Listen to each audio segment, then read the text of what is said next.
The story began with battlefield is in ruins, with countless fallen warriors. Thunder roars in the sky, and lightning flashes across the dark clouds. Someone in elegant robes steps forward, gripping a dagger that radiates dark energy. They acknowledge Qin Feng's remarkable strength, recognizing his unique abilities that allowed him to survive this deadly trial. Standing atop a pile of monstrous corpses, a heavily warrior speaks. Despite Qin Feng's extraordinary resilience, he declares his victory, claiming possession of the powerful artifact the Eye of Judgment. He clutches the sword piercing his body. Shock and pain fill his eyes as he questions the reason behind this sudden act of treachery. Qin Xiaoyu stands in the ruins, gripping a strange artifact while declaring her identity. Qin Feng calls out to her. She coldly dismisses, reminding him that he is merely an adopted child. She refuses to acknowledge their bond. Sun Fei interrupts, disapproving of her harsh words. However, Xiaoyu brushes him off. She acknowledges his presence. Sun Fei mocks Qin Feng. He thanks him sarcastically, revealing that Xiaoyu and he were able to obtain a powerful weapon thanks to his efforts. Without hesitation, he explains how he embedded the Soul Reaper sword into Qin Feng's body to drain his life force, treating it as a twisted token of gratitude. Qin Feng recalls how he raised Qin Xiaoyu in their parents' absence, protected her, and risked his life countless times. Now, he realizes he was wrong to trust her. Xiaoyu resents his control over her life and only saw him as a temporary necessity. Now that she and Song Fei have secured the artifact, she declares that he is no longer of any use. Song Fei moves in for the final blow, mocking Qin Feng. He tells him to accept his fate and die peacefully, promising to take good care of Xiaoyu in his absence. But Qin Feng refuses to surrender. He roars that he will never let them go even if it costs him his life. Song Fei stands victorious, striking down Qin Feng with finality. The year is 2025. An event known as the Forgotten Game of God descends upon humanity. People are forcibly pulled into its world while they sleep, with no escape. In this game, life itself is the only currency. Every death drains a portion of a person's lifespan, while slaying monsters replenishes it. Survival demands relentless combat, with no room for hesitation. But the game's influence does not remain confined to its realm. Players who master its rules can extract powerful skills and bring them into reality. The strongest can perform feats beyond imagination, shattering tanks, slicing through planes, and even enduring nuclear explosions with their bodies. The world fell into chaos, disasters spreading in the wake of the Forgotten Game of God. Through relentless struggle, Qin Feng and his sister survived countless hardships. Against all odds, he managed to rise, becoming one of the world's strongest. After overcoming endless dangers and pushing himself beyond his limits, he reached the pinnacle of power. Deep within the ruins of the ancient gods, he finally obtained the legendary artifact the Eye of Judgment. At last, he had the qualification to stand at the top. But just as he thought he had secured his place, betrayal struck. The one he had fought so hard to protect turned against him. In the end, the only reward for his sacrifices was the ultimate betrayal by those he loved most. Qin Feng lies beneath the rubble, bloodied and broken. He realizes that all his sacrifices, all his efforts, had only benefited others while leaving him discarded. But even in the face of death, he refuses to accept this fate. If given another chance, he swears he will no longer live for others. This time, he will live for himself. A shift in reality occurs. His consciousness fades, only to awaken in a familiar setting. As he opens his eyes, he finds himself back in bed. The city lights flicker outside his window. Confusion grips him. Could it be? Had he truly returned to the real world? Clutching his throat, expecting the pain of his wounds, but he is unharmed. He grabs his phone and stares in disbelief. The date reads 2025. He is alive. Sitting in silence, he stares out the window, processing what just happened. The city outside looks unchanged. He finally realizes the truth. He has been reborn. Sent back 9 years, to the very day the Forgotten Game of God first arrived. Before he can fully grasp the implications, a sudden force breaks his thoughts. The door bursts open with a powerful kick. As Qin Feng moves through his home, a voice interrupts him. Qin Xiaoyu barges in, demanding why he ignored her calls. On this very day, they had a major argument, one that changed everything. As expected, Xiaoyu is furious, defending her devotion to Song Fei and accusing Qin Feng of trying to keep her away. Before the game's arrival, Song Fei was a famous idol, and Xiaoyu was one of his most obsessive fans. She believed he was being wronged, viewing herself as his savior. However, beneath his charming facade, Song Fei was nothing more than a manipulative scoundrel, exploiting his fans for money and personal gain. Qin Feng had always tried to stop her from being deceived, but his efforts were in vain. Instead of gratitude, he was blamed for interfering in her life. Now, in this moment, she once again lashes out, blaming him for Song Fei's troubles and demanding money. Qin Feng, no longer willing to tolerate Qin Xiaoyu's arrogance, reacts with swift force. His strike sends her crashing to the ground. Xiaoyu, stunned and humiliated, clutches her face in disbelief. Tears well up in her eyes as she accuses him of hitting her. But Qin Feng warns her he has no interest in wasting his time arguing today. However, if she continues to provoke him, Qin Feng tosses a bundle of money to Qin Xiaoyu, making it clear that he has never relied on the wealth their parents left behind. Now, he's paying her back for everything, settling any debts between them. As he walks toward the door, he suppresses his anger for the sake of their late parents. However, he delivers a final warning: things will never be the same again. Turning back one last time, he declares that from this moment forward, she is no longer his sister. Qin Xiaoyu, still on the floor, watches him leave. Tears stream down her face. Qin Feng reflects on his past life, realizing how much he lost by dedicating himself to protecting Qin Xiaoyu. His obsession with her safety held him back from countless opportunities, hidden treasures, secret locations, and powerful adventures he abandoned. Now, things are different. He holds the sleeping pills in his hand, but this time, he sees his rebirth as a second chance. Without the burden of his past attachments, he wonders just how far he can go. Determined, he drinks the water, solidifying his resolve. This time, he will use his knowledge of the forgotten game of God to get ahead of everyone else. Qin Xiaoyu is no longer his responsibility. If she wants to survive, she will have to prove her own worth. Dark energy surrounds Qin Feng as he solidifies his final goal: Song Fei will die by his hands. No longer bound by his past mistakes, he will carve his own path and ensure his revenge. Stepping into a portal bathed in blue flames, he enters the Grand Hall of Profession Selection. The sight brings back memories of his first time here, where hesitation cost him valuable time. This time, he will not waste a single moment. In his past life, he chose the warrior class to protect Qin Xiaoyu. Though powerful, it slowed his growth and held him back. Now, with no burdens to weigh him down, he intends to select a class that will allow him to level up at an unprecedented speed. Qin Feng knows that speed and flexibility are the keys to survival. Unlike before, when he chose brute strength, this time, he prioritizes mobility. With determination, he makes his decision: he will become an assassin. A class built for swift, deadly precision. As he reaches out, blue energy surges, solidifying his choice. But before he can fully process his new path, a notification appears. The artifact, the Eye of Judgment, has already been bound to him. Suddenly, immense power erupts from within. The Eye of Judgment activates, revealing its true ability.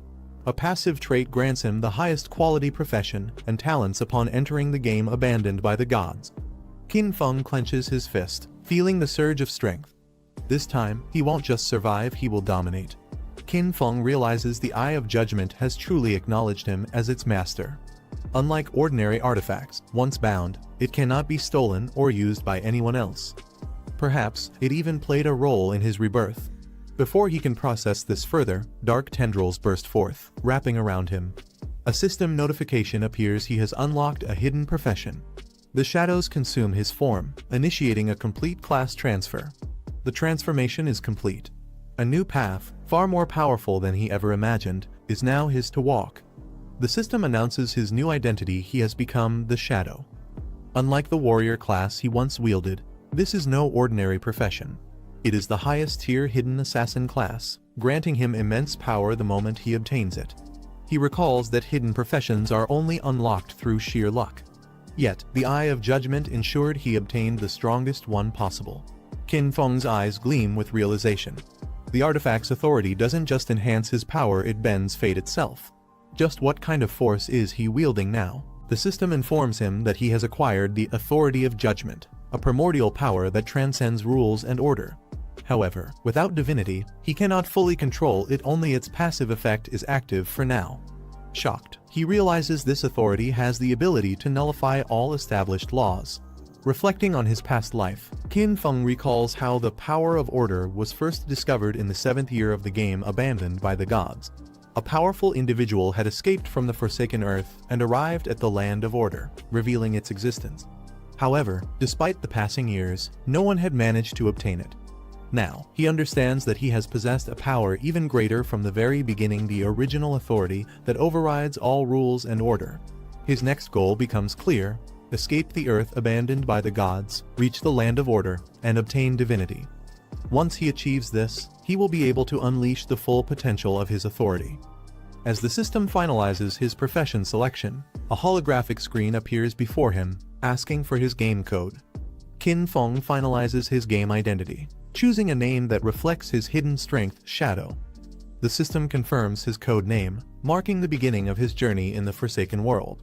He descends into the Earth abandoned by the gods, a ruined land overrun by dangerous monsters. The system warns him that these creatures are relentless, capable of ending his life at any moment. However, there is a way to survive by venturing outside the town and slaying monsters. He can gain tradable life. Yet, death comes at a cost. If he falls in battle, half of his life will be deducted, whether tradable or not. Fortunately, he arrives in Shell Town, a designated peace zone where players are safe from attacks, and the life loss rate remains stable. As he walks through the town, he notices confused players trying to make sense of their situation. Some struggle to accept reality, questioning if they were forcibly dragged into the game. Others recount mundane moments before their sudden arrival, highlighting the mysterious nature of their predicament.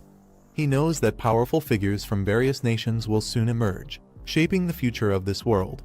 If he wants to stay ahead, he must act swiftly. Time waits for no one.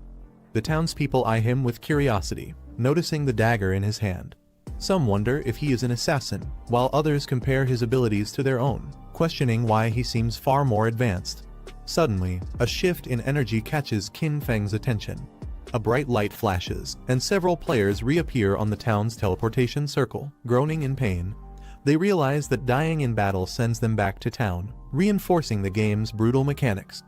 Meanwhile, in another part of the town, panic spreads. A group of players struggles to defeat a seemingly weak monster, only managing to reduce a fraction of its health. The realization dawns on them: one bite from the creature had drained half of their life. Fear grips them as they question how anyone is supposed to survive in this unforgiving world. Among them, a girl named Lizzie appears frustrated, while her teammates anxiously seek her guidance on their next move. Noticing Lizzie's weapon, Qin Feng quickly analyzes that she possesses a longbow, an unusual choice for archers, whose standard equipment is typically a short bow. This suggests she has a hidden profession, making her potentially more powerful than an average player. Lizzie approaches Qin Feng, recognizing his strength. She proposes forming a party, explaining that the monsters outside are too strong to fight alone. She and her team had already been wiped out once, giving them some experience in the game's brutal mechanics. Qin Feng, however, declines without hesitation, uninterested in working with others. Her team is taken aback by his response. They struggle to understand how he plans to survive alone when even their full party was overwhelmed. While some mock him for acting superior, others acknowledge his hidden profession and assassin-like abilities, suggesting that even if he can't win, he can at least escape. Lizzie examines Qin Feng's codename, scoffing at his choice of Shadow, finding it overly dramatic. Despite her mockery, she can't ignore the fact that he carries himself differently from the other players. As Qin Feng silently walks out of town towards the dangerous lands beyond, Lizzie quickly strategizes. She decides to follow him, convinced that observing his combat style could provide useful information about the monsters outside. Her team hesitates but ultimately agrees, seeing an opportunity to gather intelligence without putting themselves at risk. Rather than hoping for his success, she eagerly anticipates his downfall. Lizzie remains confident in her skills as a veteran gamer. She doesn't know why she was brought into this game, but she has already taken control of the situation by forming a team. However, their curiosity soon turns into dread. The first monster they encounter in the newbie area is nothing like what they had anticipated. A terrifying creature appears, exuding an ominous aura. The team quickly realizes that this is no ordinary enemy, it is something far beyond what a level 1 player should be able to handle. Lizzie's team watches as Qin Feng engages, analyzing his every move. They are stunned by his speed and combat style, realizing he is far superior to them. Lizzie, who initially followed him to witness his downfall, now begins to think differently. Qin Feng already sensed their intentions but remains focused on the battle ahead. Lizzie and her group continue to track Qin Feng. However, as he moves forward, his sharp instincts alert him to their presence. Lizzie feels a chill run down her spine. Did he just notice them? Before they can react, Qin Feng activates his ability. In an instant, his body distorts, shrouded in an aura of darkness. Was it a stealth skill? Could it be his profession's unique ability? The realization hits them: his class is unlike anything they've ever seen before. Seeing the dangers ahead, the group reconsiders their choices. Having already died once, their lifespans have been cut in half. They decide to return to town and explore safer options, hoping to level up or find hidden rewards instead of facing uncertain death. Meanwhile, Qin Feng, now fully hidden, observes them from the shadows. Qin Feng remains hidden in the darkness, activating his unique class abilities. His stealth far surpasses that of ordinary assassins, making him undetectable even at this low level. The latent image skill allows him to become invisible before striking, significantly increasing his attack power when he breaks stealth. Additionally, invisibility mastery extends his duration and further enhances his stealth level. He observes the players who retreated to the starting town, calling them naive. They assume staying there will provide an advantage, but in reality, the town offers no power boosts, only temporary safety. In this brutal game, the weak are nothing more than prey for monsters. However, his invisibility doesn't last long. It fades, but thanks to its quick cooldown, he can activate it again soon. This gives him a massive advantage, allowing him to strike and disappear before enemies can react. Checking his stats, he confirms the remarkable benefits of his shadow profession. Unlike his past life as a warrior, where he only received minor attribute boosts, this time he has gained an astonishing +8 to agility, making him exceptionally fast and dangerous. Qin Feng examines his status screen, noting that he has 5 extra attribute points to allocate. Unlike most players who instinctively invest in strength or spirit for better attack power, he understands that this approach is flawed. Without hesitation, he assigns all of his points to agility, pushing his speed and reaction time even further beyond normal limits. His reasoning is simple: no matter how high a player's stats are, the damage from monsters will always be overwhelming at this stage. The only way to survive is to be fast enough to avoid attacks entirely. As the energy from his new stats surges through him, his body feels lighter, more responsive. He can now strike and evade with unprecedented speed, making it nearly impossible for enemies to land a hit. This is the key to dominating in the early game: speed over power. Suddenly, a low growl echoes from the darkness. Qin Feng's sharp eyes narrow. Something is lurking nearby, watching him. A monster shriek echoes through the forest as a figure emerges from the shadows. Its glowing red eyes pierce through the darkness. This is a creeper, a level 1 monster, but its aura suggests something far more dangerous. Qin Feng narrows his eyes, instantly recognizing the creature. This is the same monster that wiped out a 4-man team earlier, devouring their life force. Despite being a low-level creature, as he carefully observes, he notices fresh wounds on its body. The previous group managed to inflict some damage before they were killed. Qin Feng moves swiftly, dodging as the creeper lunges at him. He knows that when a monster kills a player, it absorbs their lifespan, growing stronger with each kill. This particular creeper has already devoured several players, making it far more powerful than an average level 1 creature. Without hesitation, he activates his abilities. His body crackles with dark energy as he vanishes, becoming nothing but a blur in the rain. Qin Feng watches, waiting for the perfect moment. The creeper snarls, crouching low in preparation for another attack. But it's already too late. This is his advantage: absolute speed and invisibility. As Qin Feng hovers in the air, concealed by his stealth, the monster creeper looks around in confusion. Without hesitation, he strikes. Breaking out of stealth, he descends with incredible force, his blade tearing through the monster's weak spot. The impact is devastating, and the system instantly confirms his kill. The damage numbers shock even him: 174 points in a single blow.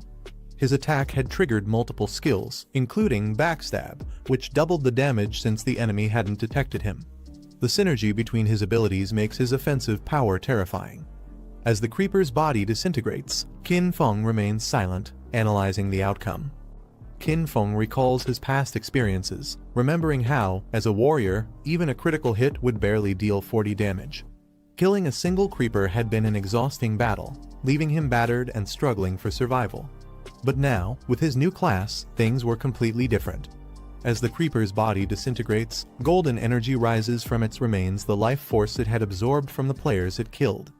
A memory flashes before him of other players desperately clinging to their stolen lifespans, struggling to survive in this brutal world.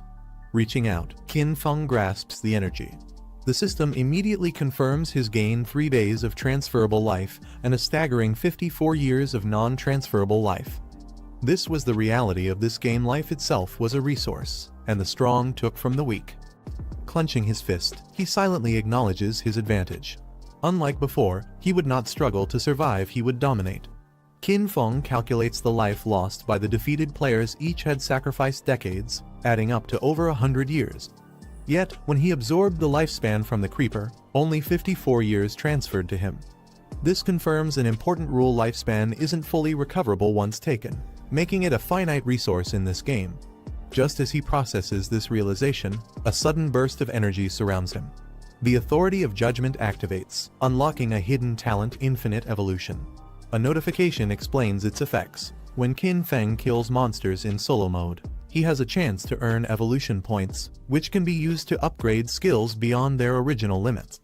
Unlike anything he had encountered in his past life, this ability defies the game's natural laws. He receives 5 evolution points automatically and learns that defeating a boss in solo combat will grant him even more. This discovery sparks a new idea: if his skills can evolve indefinitely, he can become far stronger than anyone else. Without hesitation, he decides to test it. Focusing on his status screen, he selects his shadow ability and backstab for an upgrade. If this truly works, he will possess a power that transcends rules and order. Qin Feng successfully upgrades his skills, consuming 4 evolution points in the process. His shadow ability advances from normal to bronze, increasing stealth duration from 12 to 16 seconds while boosting his attack power when breaking invisibility. Meanwhile, backstab enhances from poor to normal, raising its damage boost from 10% to 15%. Realizing the impact of these changes, he assesses his newfound advantage. With his invisibility mastery, his stealth duration doubles to 32 seconds, effectively allowing him near infinite invisibility. If he had possessed this skill earlier, even a full health creeper would have fallen instantly. As he moves forward, he overhears other players reacting to his performance. They are astonished that someone as unassuming as him was able to take down a monster alone. Some assume the game must be easy, while others eagerly hype up their own abilities, boasting that they could slay multiple monsters with their builds. Qin Feng senses as he notices movement nearby. Meanwhile, the boastful players remain oblivious to the danger lurking above. A monstrous figure with glowing red eyes watches them from the trees, waiting for the perfect moment to strike. Unaware of the impending attack, one of the players arrogantly offers to watch over Qin Feng, mocking his solitude. Instead of engaging with them, Qin Feng activates his stealth ability. His figure dissolves into the darkness, leaving behind only traces of eerie blue energy. The clueless players laugh, assuming he was intimidated, and ran away. They remain completely unaware of the lurking predator that is about to descend upon them. A massive spider with glowing red eyes descended from the tree above. The warrior recoiled, his face filled with horror, barely managing to process what he was seeing. A system prompt identified the creature as a nurse, a level 11 boss of bronze rarity. Smaller spiders, categorized as nurse baby spider, also level 11 but common in rarity, crawled around it, reinforcing the danger of the situation. Qin Feng, hidden in the shadows, observed from a distance, noting that the nurse had around 1600 GP. It was far too powerful for new players to handle, especially with its swarm of minions under its command. This was not a fight they could win easily. Qin Feng stood firm as blue energy crackled around him. Rather than backing down from the towering spider boss, he welcomed the challenge. This was the perfect opportunity to test his newly upgraded skills. With a swift motion, he unleashed a powerful strike, targeting the monster's core. The attack shattered its invisibility, forcing it into a vulnerable state. The impact sent a surge of energy through the air, cutting deep into the spider's body. The nurse let out a sharp, agonized cry as dark purple blood splattered from its wound. But Qin Feng wasn't done yet. His body flickered, leaving behind an afterimage, a technique known as latent image. Qin Feng's attack struck the nurse directly at its weak point, dealing significant damage. The monster let out a piercing shriek as dark purple blood oozed from the wound. The system displayed a notification: 338 points of damage inflicted. Despite his success, Qin Feng knew he wasn't invincible. With only 130 GP, a single mistake could be fatal. Luckily, his agility allowed him to evade major hits, though he still took minor damage, just 9 points. He found the thrill of combat exhilarating, especially after landing such a powerful strike. However, the nurse wasn't going to stay on the defensive. It moved aggressively, lashing out in retaliation. Its intelligence was evident; it wouldn't simply stand there and take hits. Qin Feng watched closely, knowing the real battle had just begun. Qin Feng observed the nurse's erratic movements, realizing it attacked indiscriminately while its smaller minions stayed on guard. Rushing in recklessly wasn't an option. However, he had a strategy in mind. Moving swiftly, he launched an attack at the monster's exposed back. The strike landed precisely on its weak point, sending a powerful shockwave through its body. The system registered another successful hit, 299 points of damage inflicted. The impact caused the monster to reel in pain. Qin Feng, however, reached for something in his hand, a new tactic forming in his mind. Qin Feng assessed his options. His primary damage output came from breaking invisibility and his enhanced skills. Even something as simple as throwing a stone could deal substantial damage if executed correctly. Waiting for latent shadow to finish its cooldown, he prepared his move. The moment it was ready, he launched the stone with precision, knowing it would trigger multiple special effects: breaking invisibility, a one-hit attack, backstab, and weak point strike. The impact was devastating. The system registered 279 damage, another successful weak point hit. The nurse shrieked in agony as dark blood splattered from the wound. Without hesitation, Qin Feng activated Hide again, blending into the shadows. As soon as his stealth cooldown ended, Qin Feng wasted no time. Blue energy surged around him as he launched another decisive strike at the nurse, aiming to finish it off. A loud system notification echoed across the game world leaderboard update. In Shell Village, players were stunned as the rankings refreshed. The first player to reach level 2 was revealed. Shadow Qin Feng's in-game alias. Whispers and shock spread among the players. Defeating the bronze rank boss alone was an impossible feat for most. Many had struggled, dying multiple times to its relentless attacks. Now, Qin Feng's solo victory had drawn attention. Some players were in disbelief, questioning how someone could level up so quickly on their own. Others immediately wanted to find him, eager to learn more about the mysterious player who had just made history. News of Qin Feng's solo boss kill spread quickly, leaving players in shock. Many struggled to believe it. How could one person defeat a bronze-ranked monster when even teams had trouble fighting regular enemies? Some suspected a system error, while others dismissed it as impossible. Meanwhile, the two players who had encountered the nurse earlier realized the invisible assassin was likely responsible. But despite their curiosity, the immediate threat remained. The smaller spiders were still alive, scattering into the forest. A system message confirmed Qin Feng's victory. He earned 300 experience points, 2 evolution points, and 1 reputation point. His name was now displayed on the village leaderboard for everyone to see. However, he realized a mistake. Killing the boss first meant losing out on extra experience from the smaller enemies. Among his loot, one item stood out: a skill book, Hand of Avarice Bronze. This assassin ability allowed him to extract extra loot from monster corpses. It was an unexpected reward, one that could significantly boost his earnings in future battles. Qin Feng glanced at the skill book in his hands. Who would have thought that defeating a bronze-ranked boss would unlock such a rare ability? Qin Feng analyzed the Hand of Avarice skill, recognizing its value. With a 20% chance to acquire extra loot, it could be a game-changer for equipment upgrades and resource accumulation. He recalled a player from his past life, someone with average strength who had risen to fame solely due to this ability. However, his infinite evolution talent gave him an edge. If this skill worked in combination with his unique talent, the drop rate and loot quality could skyrocket. The potential was limitless. Meanwhile, the scene shifted to the real world. Students walked through the school campus, chatting about their daily lives. Among them, Xiaoyu, frustrated, refused to apologize to her brother. She believed he was the reason they missed an important entry test, not the other way around. Her friend urged her to reconsider, reminding her that they had skipped an exam to support Song Fei. If her brother was upset, It was understandable. But Xiaoyu was firm. She saw no reason to back down. As Xiaoyu and her friend continued walking, the conversation shifted to her family. Her friend admired how well her brother treated her, but Xiaoyu quickly shut down the idea. He wasn't her real brother. She only acknowledged Song Fei as her family, making it clear she didn't want to discuss it further. When asked about the bandage on her face, Xiaoyu hesitated for a moment before brushing it off, saying she had simply fallen. Meanwhile, at school, something unusual was happening. A large crowd had gathered around a classroom, murmuring with curiosity and concern. Xiaoyu's friend noticed the commotion and pushed through to see what was going on. Inside, they found a student collapsed over his desk, completely unresponsive. Panic spread through the classroom as Zhang Wei's body began turning translucent, shocking his classmates. No one knew what was happening. Just moments ago, he had mentioned feeling sleepy, and now he was fading away.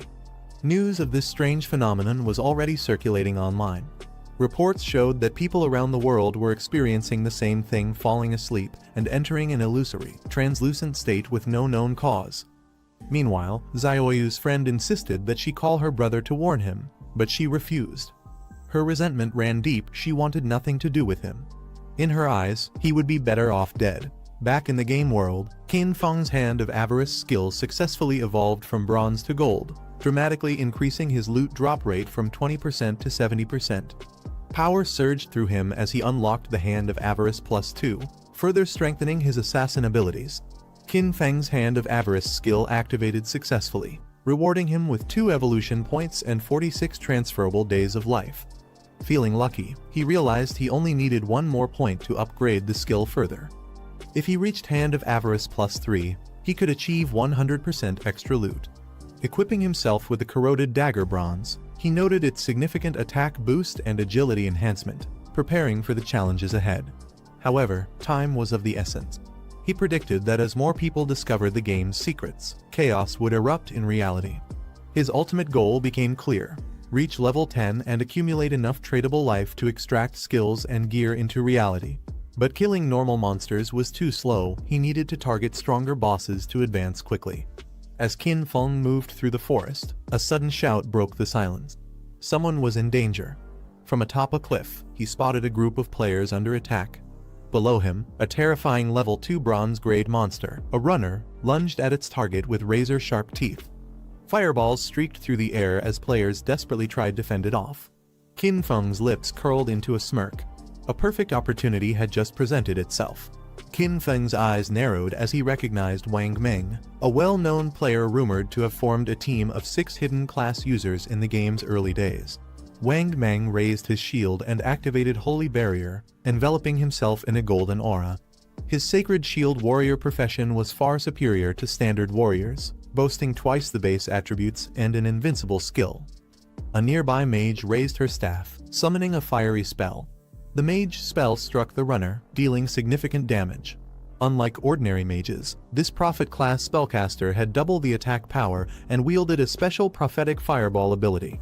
From the sidelines, Qin Feng observed the battle unfold. Each of Wang Meng's team members had a hidden profession, making them far stronger than average players. The sharp-eyed archer had twice the stats of regular archers and could fire continuous arrows.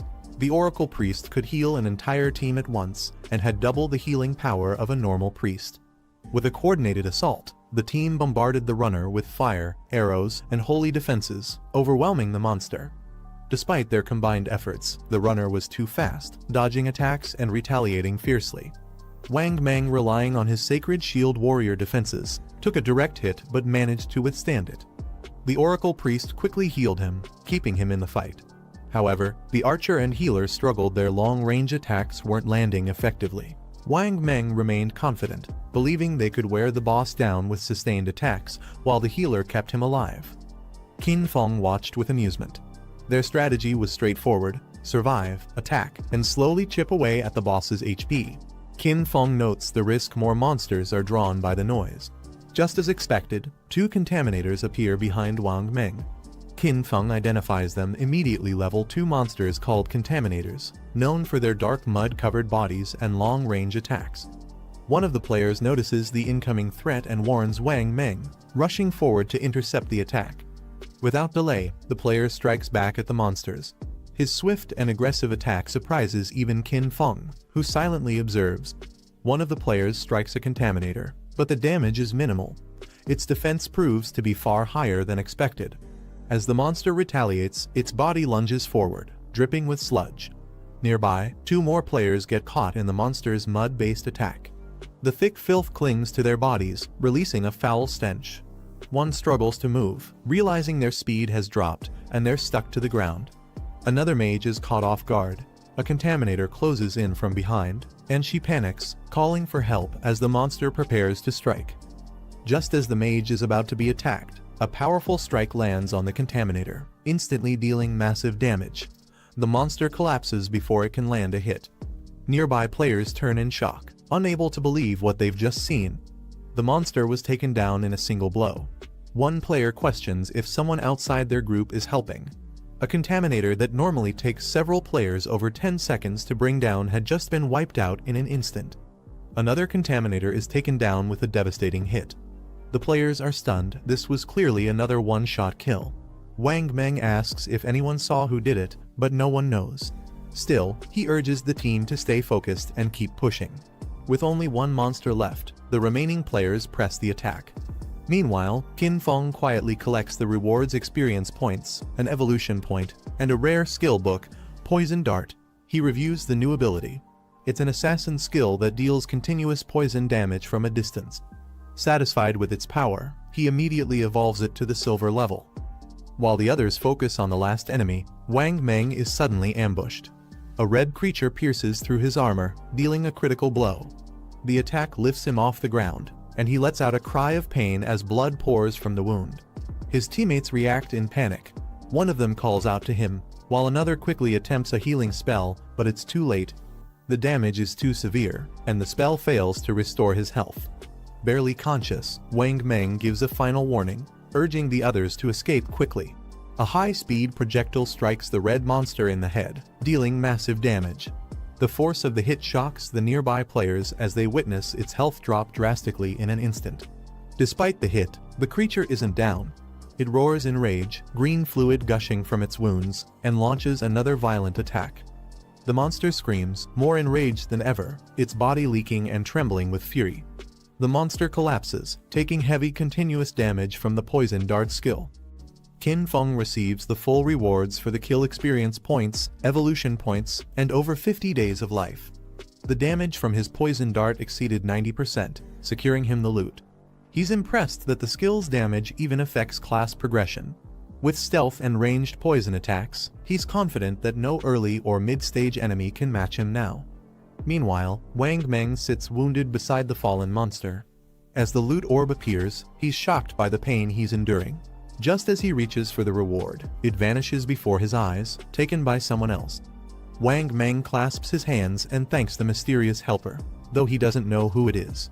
A voice responds, warning him not to trust people too easily in the wild. Wang Meng respectfully backs off and introduces himself. He offers future help if ever needed.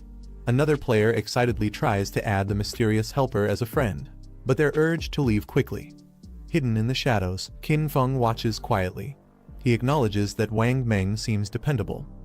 With the man's official ties and wealth, Qin Feng considers using him later as a trusted sales channel for unwanted loot. Qin Feng activates the Hand of Avarice, instantly claiming loot and evolution points.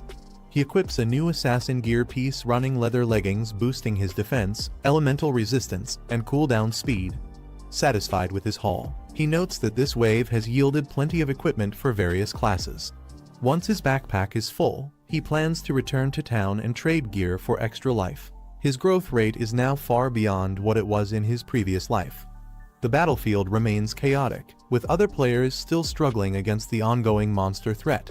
Suddenly, more monsters flood in, overwhelming the players. One of them shouts for everyone to retreat as the horde closes in. Some players freeze up in shock. A teammate yells at them to move, but it's already too late for hesitation. Then, a massive presence descends. A towering, otherworldly creature materializes before the players. Without warning, the creature unleashes a powerful energy surge, signaling that this battle is far from over. The creature releases a devastating barrage of attacks. Purple energy blasts rip through the players, taking several down instantly. In a flash, the survivors are transported back to the city's safe zone. One of the players vents his frustration: monsters always retreat at low health, making kills hard to secure. Another reminds him that they need to reach level 3 to escape this world, but that goal feels impossibly distant. Some suggest expanding their team size for better survival chances, but another player quickly shoots down the idea. Even larger groups have been wiped out by monster hordes. Numbers alone won't guarantee survival. One of the players warns that forming large teams isn't the solution either. A group of 40 once attracted a powerful entity called the Damned, which wiped out over 30 players in a single attack. Panic begins to spread. If they can't reach level 3, they'll remain trapped in the game forever. Since they entered by falling asleep, only their consciousness is present. If they don't escape in time, their real bodies will die from starvation. Another group reflects on how hard the game truly is. They've already died multiple times and have lost a significant portion of their tradable life. For them, failure is no longer an option. They can't afford to die again. Suddenly, attention shifts to the rankings. At the top is a mysterious player named Shadow, already at level 3 while others still struggle at level 1. The players are stunned at how fast he's progressing compared to everyone else. One player suspects that the mysterious Shadow must know a special method to level up quickly. She urges the others to find a way to connect with him. He might be their only hope of reaching level 3 and escaping the game. She even promises a reward if Shadow can help them level up. She'll give him 10 million in cash once they return to the real world. The others are shocked, but the offer is too big to ignore. Meanwhile, Qin Feng continues clearing monsters in the forest. He eliminates another contaminator and gains experience and an evolution point. With that, he finally has enough to unlock his next upgrade. Qin Feng uses his newly gathered evolution points to upgrade his skill Hand of Avarice, evolving it from platinum to jade. The skill now grants a significantly higher chance of extra loot from monster corpses, along with a rare chance to boost the loot's rarity. He's amazed by its potential. If this progression continues, he wonders if it could eventually guarantee rare drops every time. Suddenly, he hears heavy footsteps in the distance. Emerging through the rain is a towering cloaked in darkness. Qin Feng confirms the monster's identity. It's the Damned, a bronze-level boss. But something's different. It's absorbing life force and showing signs of evolving into a silver-level threat. It must have devoured dozens of players to grow this strong. Despite spotting a rare opportunity, Qin Feng realizes his backpack is completely full. If he fights the boss now, he won't be able to collect any loot. Instead, he marks the location on his map for later. He plans to return once the boss finishes leveling. For now, he'll head back to town, empty his inventory. News about the mysterious player Shadow starts to spread rapidly in town. People are stunned to hear that someone offered 10 million just to be leveled up by him. Frustrated players question why only the rich can afford to escape while everyone else keeps losing life.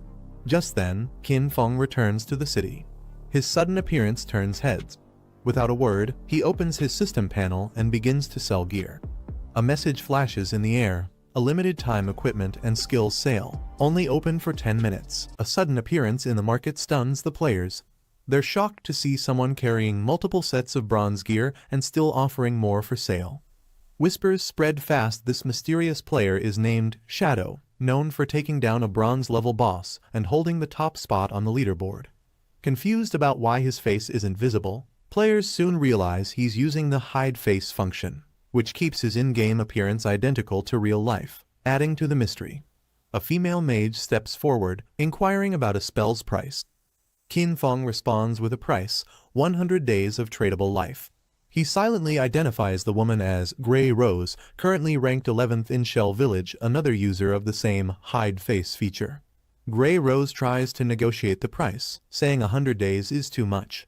Qin Feng stays firm, explaining that the Ice Cone spell greatly boosts monster kill speed for mages, making the price fair. She then asks if real-world money can be used. Qin Feng tells her she can buy tradable life from others and deal with him afterward. If no one outbids her, he'll hold the item for her. After thinking for a moment, she consults her teammates. They all agree thanks to her leadership and Qin Feng's help. They've leveled up quickly. With the spell, they can progress even faster. The team decides to transfer their tradable life to her, and she promises to pay them once they return to reality. Grey Rose completes the deal, trading 100 days of life for the Ice Cone spell. Qin Feng estimates their team has hunted enough monsters to easily cover that amount. The trade is confirmed. His tradable life increases by 100 days. Suddenly, Lizzie approaches and calls out to him by his in-game name, Shadow.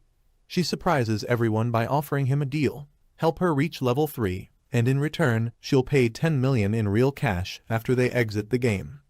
The surrounding players are shocked. Word spreads fast. Someone just offered Shadow 10 million, and it wasn't a rumor.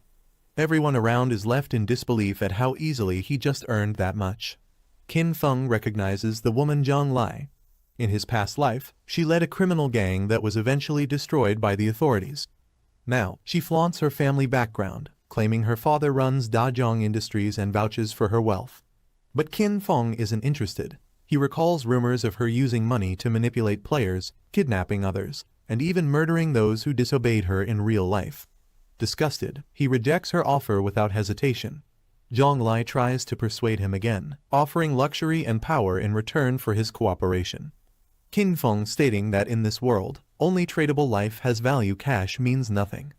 Angered by the rejection, Zhang Lai insults him and threatens that if they were in the real world, she wouldn't hold back. Qin Feng's eyes glows as he gives a warning. If Zhang Lai says one more word, he'll kill her until her life hits 0. Overwhelms everyone nearby, instantly silencing the group.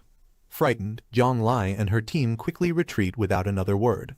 Later, Qin Feng completes another trade, selling a bronze tunic for 19 more days of tradable life. With the deal done, he closes his stall. One of the buyers celebrates, feeling stronger after the purchase. Unbeknownst to everyone, tradable life holds a hidden power. It can extract in-game skills into reality. No one realizes that this very game will soon disrupt the balance of the real world. Qin Feng activates a stealth skill, disappearing before the crowd. Onlookers are left stunned, questioning his profession and strength. Meanwhile, Zhang Lai and her group retreat, still catching their breath. Furious, she vents her anger. Not only did Shadow reject her offer, he also threatened her.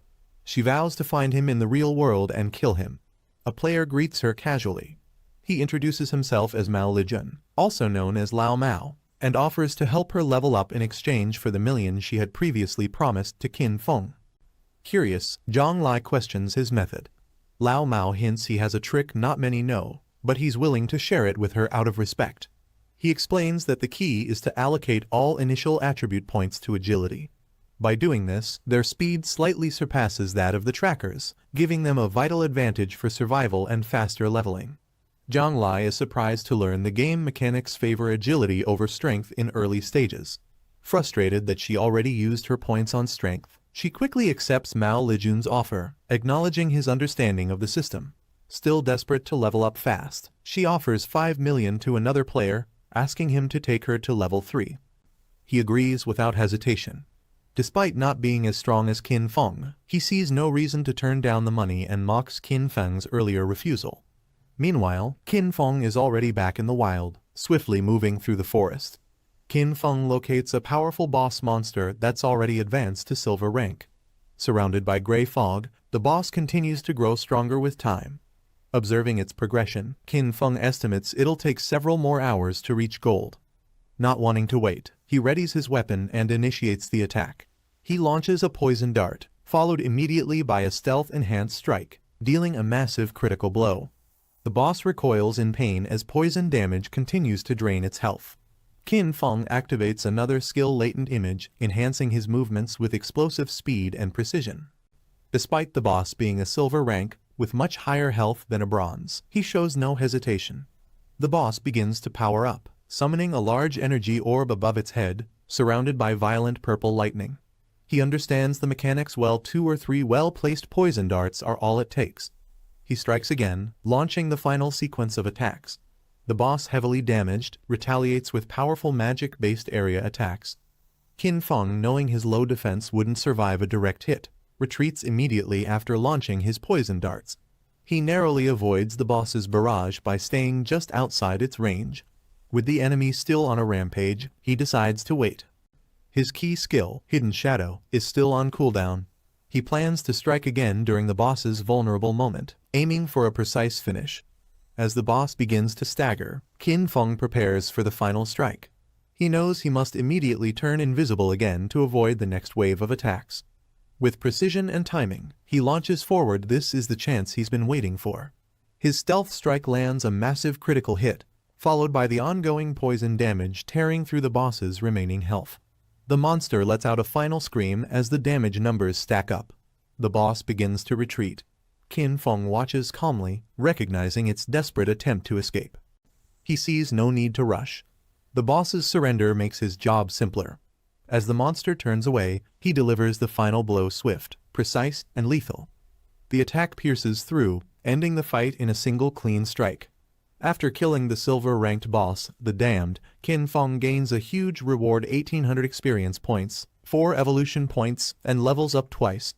He also earns 124 days of tradable life.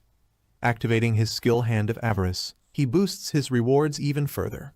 The skill triggers successfully, granting him double the evolution points and tradable life, totaling 12 evolution points and 372 days. As a bonus, the skill's passive effect kicks in, upgrading one of the loot drops from silver to gold. He notes that this Jade-level Hand of Avarice gives a 20% chance to enhance loot quality. Qin Feng sits down to sort through his loot. With only 10 backpack slots and several items dropped, he realizes he needs more storage if he's going to keep hunting bosses efficiently. As he checks the glowing loot, something catches his attention. It's not just a regular item. Meanwhile, in another part of the game, a red-haired girl respawns and rejoices at being alive. She and her team return safely to the city, crediting Wang Meng for leading them to level 3 without any problems. One of the female players regrets not befriending a powerful player earlier. She assumes her messy appearance might have been the reason she was ignored. Hoping to change that, she decides to approach again, now wearing a clean new outfit.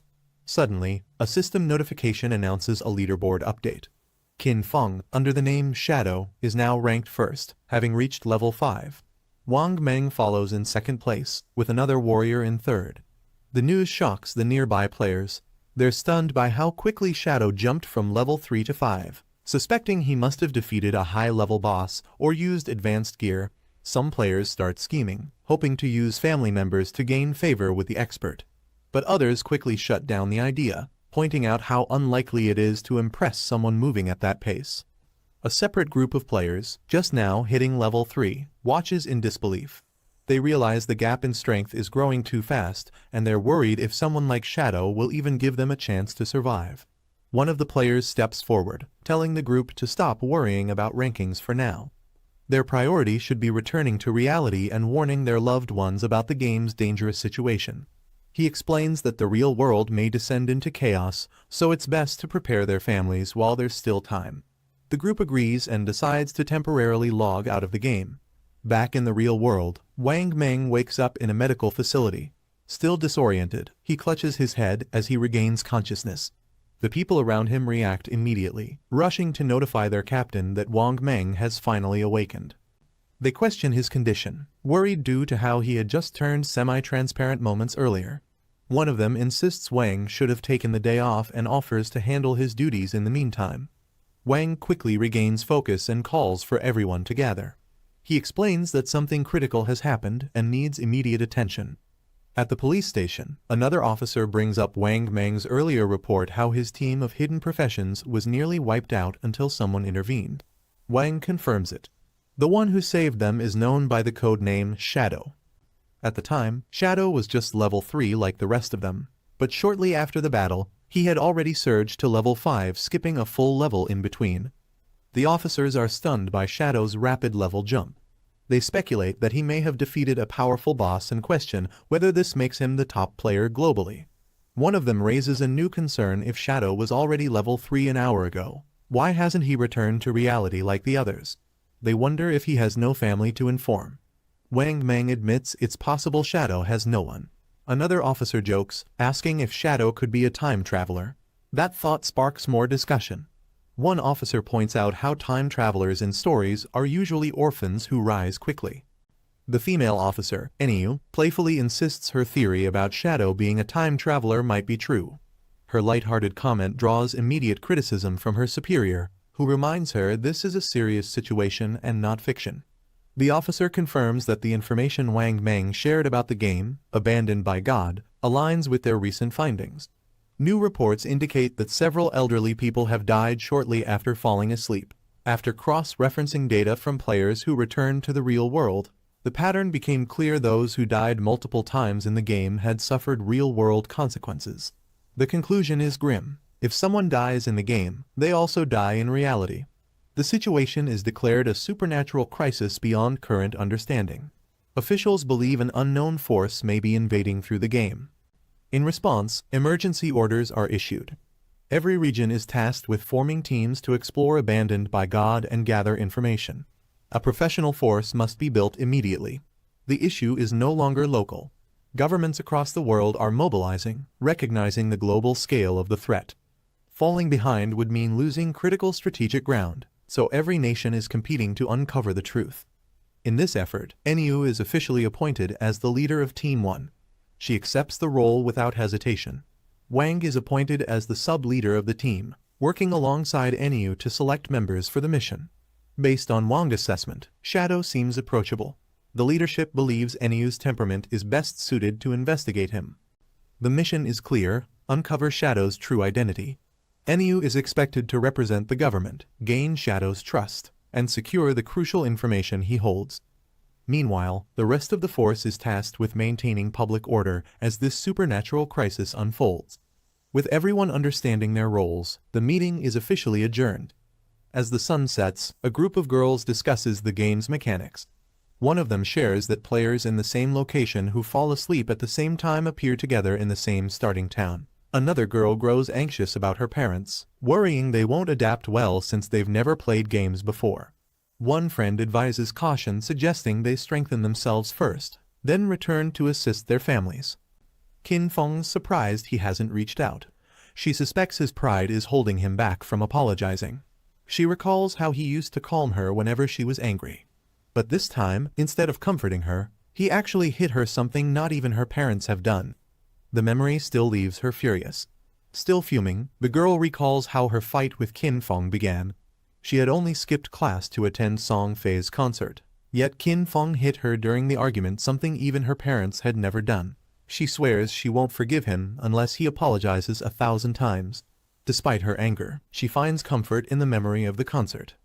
Seeing her idol Song Fei up close felt like a dream, and she's glad she didn't miss the opportunity, especially now, with the chaos surrounding the game abandoned by God. If not for that concert, she might have lost her only chance. She reminisces fondly about how close she had been to Song Fei. Tears stream down the girl's face as she confesses how much she misses Song Fei. Just as emotions overwhelm her, a realization strikes. She suddenly remembers the connection between sleep and the game world. If everyone who sleeps enters abandoned by God, then Song Fei must be inside too. Hope lights up her face. If she logs into the game, she might be able to find him there. Qin Xiaoyu, determined to catch up, decides to consult Zhang Wei, someone who leveled up quickly and is clearly experienced. Over a message, she politely asks him for advice. Zhang Wei is surprised by her approach and takes it as a rare opportunity. He feels smug about being approached by someone he sees as proud and unreachable. He advises her to invest all her initial attribute points into agility to avoid getting overwhelmed by monsters. When she asks if that applies to magic classes as well, he explains that agility also speeds up casting time, which is helpful early on. Despite his tips, Xiaoyu still worries whether she'll be strong enough even with the right setup. Zhang Wei reassures Xiaoyu that once someone in town reaches level 5, the teleportation portal will activate. He encourages her to team up and level up quickly, promising to come get her once the portal is open. Excited by the support, Xiaoyu confidently prepares to enter the game. She feels lucky to have someone ready to help and throws aside any lingering thoughts about Qin Feng, now determined to get ahead on her own. Meanwhile, inside the game, Qin Feng is alone in a dark forest, investigating glowing orbs on the ground. As he inspects them, he discovers a rare item, the Damned Ring Gold, which boosts all attributes by +8 and adds dark resistance and weak point damage. He realizes the ring grants him the same stats someone would earn from 3 full level ups, making it an extremely valuable early game item. Qin Feng discovers another valuable reward, Instant Cut Silver, an assassin class ability. It allows the user to dash up to 15 meters, turn invisible for 5 seconds, and deliver 3 powerful slashes to enemies along the path. While it doesn't inflict weak point damage, each hit is treated as a back attack and deals 100 fixed damage. Recognizing its strength as a high-impact area skill, he immediately learns it. With evolution points still remaining, Qin Feng upgrades one of his passive skills, Hand of Avarice, increasing his chance of receiving higher-tier loot from monsters. The upgraded version, now Jade to Diamond grade, further boosts his efficiency in farming resources. He confirms that each monster kill will now yield significantly more loot, and with the remaining points, he upgrades Instant Cut to Platinum tier, boosting the damage and slash count even further. Qin Feng reviews his newly enhanced skill, Instant Cut. Though the cooldown hasn't decreased as he hoped, its invisibility duration allows him to stay hidden almost continuously. He sifts through the rest of the loot, dismissing most of it as useless. One silver-grade warrior skill book, Battle Cry, seems decent and might be worth selling later. Suddenly, he senses movement. His expression sharpens as strange noises echo through the forest. Without warning, a group of red, monstrous creatures descends from above, surrounding him in an ambush. Qin Feng identifies the monsters as level 4 assembled crawlers. Seeing this as the perfect opportunity, he decides to test out his newly enhanced skill Instant Cut. With a burst of speed and precision, he vanishes into the shadows, slashing through the enemies in a blur of blue energy. Each strike lands cleanly, dealing heavy damage and tearing through the crawlers in a matter of seconds. After the swift execution, he observes the results. Compared to his previous poison dart method, Instant Cut is far more efficient, requiring fewer hits per kill and greatly reducing the risk of mistakes. He also reflects on the transferable life points. He's accumulated 618 days so far. However, bringing any item or skill from the game into reality would require at least 900 days, making it clear he still has a long way to go. He plans to return once more to sell the items in his backpack, confident that the transferable life he'll obtain will meet the minimum for extraction. He aims to reach level 10 so he can bring skills and gear from the game into the real world. After achieving level 3, he reminds the girl of her promise and asks if she'll honor it. The girl, accompanied by others, responds confidently, giving him her number and offering to buy his tradable life days for a high price, implying her powerful company wouldn't cheat him. A man praises the blonde businesswoman, mocking a previous ally called the Shadow Guy for underestimating her. He expresses excitement to meet again in the real world. He dismisses the danger of losing lifespan through the game, claiming it's easily recoverable, and proudly states that monetizing game skills is the true smart strategy. Meanwhile, Qin Feng activates a glowing blue portal in Shell Village. Qin Feng activates the Shell Village portal and gains a reputation point. He notes that teleportation between starter villages requires both ends to be activated, and he sets up an alert for Firefly Village, recalling that Song Fei once used it in his past life. However, he sees little strategic value in teleporting between starter zones. His real goal is to reach level 10 and enter the continent abandoned by the gods. Later, he returns to town, opening a short 10-minute sale for his skills and gear, drawing attention from nearby players who recognize him as the Master of Shadows. Excitement erupts among players as Qin Feng arrives, referred to as the Grandmaster, prompting one player to reveal he saved 150 life days just for this moment. Players remember how his last item boosted someone to second place in the rankings and hope for more powerful skills. A warrior snatches up the newly released War Cry skill book for 300 transferable life days, triggering discussion about its value. One player questions the high cost, but another explains that the book doubles efficiency, making it easy to recover the spent life days. Soon, other players eagerly shout to claim gear like magic robes and enchanted shoes. Qin Feng quickly sells out all his items, earning 650 life days and bringing his total to 2174. Despite the success, he knows it's still far from enough to extract everything from the game into reality. Players who missed out beg him to return and sell more. Just then, a girl approaches, offering a rare treasure. She presents a space ring with 12 storage slots that doesn't take up equipment space, surprising Qin Feng with its incredible utility and rarity. Qin Feng explains the value of the space ring: it doesn't consume storage slots and has a rare drop rate, making it highly prized. He recalls from his past life that such rings sold for over 3,600 life days. When asked how she wants to trade it, The girl surprisingly says she doesn't want payment, only to add him as a friend, and invites him to help defeat a boss.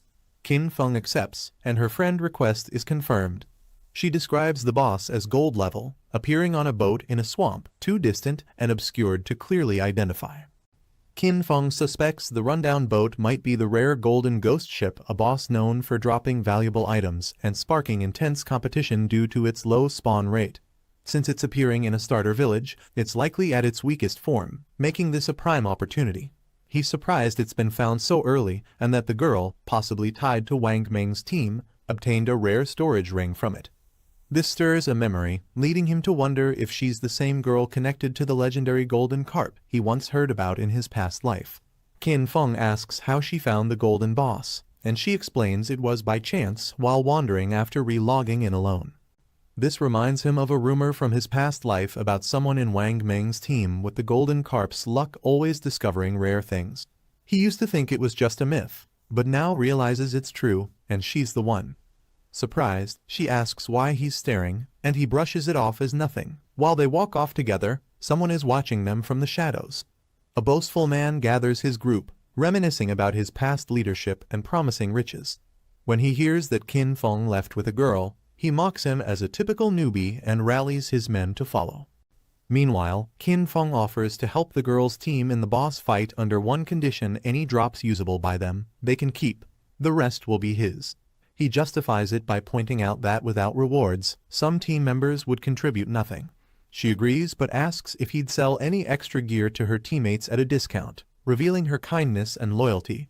Qin Feng tells the girl they're heading straight to fight the gold-level boss.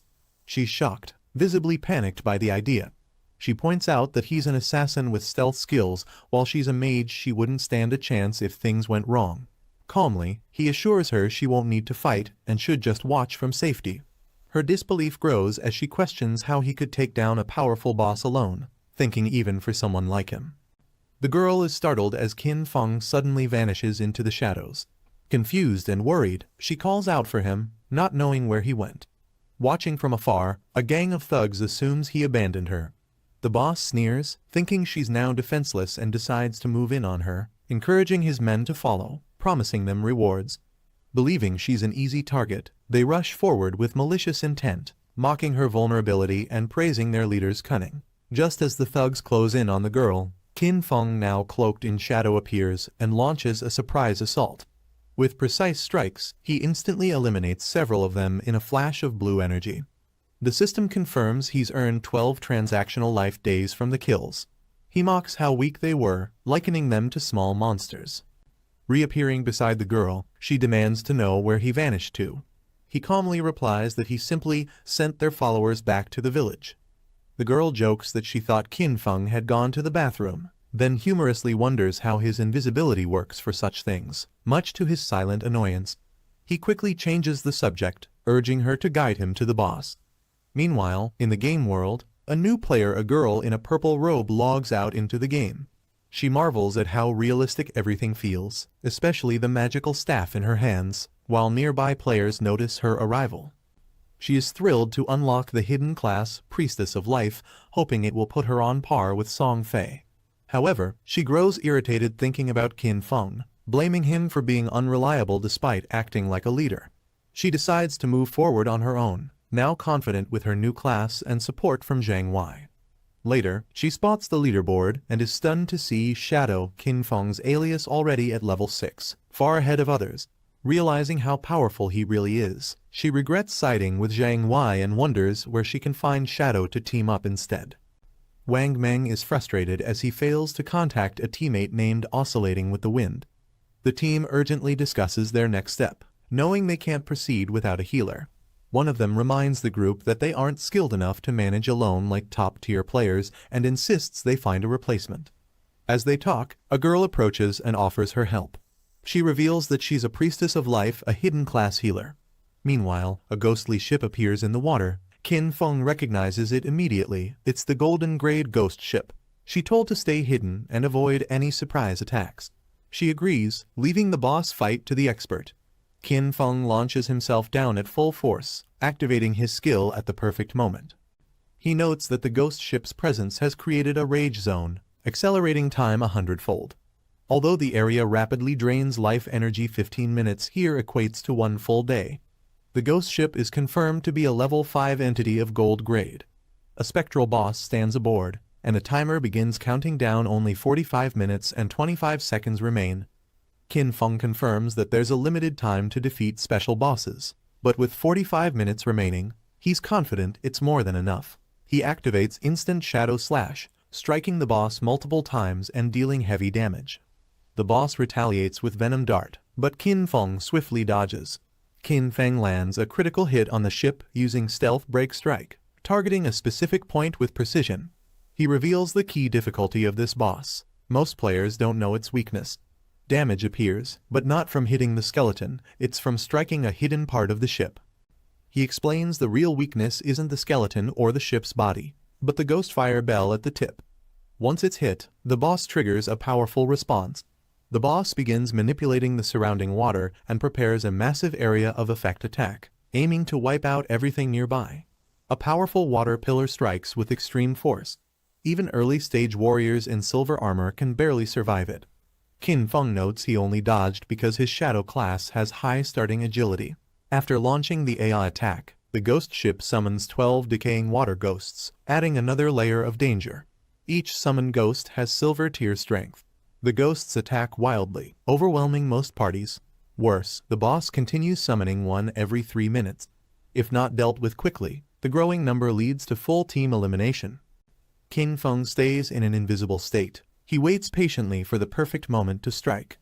With the right angle, he unleashes Instant Shadow Slash, wiping out multiple enemies in a single burst of damage. He follows up with Venom Dart and a critical hit.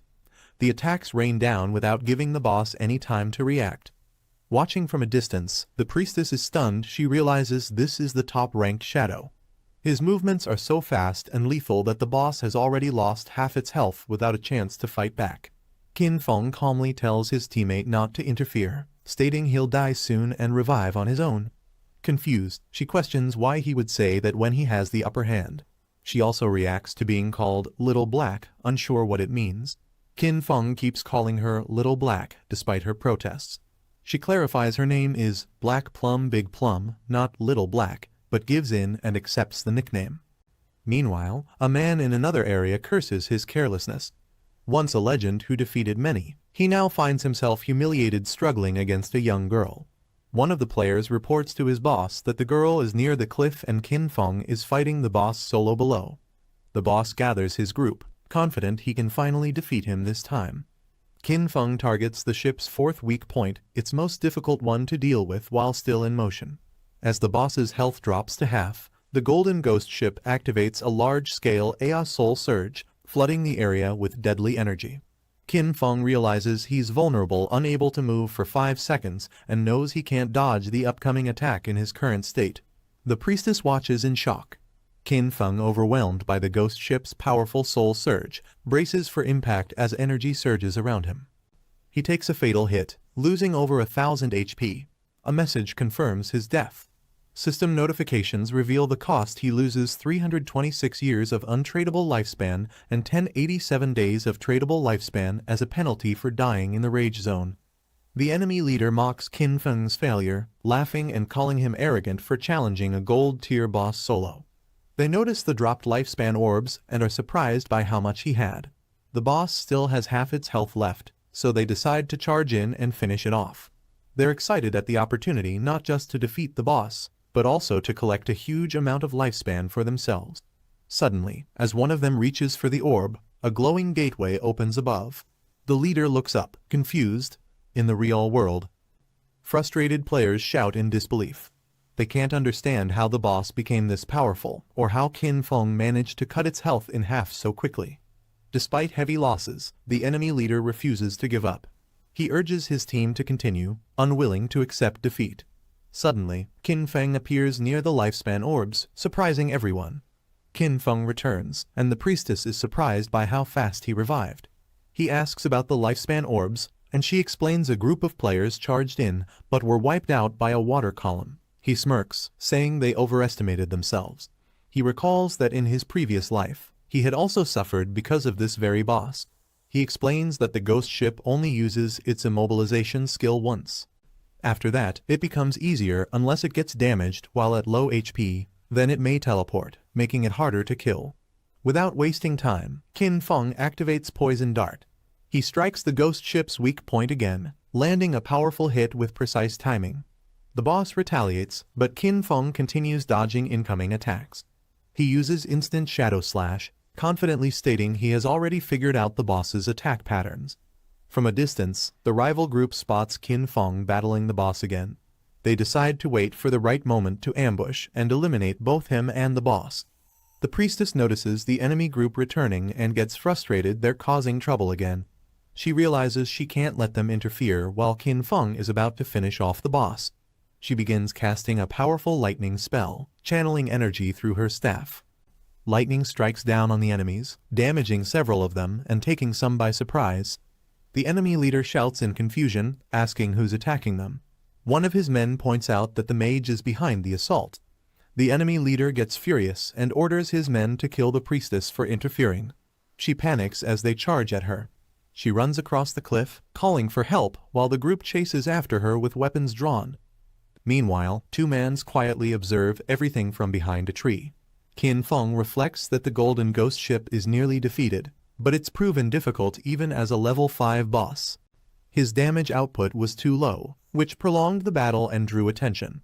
A system announcement confirms that player Shadow from Shell Town becomes the first on the server to solo kill a gold grade boss, earning reputation points. Players across the map react in shock. They wonder where Shell Town is and who this incredibly strong Shadow really is. Others are stunned by his rapid growth. He had just soloed a bronze boss, and now a gold one.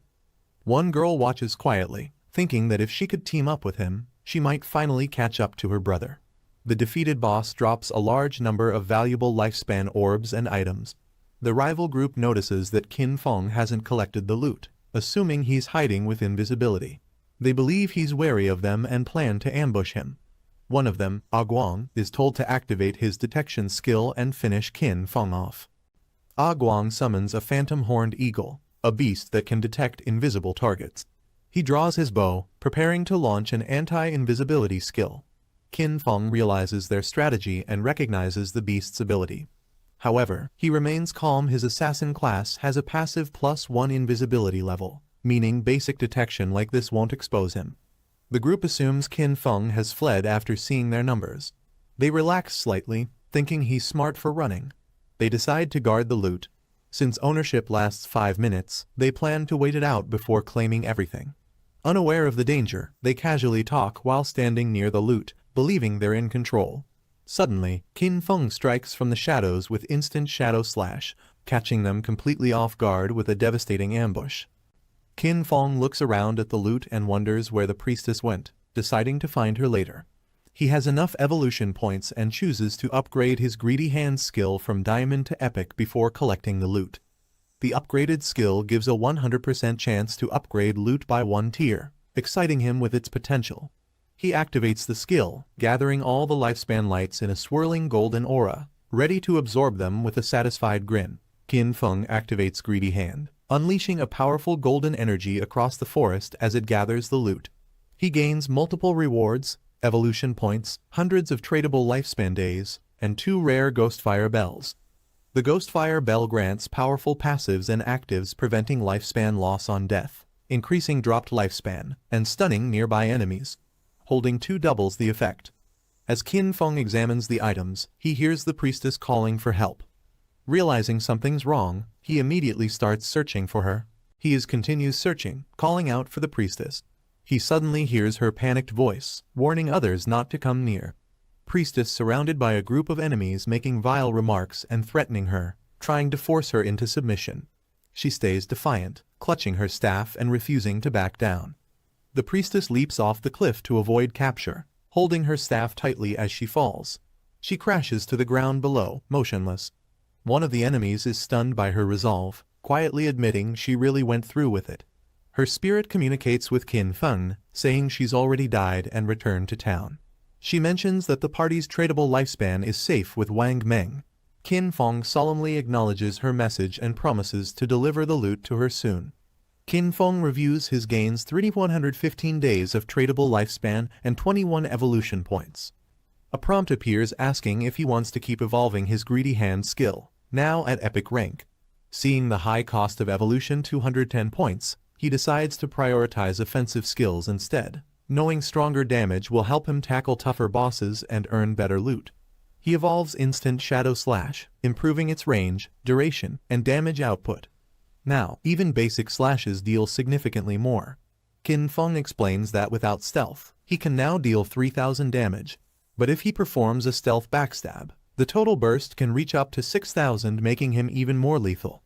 Thanks to Greedy Hand, Qin Feng receives exceptional loot: 1 gold equipment, 2 platinum items, and a platinum skill book, far more than a normal drop from a gold tier boss. Among them is the Ghost Ship Dual Blades Platinum, a level 5 assassin weapon that boosts agility and deals double damage on normal attacks. Though Qin Feng relies more on skills than basic attacks, he acknowledges the weapon's high base attack, agility bonus, and armor-piercing effects, which still offer great value. He also equips Ghostfire Leather Armor Gold, which adds 90 health directly. With his current health still at 350, the armor significantly improves his survivability enough that most players can't even scratch him. Qin Feng makes his gear invisible to disguise his power and selects the classic appearance of the assassin class. He plans to prevent others from easily checking his stats and finds a final item, a skill book. He's excited to see it's a rare survival skill for assassins, though he remembers it's usually weak because dodge rate is hard to increase. It's often not worth the investment for most players. With his unique ability to evolve skills infinitely, he can raise dodge rate without sacrificing other stats. For him, it's a pure advantage. He plans to sell the leftover items at a discount or on credit through Wang Meng. He acknowledges that this massive upgrade wouldn't be possible without the help of the priestess Little Black and genuinely feels grateful. Qin Feng walks calmly through the rain when a group of players approaches. One of them recognizes him. It's the Shadow. Panic instantly sets in among the group. They break into a chaotic retreat, shoving each other and screaming in fear. Some beg not to be left behind. Qin Feng strikes swiftly with his enhanced Instant Shadow Slash, slicing through them before they can escape. The leader realizes too late that resistance is futile. The last remaining enemy begs for mercy as he flees through the forest, promising never to harm others again. Qin Feng grabs him and coldly questions if he considered the consequences when he attacked others. The man sobs, pleading not to be killed due to his short remaining lifespan. Qin Feng kills him mercilessly. The system announces that Qin Feng has received a killer status for killing too many players, meaning he will lose 75% of his lifespan if he dies. But with the Ghostfire Bell, he's unfazed, knowing he can still avoid the penalty if it happens. Qin Feng walks into town. The crowd is shocked he's returned after defeating a gold boss. Some skeptics whisper that he probably exploited the boss, assuming he didn't get any loot since he's not wearing visible gear. Qin Feng ignores them, thinking to himself that even if he dies, the Ghostfire Bell will protect his lifespan. One of the men approaches him respectfully, calling him Brother Shadow and asking him to wait. To make peace, the man offers Qin Feng an assassin skill book they bought using their own lifespan and asks him to accept it as a way to forget their past conflict. Qin Feng inspects the offered book and learns it's a control skill called Impale, which stuns enemies briefly and adds extra attack damage. He accepts the book without much expression and walks away silently, saying only one word, "Fine." Behind him, the other players whisper angrily. Some feel humiliated having to offer a gift to the very person who defeated them, but Zion Shao, the leader, calms them. He believes Qin Feng has a massive secret and is growing too fast. If they uncover his real-life identity, they could force the truth from him or even take his lifespan. Zion Shao and his men plot to use a beautiful woman to seduce and trick Qin Feng, assuming he's poor and easy to manipulate. Qin Feng meets with Big Plum, casually offering her new equipment and items in return for their agreement. Excited, Big Plum is overwhelmed by the powerful effects of the gear, especially the necklace that boosts her magic. She thanks him gratefully, but Qin Feng reminds her of their deal, asking her to hand over the space ring. She quickly agrees and complies. Big Plum shares how she found a hidden underground ruin while escaping in the forest, asking if Qin Feng is interested. Qin Feng listens closely, realizing that her tip is valuable. He thinks giving her the gold equipment was worth it to gain her trust. With a new space ring, his inventory expands to 27 slots. He decides to sell items to Wang Meng, then explore the ruin. Big Plum marks the ruin's entrance on the map, describing a stone slab she moved to enter, though she fled after hearing terrifying sounds from within. Big Plum agrees to head to the ruins and wait for Wang Meng to return. Qin Feng suddenly disappears without warning. While moving through shadows, Qin Feng decides there's no need to grind anymore since he now has access to a ruin. He recalls that beginner ruins are usually tombs, cursed ruins, or temples of faith, filled with bronze and silver tier monsters. For Qin Feng, these ruins aren't just dungeons, they're treasure troves filled with lifespan and evolution points. He arrives at the hidden entrance and descends into the underground ruins. He recalls that tombs, cursed ruins, and temples of faith are the three main types found in beginner towns. Tombs are filled with monsters and usually guarded by a gold boss. Cursed ruins hold twisted souls cursed by evil gods. Clearing cursed or faith-based ruins rewards special items or skill books. Inside, Qin Feng recognizes the symbols on the wall. He's inside a temple of faith, known for its maze-like structure and cultist monsters. Qin Feng examines the ancient murals and feels a strange familiarity with them. He realizes the temple is tied to the ancient god of judgment, the same origin as his own Eye of Judgment power. Wang Meng tries to defend himself using a glowing shield against a sudden attack, but a red creature smashes into him with overwhelming force, shattering his defense. The red monster slashes through another fighter, sending him flying. Wang Meng yells at the healer to act quickly, but she seems confused. The girl panics, not knowing how to heal him properly. Before she can react, the red monster charges at them again. The girl breaks down, screaming in fear and throwing away her staff. Her teammates return to town silently. Big Plum greets them cheerfully. She tells them Shadow isn't back yet, so they can't buy any equipment. The man angrily scolds the healer for being useless in battle, criticizing her for not dodging attacks or using her skills properly. The man yells at Big Plum, frustrated over the healer's failure. Big Plum defends her, saying it's normal for beginners to make mistakes. Another man complains that they died not just once but 3 times in less than an hour. Big Plum steps forward, saying she received powerful items from the expert and wants to join them again. She confidently declares she's strong now and believes she won't die in the dungeon again. The team leader agrees to let her join, saying her help might ensure smoother progress and maybe they'll meet expert Shadow again. The girl is scolded again. One member mocks her, blaming everything on her and claiming her only worth is her connection to expert Shadow. The girl apologizes, hiding her anger. Meanwhile, Qin Feng walks deeper into the mysterious ruin. He pauses inside the dark corridor. He discovers eerie, crying figures kneeling inside a large chamber. Devout follower of the ancient god, the judged LV.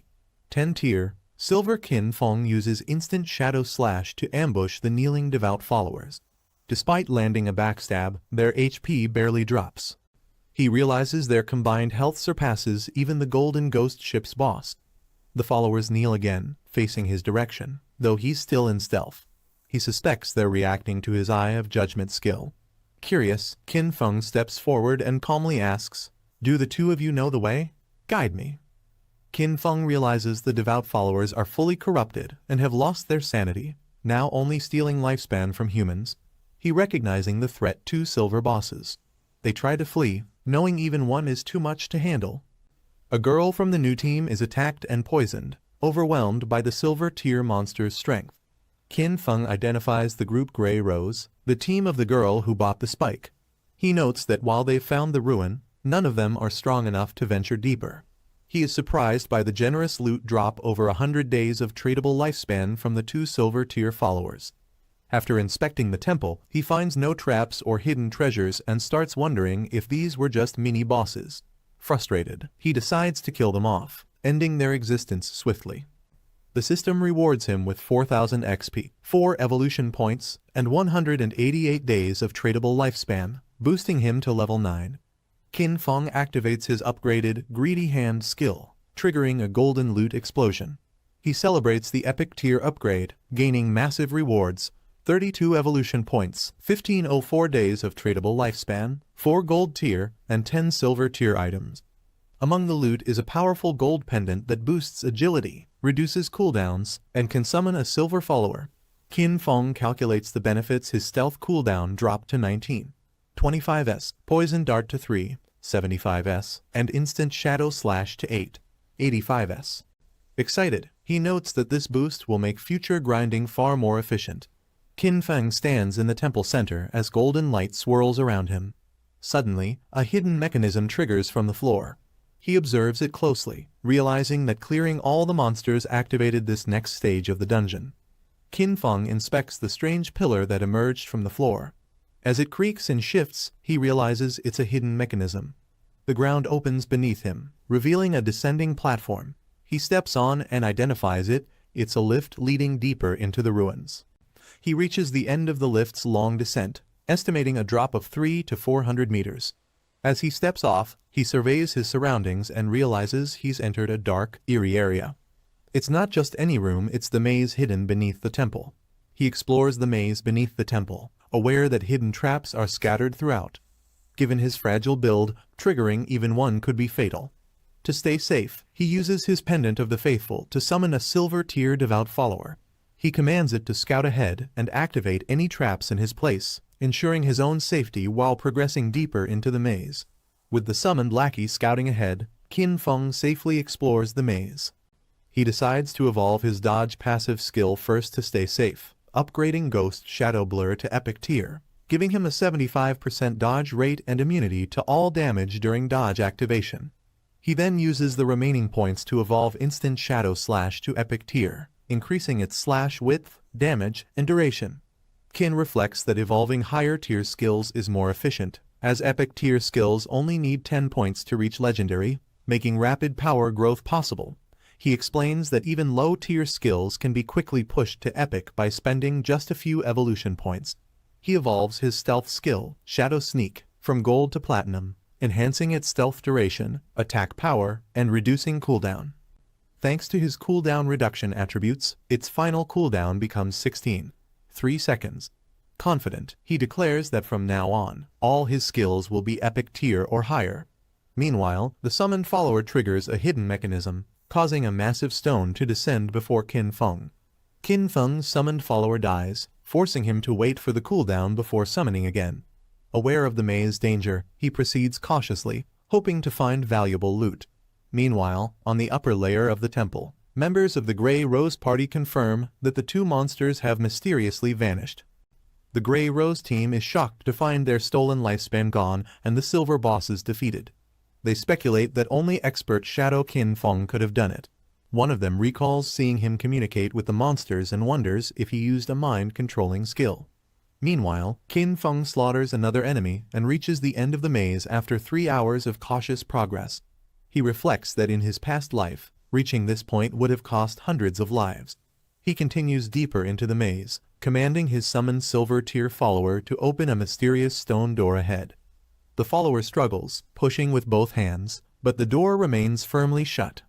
He finds the sealed stone door puzzling and tries to open it himself by pressing his hand against the surface.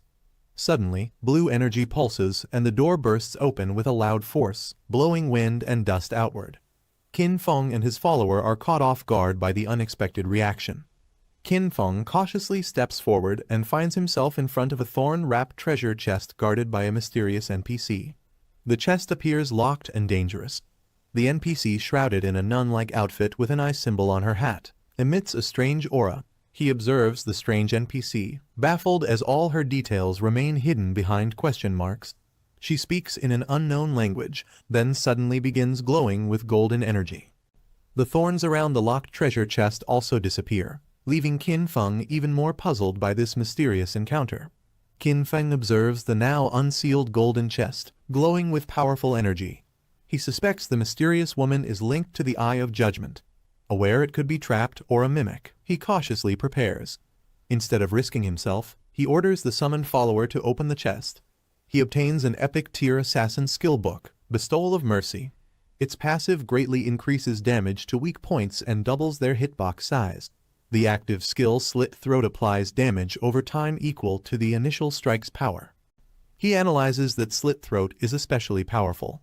A 300 damage hit would apply a 3-second debuff, dealing 300 damage per second totaling 1200 damage. Although multi-hit skills only trigger the debuff once, the burst potential is massive. He notes the skill's cooldown and effectiveness carefully. Since it's epic tier, it can be evolved to legendary. Qin Feng is thrilled this loot massively boosts his burst potential. He decides to return, planning to sell leftover loot to Wang Meng's party. He tells Little Black to relay the message while the others prepare to leave the ruins. He's still thinking about the insane value of Slit Throat, which boosts his weak point damage significantly. Upon arriving back in town, he's immediately recognized. The crowd reacts in awe at his presence.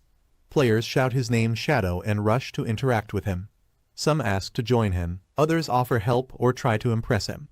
Qin Feng notices that teleportation gates from other towns have started activating. He prepares to head towards Song Fei's Firefly Town. As the gate powers up, the crowd is surprised by his sudden disappearance. Tension erupts in the crowd. Arguments break out over who was bothering Qin Feng, escalating into a physical fight between players. At the new location, Big Plum spots Qin Feng and calls out to him, surprised by his arrival. She excitedly announces Qin Feng's arrival. Wang Meng turns in surprise upon seeing him. Qin Feng notices something unusual and narrows his eyes. He sees Qin Xiaoyu smiling and standing with Wang Meng's team. Qin Feng questions how she managed to join Wang Meng's crew. Qin Feng remains cautious. With his identity as Shadow now widely known, he avoids using powers in public to stay safe. Back in game, Qin Xiaoyu admires Shadow's strength and hopes he could help her reunite with her brother. She looks down on Wang Meng's team in comparison. He offers gear and skill books worth 2,200 days of lifespan. Wang Meng is shocked by the cost, but Qin Feng tells him they can pay later. Grateful, Wang Meng promises that if Qin Feng ever needs help, his team will support him without hesitation. Wang Meng's team is thrilled as Qin Feng provides them with powerful gold tier gear. One player is shocked his DPS tripled, while another gets emotional after being trusted with credit. Qin Xiaoyu notices there's no equipment for priests and begins to feel overlooked. Other teammates show little sympathy. She steps forward and politely asks Qin Feng if there's any equipment meant for her priest role in the team. Qin Feng watches as she sends him a friend request under the name Little Graceful. As Qin Feng vanishes through the teleportation gate, Qin Xiaoyu and the others are left wondering where he went. Some suggest he simply didn't have any priest gear to offer, while others suspect he deliberately ignored her. Despite this, they admire his swift and mysterious exit. Unseen by the others, Qin Feng reflects quietly. He actually has gold-tier priest equipment in his inventory. He looks at the staff and skill book but dismisses the idea of giving them to Qin Xiaoyu, questioning why he would share such valuable items with her. He knows he'll accumulate many unused items and skill books. Selling them to Wang Meng's group in bulk will save time, so he can't let Qin Xiaoyu ruin that connection. He decides to replace her quickly and recalls someone far more qualified, Little Zhu. Gu Yuxi, known in his past life, was a top-tier hidden class priest called the White Avian Priestess. Her white bird could heal and buff, and she was strong enough to solo epic bosses. Compared to her, Qin Xiaoyu is nothing. He remembers that Little Zhu is also from Firefly Town and heads toward the portal. Qin Feng decides to head to Firefly Town, intending to recruit Little Zhu as a proper priest replacement for Wang Meng's team. He activates the teleportation gate and begins his transfer. Arriving in Firefly Town, he quietly surveys the area, looking for clues or signs of Little Zhu. Elsewhere in town, a group of thugs plans to ambush someone named Song Fei out of jealousy. They're frustrated by his popularity and plan to take him down before he secures a boss kill. Qin Feng is pleased to have already discovered leads about Song Fei's whereabouts not long after arriving. He heads toward a dangerous location just outside town, Wailing Valley, an area designated for level 5 players. As he enters the zone, he notes that the monsters here are Ember Fiends and Shackleds, both high-threat enemies. Suddenly, he witnesses someone being ambushed. A fight breaks out, and one of the attackers yells furiously, threatening to kill their opponent for striking back. A massive twin-headed Emberfiend charges at the players. Chaos erupts as they scramble to dodge its fiery attacks. He observes from a distance. He identifies the Emberfiend as a silver-tier boss, but notes that the battlefield is disorganized. Amidst the confusion, players aren't just fighting the boss, they're turning on each other, intensifying the chaos. Qin Feng spots a familiar group. He's caught off guard when he recognizes someone among them. Song Fei appears confidently, surrounded by his loyal fans. One of the attackers shouts his name with fury. The man charges at Song Fei, accusing him of ambushing him and stealing his lifespan. He now seeks revenge using a powerful anti-mage skill called Lockjaw. One of the girls rushes in to protect Song Fei, calling him her Appa and blocking the attack with determination. Qin Feng watches from hiding. He remembers that in his past life, Song Fei used his popularity to convince fangirls to play as mages, then exploited them by taking their equipment and skills to quickly power up. Song Fei shouts, expressing pain for how much his followers suffer. His fans respond emotionally, insisting he's the one who works the hardest. As the fiery monster roars, Song Fei and his group begin attacking it together, declaring they'll fight for his sake. The girls scream that the monster must die for harming Song Fei, shouting that they'll follow him forever. The monster retaliates with a flaming punch towards Song Fei, who braces himself for impact. Song Fei continues attacking the burning boss with all his strength, determined to protect his followers. One of the girls falls, and Song Fei rushes to her side. She admires him deeply and pledges her loyalty, moved by his devotion. Another girl urges the group to push harder, hoping that defeating this boss will put Song Fei at the top of the rankings, surpassing even Shadow.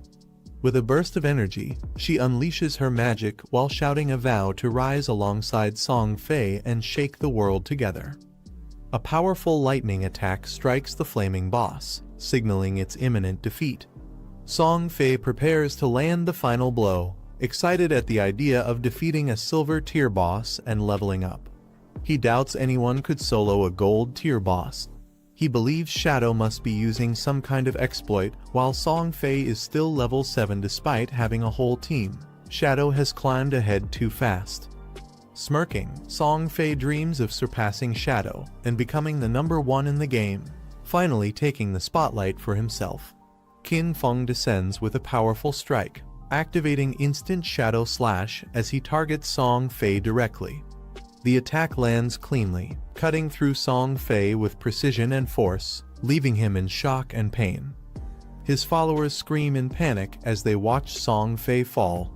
The aftermath shows a screen filled with massive damage numbers and kill confirmations.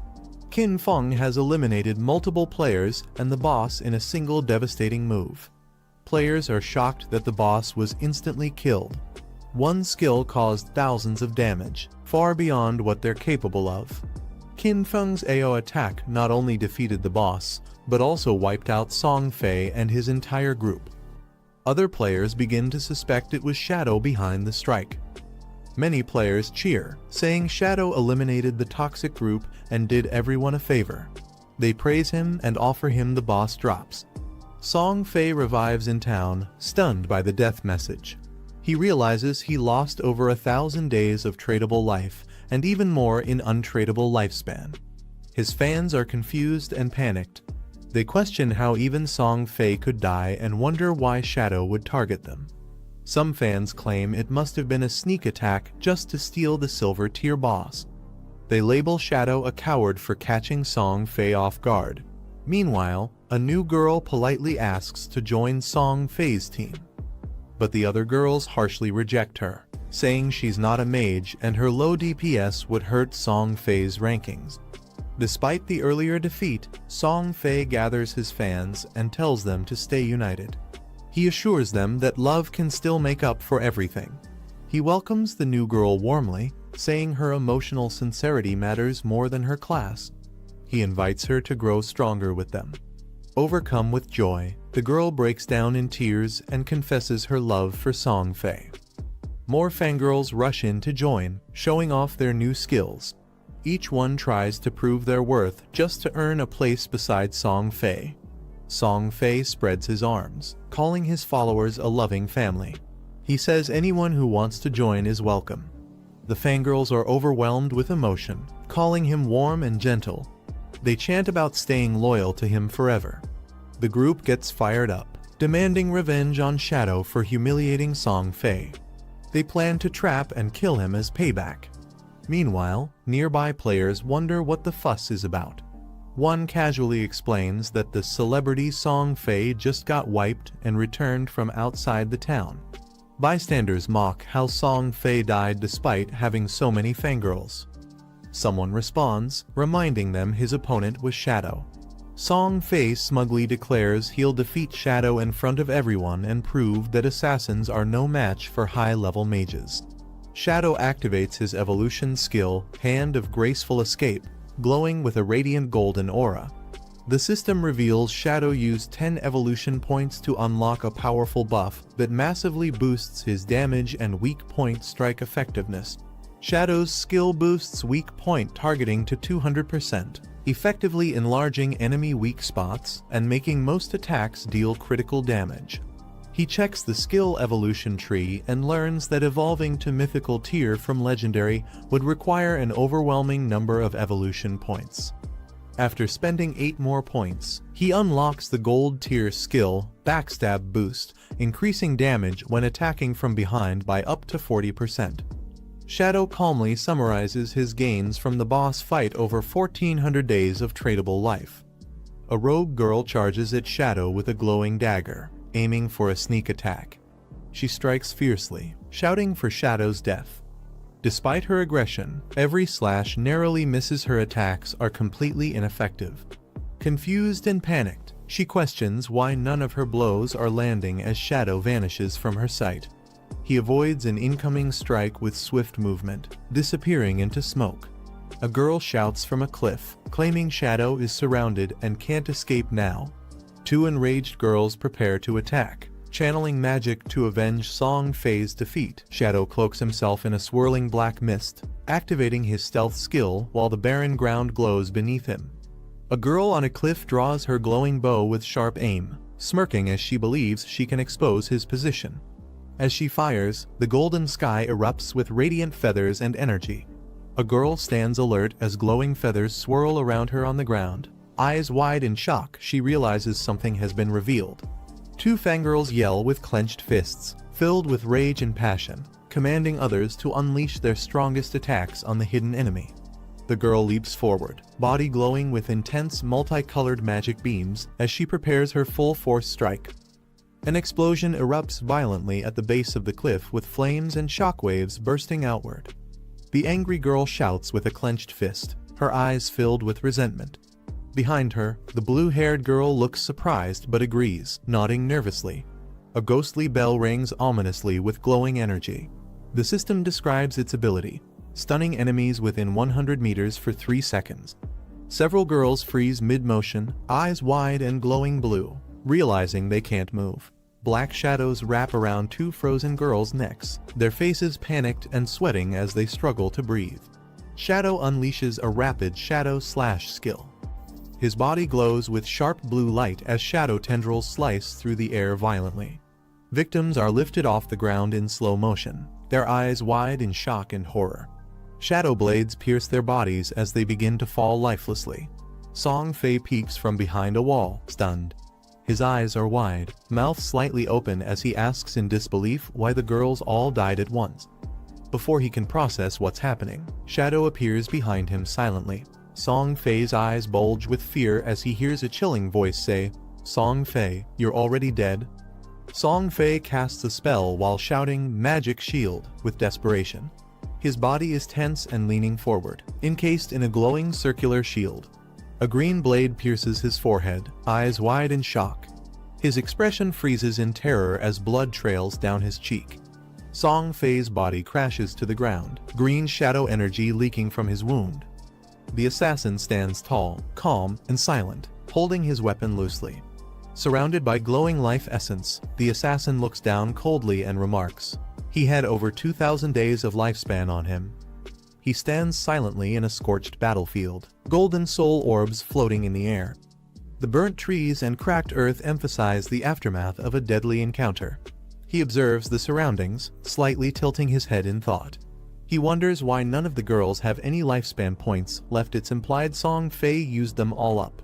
Back in town, Song Fei cries out in anger and frustration, clutching his glowing hands. His face is twisted in panic and disbelief as he realizes his 2,000 days of lifespan were reduced to only 500 after the assassin's strike. Others around him look shocked.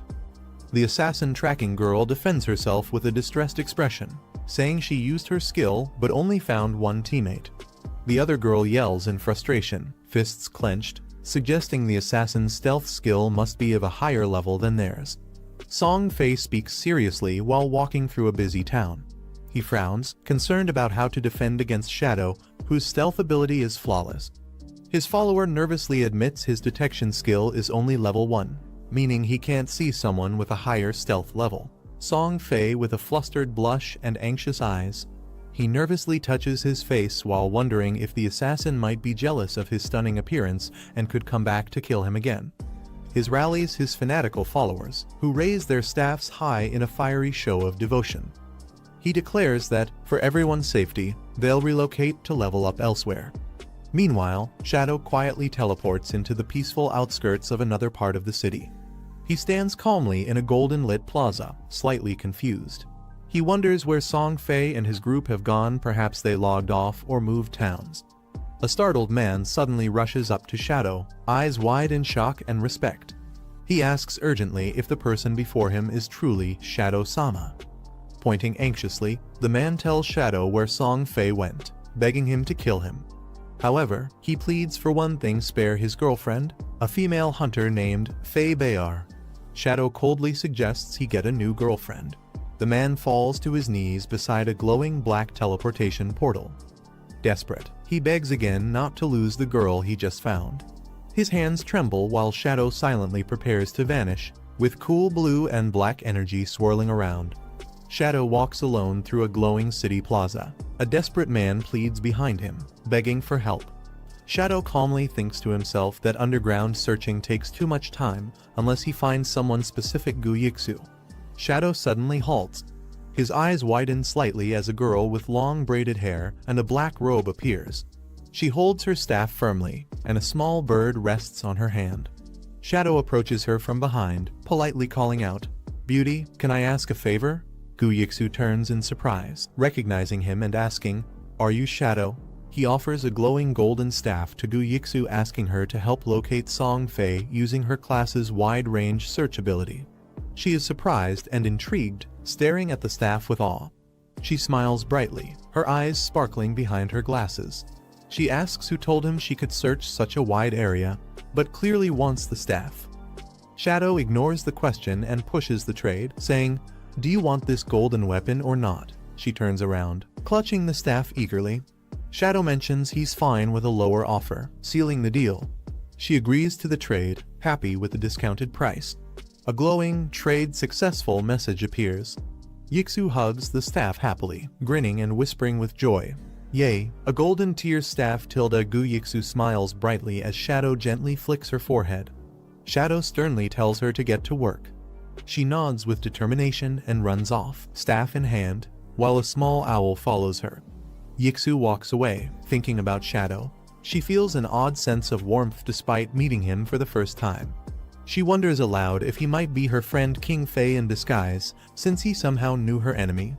Turning around suddenly, Gu Yixu suspiciously questions Shadow directly, "Wait, are you King Fei?" Gu Yixu raises her staff and releases her owl familiar into the sky, commanding it to go. The golden sky glows behind her. Shadow turns his head slightly and casually mutters, "Like I care." The owl flies high above a red-roofed town, scanning the vast landscape until it locks onto a distant valley. The owl's vision zooms in the valley. Gu Yixu excitedly exclaims, "I found Song Fei." The owl returns and signals it has located Song Fei. Coordinates are provided, but there's uncertainty whether the target will remain in place. Shadow tells the girl to add him as a friend and keep him updated on Song Fei's movements. She asks how long it will take. Without answering directly, Shadow dashes off at high speed through a canyon, determined to reach the target quickly. Shadow suddenly narrows his eyes, sensing something. He halts beside a large tree. He inspects the tree closely, asking if there are any other similar trees nearby. The observer scans the area and confirms there are 2 more trees of the same type, each located about 100 meters ahead and to the left. Shadow marks the tree with a glowing slash. He draws a second glowing symbol onto another tree, as someone observing wonders about its meaning. He finishes a third marking with a circular flame emblem. A sudden burst of light shoots into the sky from the marked trees. Shadow stands before a glowing emerald-colored treasure and laughs, revealing it's a rare grade loot chest. He is surprised that he found an ancient divine blessing so early in the beginner village and even opened a treasure chest. He explains that the area likely contains a hidden rune pattern. These usually trigger when specific symbols are drawn on marked trees. He realizes the treasure chest contains rare tradable lifespan equivalent to tens of thousands in real money value. The flying scout bird rushes to record Shadow's rune gestures before it forgets, thinking it could be very profitable intel. He opens the jade chest and obtains a special ability called Blooming Curse. He's curious about what kind of skill it is. The skill description explains, if used on a corpse within 15 seconds of death, a curse flower will bloom and extract all tradable lifespan from the target. He smirks and realizes the skill is powerful. It ensures any future kill allows him to drain full tradable life by planting this flower on the enemy's corpse. He declares that Song Fei's lucky days are over. He plans to ambush and eliminate him permanently using this deadly combo. The group launches a coordinated magic attack, killing a flaming wolf monster. Everyone relaxes as the threat is eliminated. They believe Shadow won't pursue them this far. Song Fei grins confidently, complaining that Shadow stole his silver tier boss and killed him twice. He swears to get revenge later. With a sinister look, Song Fei vows to grind levels here and come back stronger to settle the score with Shadow. A girl spots a group fighting a boss monster nearby and excitedly points it out to Song Fei. Song Fei and the others recognize the group. They're shocked to see fans of New Jayaki among them. In a jealous frenzy, Song Fei's followers scream to charge in, determined to stop them from helping Jayaki climb the ranks. Jayaki's group is happy to see backup arriving, unaware it's a hostile ambush disguised as allies. The chubby girl violently punches the male healer in the face, catching him completely off guard. With blood flying, he's slammed into the ground as the attacker jumps down with terrifying force. His teammates cry out in shock, demanding to know why they're being attacked and if the girls have gone insane. Covered in dark aura, the girls coldly declare this is the fate of anyone who sides with New Jayaki. The confused girl shouts that she doesn't know anyone named New Jayaki and has no idea what they're talking about. Suddenly, a magical spike pierces straight through her mouth, shocking everyone around. Misha is horrified as the attack kills their comrade right in front of her. The vengeful girls shout slogans about rising as queens and wiping out anything associated with New Jayaki. The lizard monster lifts its arms in panic as a barrage of explosive spells rains down from above. In a dramatic vertical blast, the girls scream their battle cries and launch a massive magical strike, saying it's all for their brother. The man floats mid-air with glowing orbs beneath him, emotionally thanking his beloved family for their support. The girls cheerfully scream in unison, saying there's no need to thank them wherever they go. Their hearts Shadow spots a glowing ritual circle in the distance and approaches silently from a cliff. He activates his stealth ability, surrounded by swirling black and blue energy. The energy spirals into the ground, back at the ritual site. Song Fei's followers react with shock as Song Fei suddenly senses something and turns alertly. He is struck through the chest by a stealthy blue attack. His eyes widen in shock as life drains from him. His sister screams in horror and sorrow, crying out to her fallen brother. Shadow Assassin appears behind Song Fei's corpse, revealing himself to the crowd, who stare in disbelief. With glowing eyes, the assassin activates Flower Curse again, absorbing Song Fei's remaining tradable lifespan. A glowing red curse flower blooms from Song Fei's corpse as the assassin channels the flower curse to drain his lifespan. His followers scream in shock and horror as red energy tendrils surge toward them, their faces twisting in panic and disbelief. Song Fei collapses in a magic circle, panicking as an unseen force drains his energy. He screams angrily, asking why the assassin keeps targeting him, accusing him of being jealous. He kneels on the floor, blaming himself for the assassin coming to this town, confused about why the girls being fans matters. He's horrified to see his tradable lifespan drop below 400 days and still decreasing, unable to comprehend the lasting curse. He collapses again inside a glowing ritual circle as the girls channel energy around him. One girl warns that something's wrong. His corpse is showing signs of a red flower blooming. Song Fei panics, realizing the flower is draining his tradable lifespan as numbers tick down rapidly. Terrified of losing everything, he tells everyone to log out and regroup later after buying new gear and lifespan. He vows revenge, declaring he spent 2.5 years training, and will use money to kill the Shadow Man. Red cursed flowers bloom everywhere, symbolizing the draining of lifespan across the battlefield. Shadow absorbs lifespan from multiple corpses around him, glowing with golden energy. A system message warns that due to excessive player kills, he has lost nearly all his life, yet he calmly notes that he's gained over 1,000 days and guesses the survivors must have logged out. The owl flies through the sky in silence. Gu Yixu, shocked by the destruction, realizes this is the true power of the second-ranked player, Shadow. She asks if Song Fei has logged out. The Shadow confirms both he and his fans are offline now, and instructs her to alert him if they return. As she asks to leave, Shadow casually offers her a golden rank priest skill scroll, Holy Healing Sword, asking if she's interested. She happily agrees to wait in the nearby town while the Shadow prepares the skill scroll. Inside the shop, the Shadow offers her a golden rank scroll for half the price in exchange for a favor. The girl gets nervous, but the Shadow clarifies he wants her to join a party as their long-term healer. She agrees, but warns that if the team is too weak, she'll complain directly to the Shadow. Shadow confirms Gu Yixu team is decent, and Gu Yixu says she'll contact them immediately. Meanwhile, Wang Meng lands a powerful finishing blow on a green monster. He breathes a sigh of relief, shouting that he finally took it down. Suddenly poisoned, he desperately begs the healer for a cure, saying he can't hold on much longer.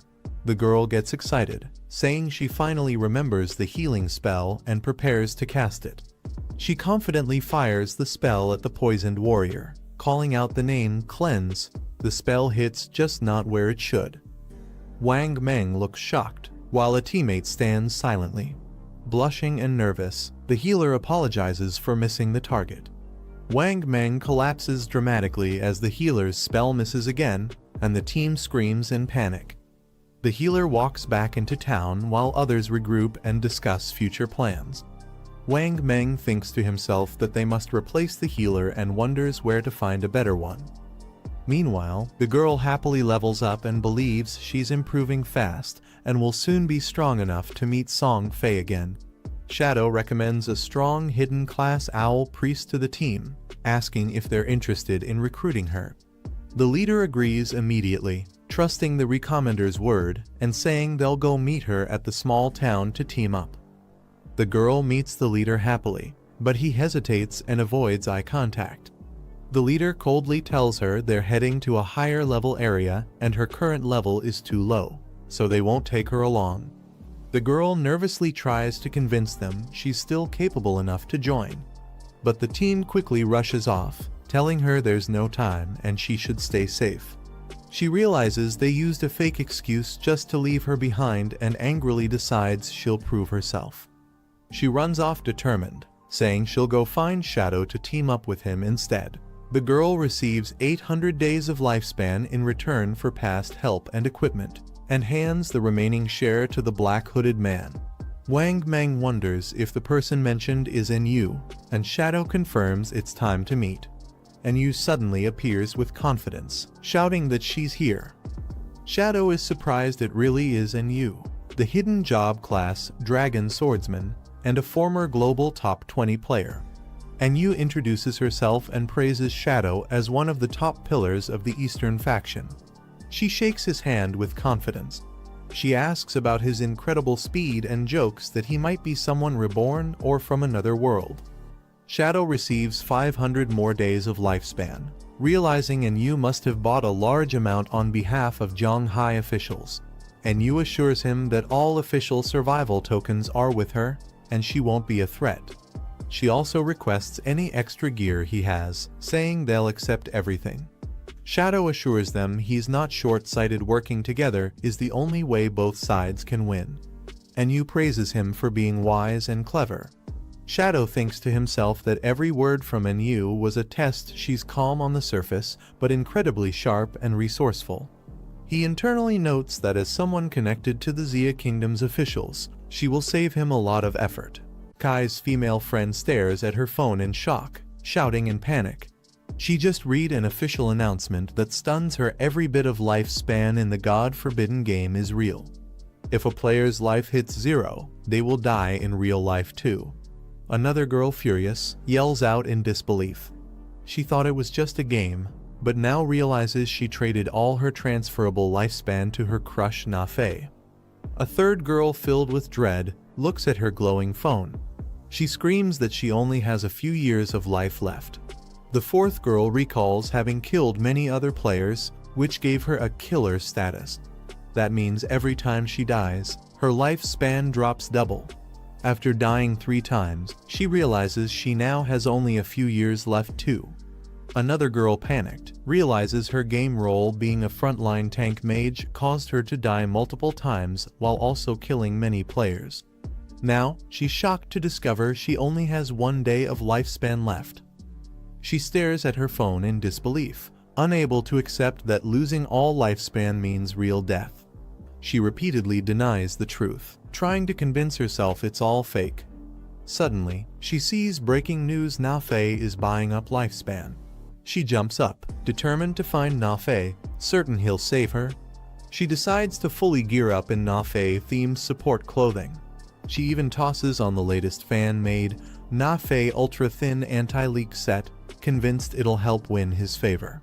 Wearing a flashy red dress adorned with Na-Fei's face, the girl poses confidently, striking a dramatic, love-struck stance.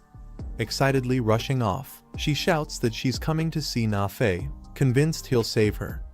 Meanwhile, a different girl wakes up in her room. She questions whether she's back in the real world, still unsure of what's real or a dream. Checking her phone, her eyes widen with shock. She realizes that at the current market rate, 1 day of lifespan sells for 15,000. With 200 days in hand, she instantly understands she's now a millionaire. The girl's eyes widen in absolute shock as she reads the news on her phone. The announcement hits hard. Na-Fei, the one collecting lifespans, was killed 3 times by the Shadow Clan. Tears stream down her face as she covers her mouth, trembling. Still crying, she recalls how Na-Fei had warned her that if someone's lifespan hits 0 in the game, they'll actually die in the real world. Even with 100 years of untradeable lifespan, dying 3 times left him with barely 12 years. She breaks down, calling his name in disbelief and pain. Sitting alone in bed, she wonders why the Shadow Clan targeted Na-Fei and managed to kill him 3 times despite heavy resistance. She trembles, terrified by how overwhelmingly powerful the attacker must be. Suddenly, a broadcast from a familiar fangirl pops up on her phone. She urgently calls on all Na-Fei supporters, especially those in Zhonghai City, to help him by selling their tradable lifespan. The fan announces Na-Fei is currently at Dajong Plaza, where he's purchasing lifespan at a 1:10,000 ratio. She encourages everyone to act quickly, claiming this is a once-in-a-lifetime chance to get rich and help their beloved Na-Fei. The girl message and is stunned to learn Na-Fei is nearby.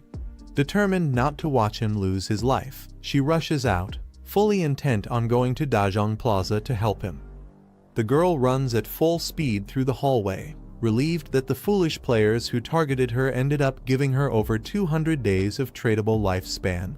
Meanwhile, a giant red monster is violently struck and ripped apart by a sharp slash, its body exploding mid-air. Shadow stands at the center of a fierce fight, surrounded by crabs, beasts, and glowing attacks. A system notification flashes. Congratulations, you've reached level 10. Shadow stands tall, gaining stat boosts and unlocking a new class. He is now recognized as the first Shadow player to reach this level, triggering server-wide announcements. A system-wide announcement flashes. Player Shadow has become the first in the world to reach level 10.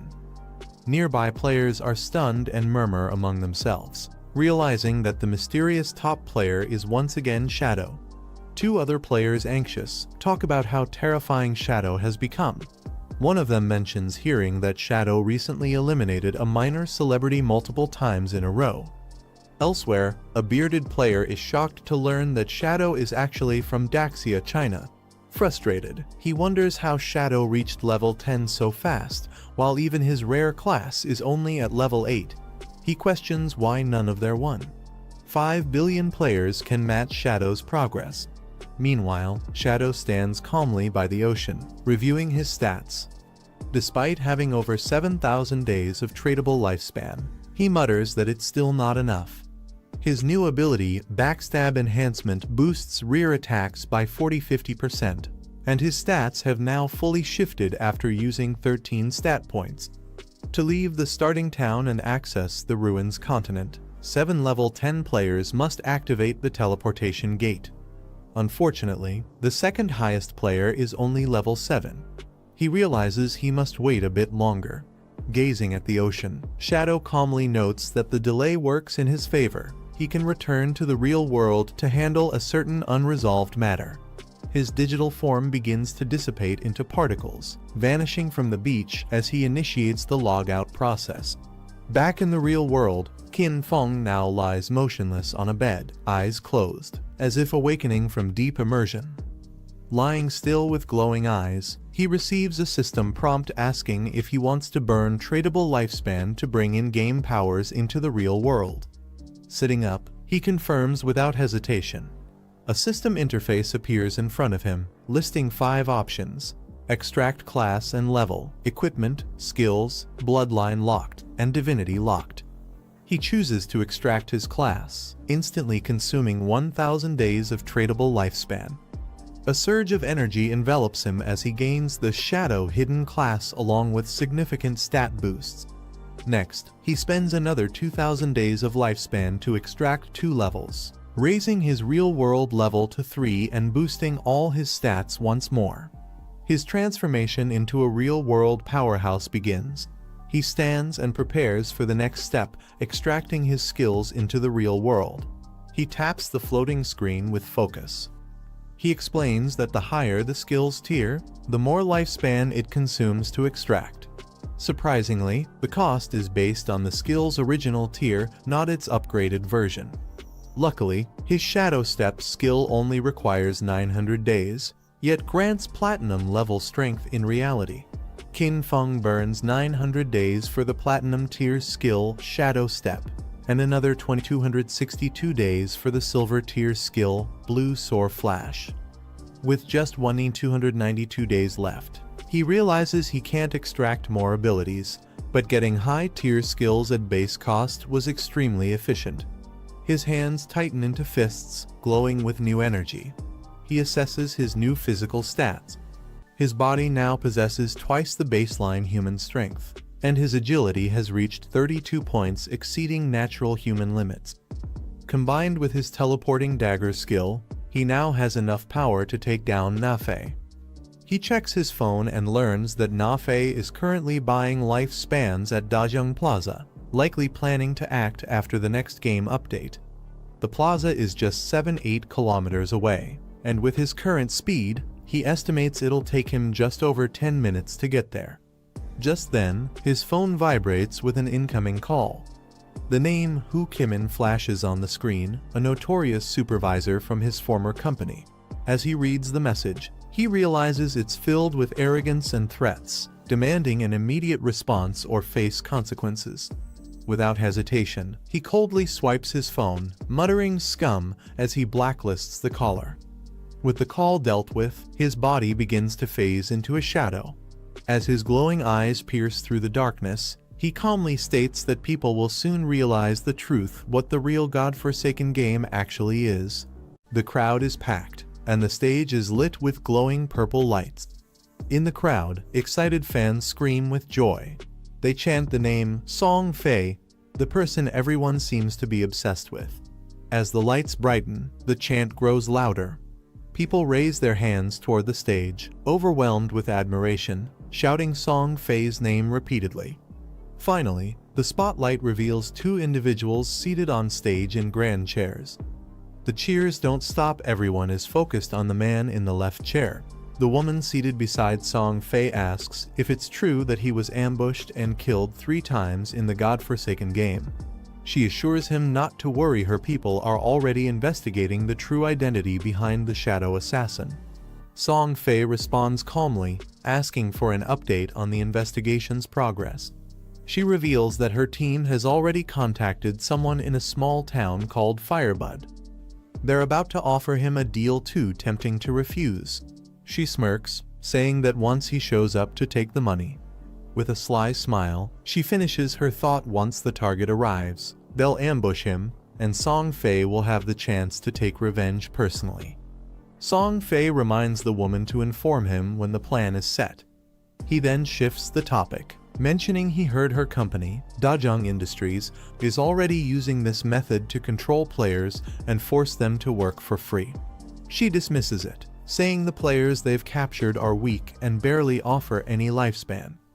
Then she praises Song Fei, noting that many women willingly give up their lifespans for him, some even ready to die for him. Song Fei sits back confidently, smirking with pride as if to say, "Of course they do." Suddenly, someone rushes to the stage from the crowd, shouting at everyone. He warns them not to blindly sell their lifespan to others and asks if they've even seen the official warning that was just released. A man on stage shouts in alarm, revealing to the crowd that if your lifespan hits 0 in the game, you'll die in real life too. He accuses Song Fei directly, calling him out for manipulating his fans. Despite knowing how dangerous lifespan is, Song Fei is still buying it en masse through brainwashing.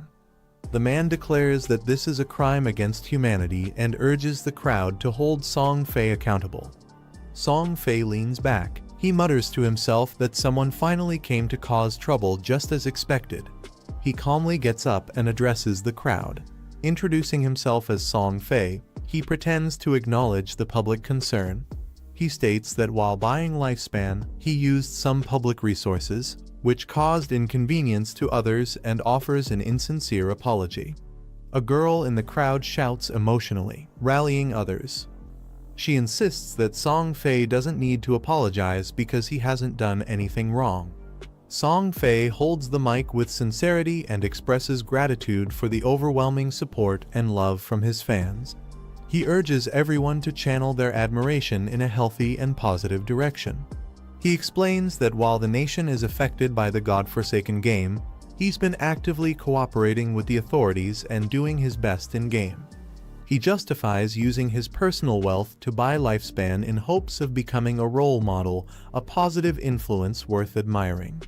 Tearing up, Song Fei continues his heartfelt speech. He says his real goal was to give back to fans and help them find meaning and happiness through the game. But he never imagined it would cause them so much trouble.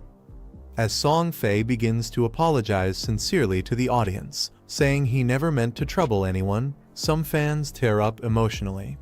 One girl cries out that he doesn't need to apologize, he did nothing wrong.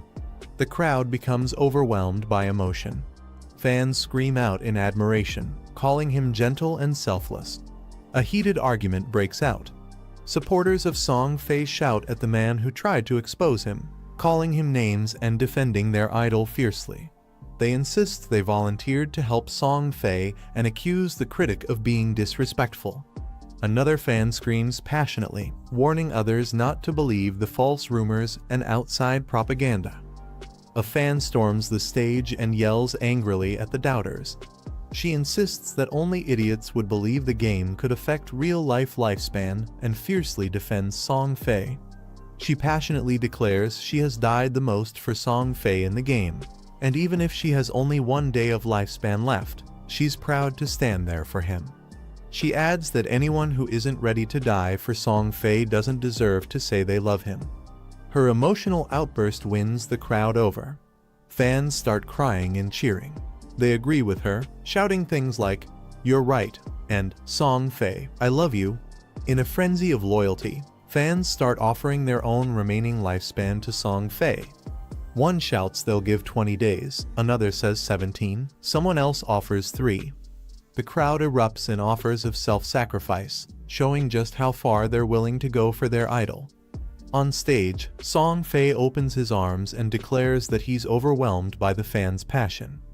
With a big smile, he shouts back that he loves them too, sending the crowd into another frenzy. He turns to the fan who stormed the stage earlier and gently acknowledges her. He says her support truly moves him and thanks her personally. The fan, overwhelmed and in tears, gazes at Song Fei with deep affection. She confesses that if she could keep looking at him like this, she'd willingly give her life for him at any moment. Song Fei, deeply touched, tears up as he looks at her. Suddenly, a sharp beam of energy shoots through the air toward the stage. Song Fei stands frozen, while the devoted fan continues walking toward him. Gasps echo through the crowd as everyone's expressions shift from joy to horror. Among them, even Song Fei's partner and the audience are visibly stunned. The energy blast strikes Song Fei in the head. His eyes widen in disbelief as the impact hits. The crowd watches in shock as Song Fei collapses forward, falling into the arms of the very fan who adored him most. The fan looks up in horror, speechless, as Song Fei collapses in her arms. Song Fei's assistant rushes forward, screaming his name in panic. The crowd begins to realize what's happened. Panic spreads as they shout out in confusion, asking what's wrong with Song Fei. A scream cuts through the noise. Song Fei is dead. The crowd erupts in hysteria. A bodyguard immediately takes charge, yelling that there's danger.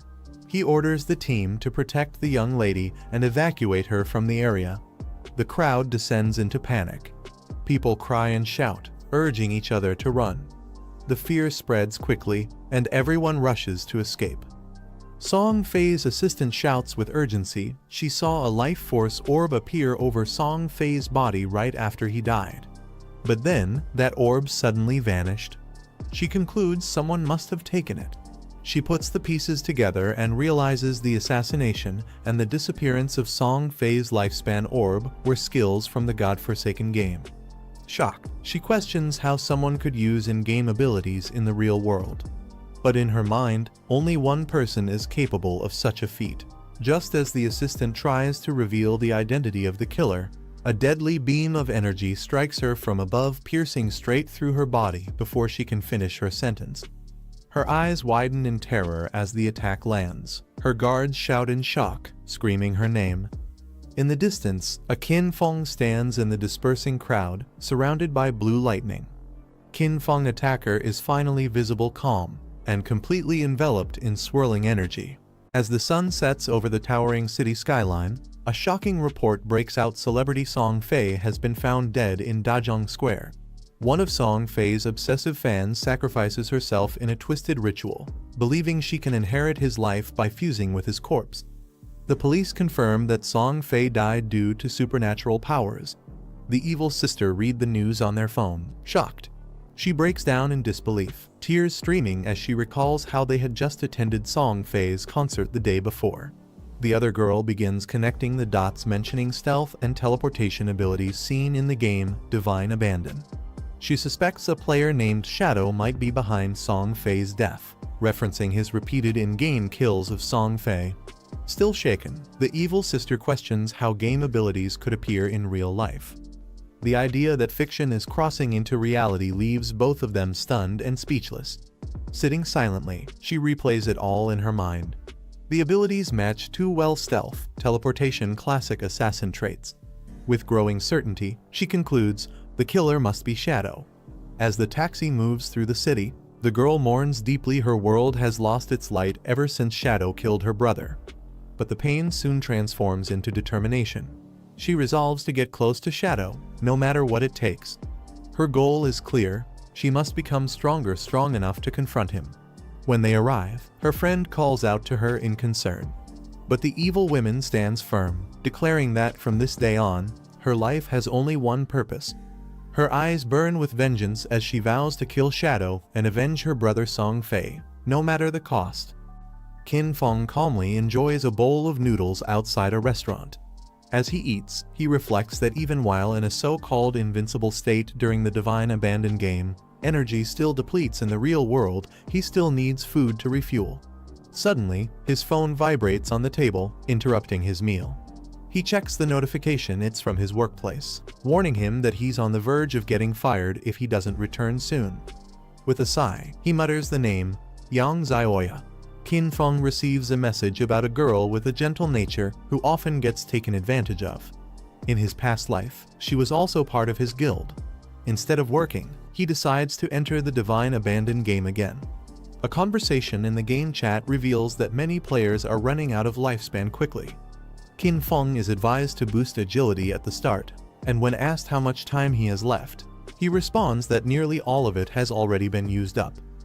Hu Pengzi gets scolded by his boss Qian Shishi, the daughter of a powerful corporation's chairman. She has a notorious history of targeting men, even causing scandals with foreign businessmen, and now has her sights set on Qin Feng.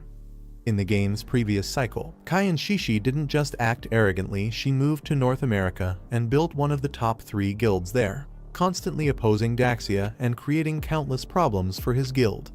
Qin Feng narrows his eyes, realizing that if he wants to stop Qian Shishi from founding a major enemy guild in North America, he must act before she leaves the country. If she dies, the Elysian's guild might never form. He recalls rumors that many top contributors to the Elysian Guild were romantically tied to her. Removing her would sever those connections and collapse the guild's foundation. Suddenly, his phone buzzes. The caller is Zioyu.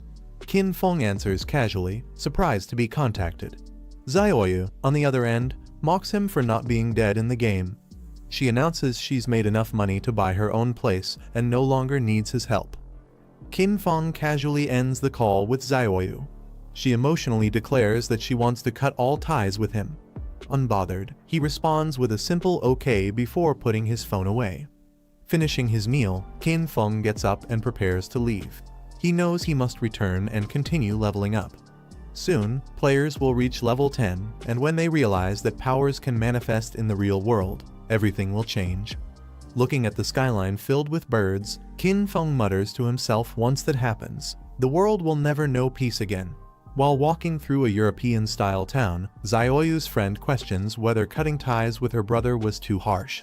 But Zioyu refuses to apologize, stating she sold her game lifespan to Qian Corporation for 2 million and has no regrets.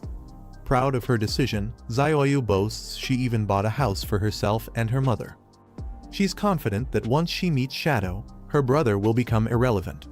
Later, she's approached by a young man delivering the assassin skill book she requested.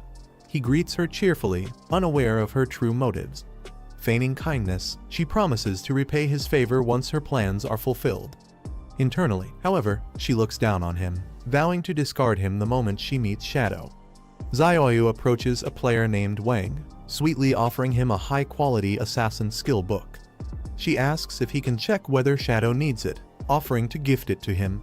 Smirking to herself, Zioyu thinks this skill book might be the perfect excuse to get close to Shadow. She calls it the red thread that will tie them together. In the woods, Zioyu fantasizes about being Shadow's silent support, healing him, killing enemies for him, and helping him level up. She plans to become indispensable. She imagines a future where Shadow gradually trusts her, even sees her as his other half. But when she becomes strong enough and he's no longer useful, she plans to abandon him just like she did to everyone else. Consumed by vengeance, Zioyu stabs a target while screaming that she'll personally kill Shadow and gouge out his eyes, vowing to avenge her beloved Song Fei. But her fantasy is quickly shattered. A messenger relays that Shadow rejected her gift, calling the skill book trash. In the desolate wilderness, Shadow was engaged in battle, surrounded by rising blue energy. Suddenly, someone shouts a warning, "Watch out!" Shadow hides behind a rock and quickly assesses the danger. This is no ordinary boss. He mutters that surviving comes first. Suddenly, a red creature charges at Wang Meng. He shouts in panic, urging his teammates to run. He braces himself behind a shield, but the beast's overwhelming number of blades surrounds him, leaving no escape. A brutal strike crashes down. The ground explodes with force as debris scatters. Hiding behind a rock, Shadow narrows his eyes. This isn't just any monster, it's a level 8 golden tier boss with powerful enhancements. He recalls the data. This boss has 2 levels of anti-stealth attributes. That means its true strength is far greater than it appears.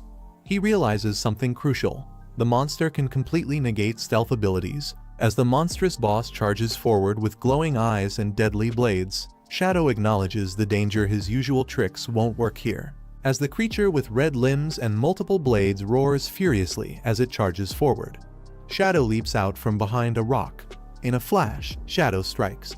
Blue slashes pierce the boss repeatedly, and damage numbers explode around them. He notes that if the enemy couldn't detect him, his surprise attack would have dealt even more damage. But since the boss could see through stealth, his damage output was slightly reduced. Thanks to the legendary skill Grace Unleashed, the boss's head and core weak points are now magnified by 200%, making it far more vulnerable than before. Out of Shadow's 9 rapid strikes, 3 hit the weak spots precisely, inflicting triple damage. This perfectly compensated for the earlier damage reduction. The evil sister smirks proudly, crediting her rare skill and thanking friend who helped her find the worship temple where she obtained it. Shadow's attack drops the golden tier boss's HP by nearly 1/3 with a single blow. The poisonous spear slams directly into the boss's face, causing a critical hit. The damage is massive, its regeneration can't keep up anymore. Shadow clenches his fist and reflects. He realizes he still needs to advance his class further to unlock higher levels of stealth to maximize his power. The boss isn't finished, yet it lunges toward him with blinding speed and full fury. The towering red boss descends with all its blades aimed at Shadow, launching one last desperate attack. A girl shouts in alarm from behind the rocks, warning Shadow of the incoming attack. The enemy as the boss unleashes a flurry of rapid, deadly slashes. Blades clash in a chaotic storm. From a distance, 2 spectators watch in awe. They're stunned by Shadow's incredible reaction speed and his complete understanding of the boss's attack patterns. Shadow blocks each blow flawlessly. It's as if he's fought this exact boss countless times before, adapting with precision honed through relentless experience. Shadow recalls his past life, how he once fought alongside Kin Zioyu, who couldn't even protect herself back then, let alone support him. That failure pushed him to master evasive footwork and dodging skills as a warrior. Shadow's eyes sharpen. This is the reason why, even with a basic class, he's ranked among the top 100 fighters in the world. He effortlessly weaves through the boss's flurry of blades under a web of blue light. The golden tier boss stares in disbelief, blood dripping as its health continues to drop rapidly. Shadow compares this boss to others he's faced in the past. Unlike those with unavoidable special moves, this one is far easier to handle. From behind the rocks, the girl watches in shock. She can't believe it, the powerful golden tier boss is actually fleeing. Shadow doesn't hesitate. He activates his skill and launches a deadly green energy spear straight at the retreating enemy. In one final strike, the boss is pierced midair and killed instantly. System notifications appear: boss defeated, XP gained, and rare loot secured. After the boss is defeated, Shadow receives his rewards: 28 total evolution points and nearly 2,000 days of tradable lifespan. The system screen glows brightly with the loot details. He's stunned at the sheer value of what he just earned. His eyes fixate on the reward interface, realizing the opportunity in front of him. Among the rewards is the Black Light Shield, a powerful golden tier skill. When used, it can convert his evasion rate into damage immunity. Combined with his existing dodge skills, it makes him nearly untouchable. Without hesitation, Shadow evolves the Black Light Shield to its highest possible rank, Legendary. Shadow uses 6 evolution points to enhance his Black Light Shield, gaining 7 layers of damage immunity and reducing the shield activation threshold to 10%. With this strong defense, he's now confident in exploring higher level zones. Next, he spends 16 points to upgrade his venomous flying blade, increasing its damage and poison effect. The enhanced skill now stacks poison up to 800% and applies a weakening debuff, making it a powerful tool for sustained damage. Lastly, Shadow equips 2 assassin class items: a platinum accessory that boosts agility, speed, and cooldown reduction, and a golden glove that increases defense, health, and resistance. With his current gear, Shadow's cooldown reduction reaches an impressive 55%. What used to take 12 seconds, his signature blink strike now only needs 7 seconds. Additionally, the evolution boosts his stats significantly, plus 51 to Constitution, plus 106 to physical defense, and a massive plus 1517 to HP. Meanwhile, his teammates watch in awe. They can hardly believe he soloed the boss. One praises his unmatched strength, while another eagerly asks if there's any equipment or skill he could sell to them. Shadow begins assisting his teammates with equipment and skills. When asked if he has any valuable items for a mage, he pulls out a golden skill book titled Frost Bombardment, a powerful AoE skill that unleashes up to 10 ice orbs. The asking price, 800 tien coins. The mage hesitates, noting that a similar level golden skill book she saw earlier only cost 400 tien. But Shadow calmly explains, this isn't just any skill book, it's a level 7 skill, which deals over 40% more damage than the level 5 version. Given its power, 800 tien is more than reasonable. The mage doesn't argue further. She quickly agrees, sealing the deal with confidence. 800 tien, it's a deal. Shadow has just defeated a high-level boss, losing a golden tier skill book called Frost Bullet in the process. However, his victory earns him 800 days of transferable lifespan, making the trade-off well worth it. Confident and composed, Shadow declares that lower-level bosses no longer pose any threat to him. He plans to return to town to post a notice seeking locations of silver and gold tier bosses, aiming to farm them efficiently and rapidly boost his growth. Just as Shadow is about to head out, a teammate approaches him with a message from a healer named Zioyu. She wishes to gift Shadow a skill book. Shadow, skeptical, immediately assumes it's just another low-quality, bronze tier skill and dismisses it as useless trash. While the outside world is abuzz with theories that Shadow is the one eliminating powerful figures left and right, the idea of someone sending him a Shadow-related skill book seems either coincidental or suspicious. Uninterested, Shadow tells his teammate to reject the offer and let Zioyu keep the book for herself. Internally, he wonders whether Zioyu is trying to get close to him or seek revenge, or perhaps both. The message is relayed back to Zioyu. Shadow called her skill book trash and said he doesn't need it. Shocked and disappointed, Zioyu can only mutter in disbelief. Shadow calls Wang Meng to meet him in town, saying he has something to sell in exchange for lifespan. Wang Meng enthusiastically agrees, responding without hesitation. Wang Meng brings up a serious question. He hesitates slightly, then asks about Song Fei, the name of someone significant. Looking directly at Shadow, Wang Meng asks if it was him who killed Song Fei. Shadow confirms without flinching, yes, I killed him. While reviewing the timeline of Song Fei's murder, Wang Meng discovers a critical clue. Thanks to his close connection with Wang Meng, he confirms that Shadow, with a potentially dangerous past, was offline during the entire period of the crime. Meanwhile, Shadow becomes aware that the investigation has reached a pivotal point. With Wang Meng's cooperation, the authorities have tightened their net. Rather than panic, Shadow remains calm, almost amused. Just 2 hours before the local stations report the incident publicly, Shadow sees this moment as a test. For him, it's not just about evading arrest, but observing how the Daxia authorities react to a situation orchestrated under such calculated pressure. The Grand Clock Tower, all eyes turn toward Shadow, who enters confidently. From within the crowd, Enyu steps forward. She questions Shadow directly, asking if he admits to killing someone named Song Fei. Without hesitation, Shadow calmly confirms her suspicion. Enyu smiles, slightly blushing as she reveals they've already conducted a thorough investigation.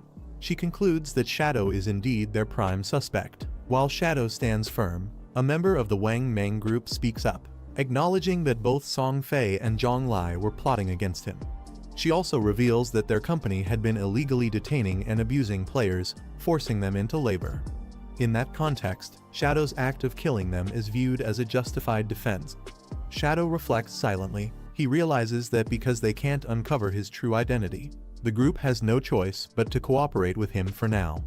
Internally, he recalls how, in his previous life, working with the officials was uneventful, but in this life, taking out Song Fei and Zhang Lai early might create meaningful change. Pointing at a glowing system screen, Shadow contemplates how his rebirth could influence the entire game world. He wonders how much change his actions might bring to this chaotic system and its unfolding era. Armed with rare equipment, Shadow remarks that now he can finally sell the platinum-grade items he previously couldn't use. since he has official backing. Even job-locked gear and skills can be traded. The group stares in shock. One whispers about him killing a platinum boss, while another is amazed there's no global announcement despite acquiring such high-tier loot. Shadow downplays his fortune, casually saying he just got lucky finding a few emerald chests. But others in the Wang Meng group aren't convinced. One member points out that she saw him unlock multiple platinum-grade items with her own eyes and questions if this really counts as just luck. Little Black pouts while comparing how he affectionately calls the blonde girl Xiao Zhu but calls her Xiao Hai. Trying to ease the moment, Shadow teases her by offering to call her Little Blackie instead. Embarrassed and flustered, she quickly interrupts and tells him just to stick with Little Black. Wang Meng sighs as he watches the interaction. He mutters how people really can't be compared. Despite their group struggling to defeat a single silver-tier boss, Shadow casually unlocks platinum and emerald chests like it's nothing, leaving everyone stunned. Shadow begins listing the prices of his rare loot. A platinum-grade archer skill book goes for 2,500 days, a berserker weapon for 1,500, and a mage skill book for 3,000. He bundles golden tier gear and skills for 8,000 days, and finally offers everything including lower tier loot 25 items total for a discounted price of 16,000 days. NEU calmly agrees to the offer, stunning Wang Meng. He argues that she should have at least bargained, but she insists the price is reasonable. She also asks Shadow to include items that Little Snow and Wang Meng had previously ordered but hadn't paid for. The trade is successfully completed. Shadow praises NEU for being bold and decisive, calling her one of the most straightforward buyers he's ever dealt with. NEU laughs joyfully at the compliment. Shadow reflects that once lifespan trades surpass 10,000 days, the unit shifts to years. Their current trade equates to about 60 years or roughly 22,000 days. Based on conversion rates, it equals nearly 4 billion in cash. Even for major city officials, it's a massive investment, but one that promises returns far beyond the price paid. With this powerful batch of gear and skill books in hand, the Zhonghai city officials now have a significant advantage. Their teams can get ahead of the competition, and the stronger their forces become, the fewer obstacles they'll face in future conflicts, including international tournaments. NEU informs Shadow that Dajong Industry is holding several players captive. Their team is planning a rescue mission and invites Shadow to join them. She hopes his strength could help their cause. Shadow suspects the invitation is a ploy to redeem his image by associating him with the officials. He declines the offer but agrees to share some valuable information in advance. Confirming their suspicions, Shadow admits he did use and gain power to kill both Song Fei and Zhang Lai. He reveals a secret. Once the game reaches level 10, players can sacrifice lifespan to extract in-game abilities into the real world. Shadow warns them to understand the gravity of what he just revealed. He tells them to act quickly before it's too late, hinting at the deeper consequences that come with delaying their plans. As Shadow turns to leave, he confirms that Dajong Industry is also collecting lifespan. If their members reach level 10 and extract in-game powers, any rescue operation will face much stronger resistance. He gives them one last look and departs, vanishing into a blue portal. Watching him disappear, the group remains silent. The swirling portal fades, leaving only the urgency of his warning behind. NEU turns to Wang Meng and commands the next move they'll split up for training. Since most of them are already high level, fighting together wastes their potential. By dividing up and leading smaller squads, they can significantly improve overall leveling efficiency. Wang Meng nods with determination. NEU instructs everyone to focus on reaching level 10. She also sends one member offline to report their findings to higher authorities. Elsewhere, players spot Shadow again. They're surprised he's stirring up attention, but this time, not by selling rare gear, but by actively making purchases. A glowing message appears above Shadow. He's offering 30 days of lifespan to anyone who can provide a silver tier boss location and 100 days for a gold tier boss location. His new objective is clear. The surrounding players stare in amazement. Shadow's strategy has shifted. He's no longer dealing items, but hunting power. A smug man notices Shadow and mocks him for still being here, acting like he's causing a scene. He offers Shadow a deal on behalf of his company's heiress, 300 million in cash and a stake in Dajang Industry if Shadow agrees to help her level up. He urges Shadow not to waste such a rare opportunity in life. The man nearby blurts out in shock, revealing that Shadow already killed Song Fei and their company's heiress in the real world. The other guy is stunned, he didn't even know she was dead. The realization hits him hard. He angrily shouts that she brought this upon herself, thinking she could enslave Shadow in the real world, but instead, she ended up getting killed on the spot. John Lai had initially offered 10 million for Shadow to help her level up. When he refused, this man, blinded by greed, took her place. But during the money handover, he was suddenly ambushed and beaten by her people. He later woke up in an unknown basement, shackled and bruised. From that point on, he was forced to work for them inside the game, earning lifespan currency while luring other players into the same trap. She mocks the outcome, laughing that such a cruel woman deserved it. Meanwhile, the man realizes with dread that while he had been ridiculing Shadow all along, the real fool was him. Mocked again, the man tries to explain that he was only a victim, nervously apologizing.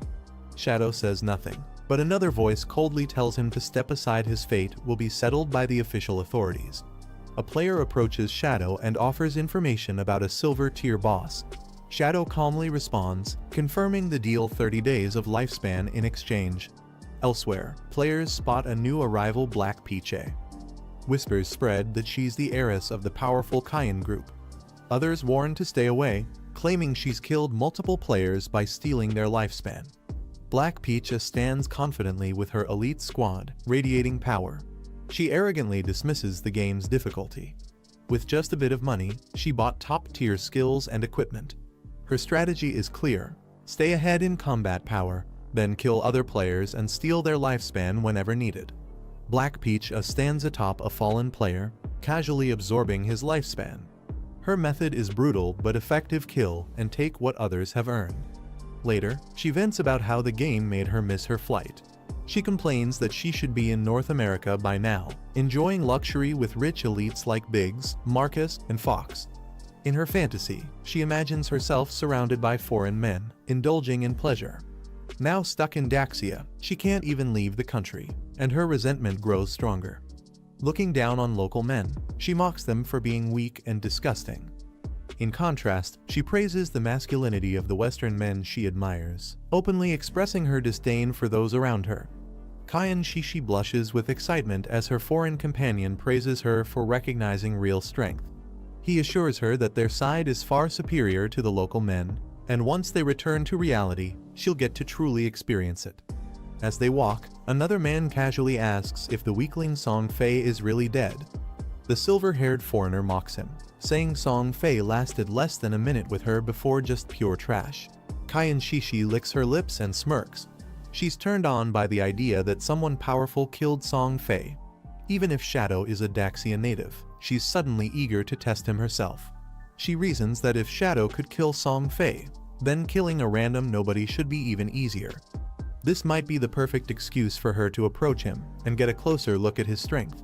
Cayenne Shishi prepares to go offline, saying she'll call someone to approach Shadow directly. Her companion quietly reacts in awe, offering 3,000 days of lifespan as payment is no small deal. She thinks to herself that even if Shadow isn't tempted by money, there's no way he could refuse 3,000 days of life. After all he'd have to do is kill one ordinary person to earn it. Meanwhile, King Feng smirks with malice. He remembers the look on someone's face when they rejected him, and now he's fixated on revenge. He declares his intent very soon. That person named Qin Feng will be dead. Amid heavy rain, a warrior is pierced by a slime monster's attack. He grits his teeth and counters, desperately fighting for survival. Just as he's about to fall, golden healing magic bursts around him. A mage girl and a younger support stand behind, casting a life-saving spell that purifies the monster and restores the warrior. Breathing heavily, the warrior complains to Xiaoyu, saying her healing was too close to the limit. He jokes that he nearly met his great-grandmother from how close he was to death. Xiaoyu snaps back, reminding him he's clearly still alive. Embarrassed, the boy clarifies he wasn't blaming her, just pointing it out. Meanwhile, the younger support casually says her hunger stat hit 90% and she's logging off to eat, calling her mom to go. As the rain continues to pour, the boy watches silently as Xiaoyu and the younger girl vanish into digital light, logging out of the game. Clenching his fist, the boy curses under his breath. He recalls how the group, after seeing his association with Shadow, began treating him differently. Bitterly, he vows to get revenge and strip away their pride. In the bright cityscape under a clear blue sky, inside an elegant room, Xiaoyu wakes up in her new apartment. She rubs her eyes and mumbles groggily, feeling hungry as she sits up in bed surrounded by scattered clothes. Still in bed, she checks her phone and is surprised that all delivery services are shut down. She guesses even the riders have gone into the divine abandoned game world. She remembers the past, how Qin Feng used to cook for her all the time at home. Everything was prepared perfectly, and she never had to lift a finger or think twice. Feeling a bit emotional, she suddenly brightens up. Xiaoyu claps her cheeks and encourages herself. To her, going out just to get food is nothing compared to chasing freedom. Pumping her fists, she gives herself a pep talk. She tells herself she's the best and can handle it. Even without Qin Feng, she's confident she'll do better on her own. Under a bright sky by the ocean, a quiet cave entrance sits undisturbed until a low rumble begins echoing from within. Suddenly, a giant crab monster with glowing red eyes bursts out of the cave, charging forward with violent force and shaking the ground. As it rushes out, a dark blue energy tears through the air. The attack lands head-on, piercing through the monster's body and slamming it into the ground. Blood splashes as the powerful blow ends the threat instantly. Standing over the defeated boss, Shadow reflects on his progress. In just over an hour, he's managed to kill 4 silver tier bosses. The efficiency was solid, and each kill brought 16 evolution points. He calculates that the average loot from each boss equals up to 3,500 days of tradable lifespan.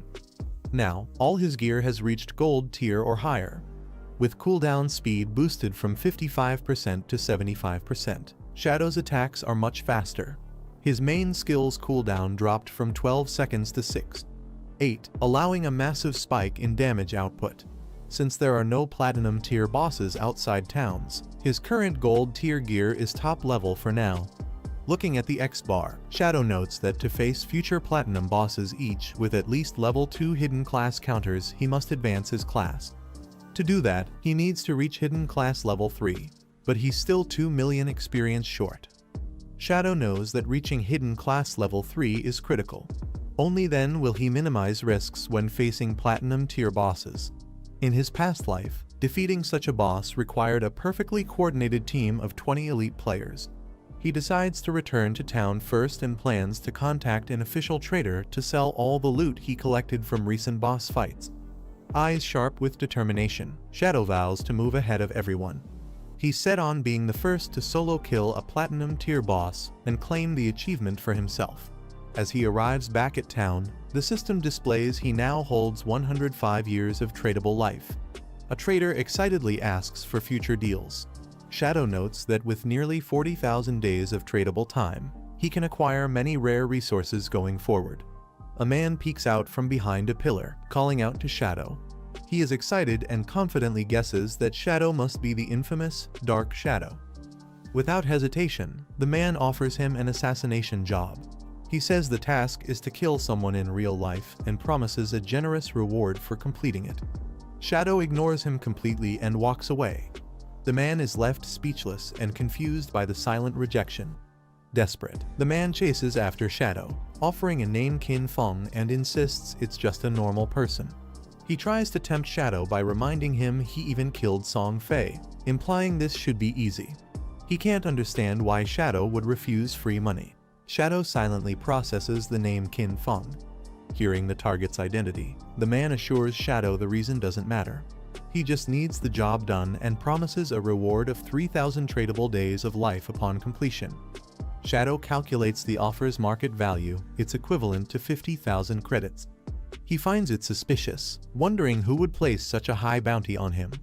The client himself seems fake, likely just a messenger.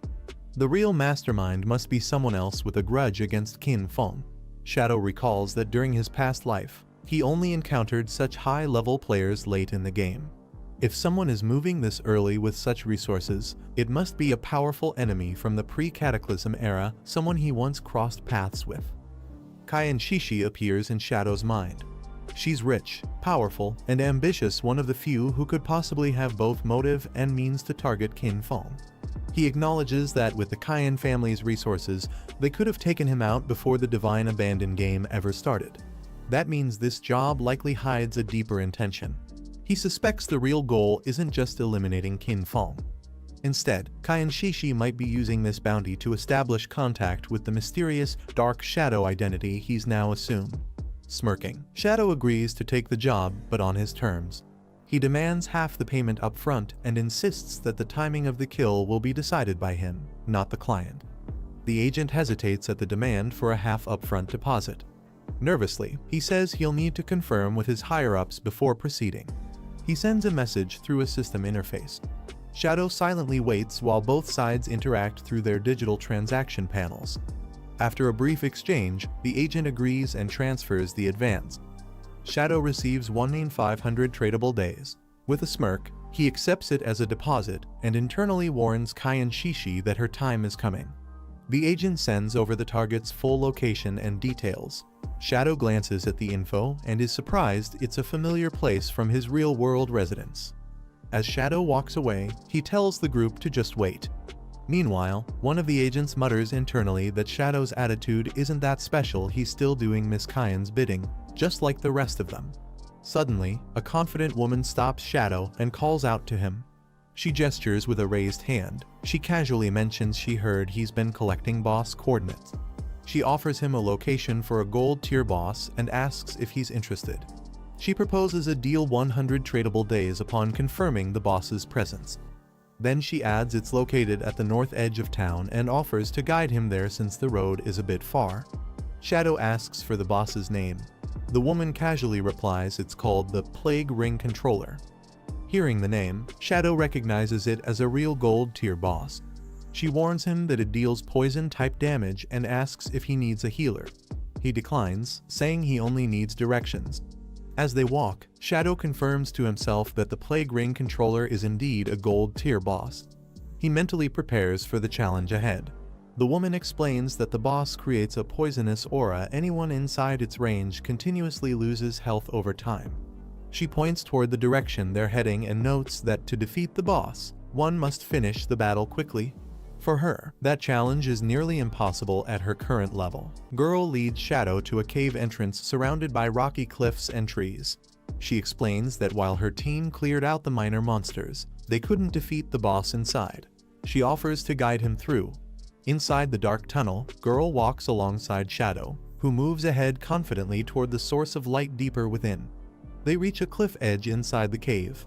Girl points ahead, indicating the boss's location in the depths below. Shadow and Girl look down into a swirling green abyss. At the center, a monstrous tree creature with a glowing red core awaits, clearly the dungeon boss. Shadow completes a life trade, offering 100 days of his lifespan. Girl seems surprised but stays silent. Shadow calmly evaluates the poison damage, noting that with his 75% dodge ability from Ghost Shadow mode, he can likely evade it.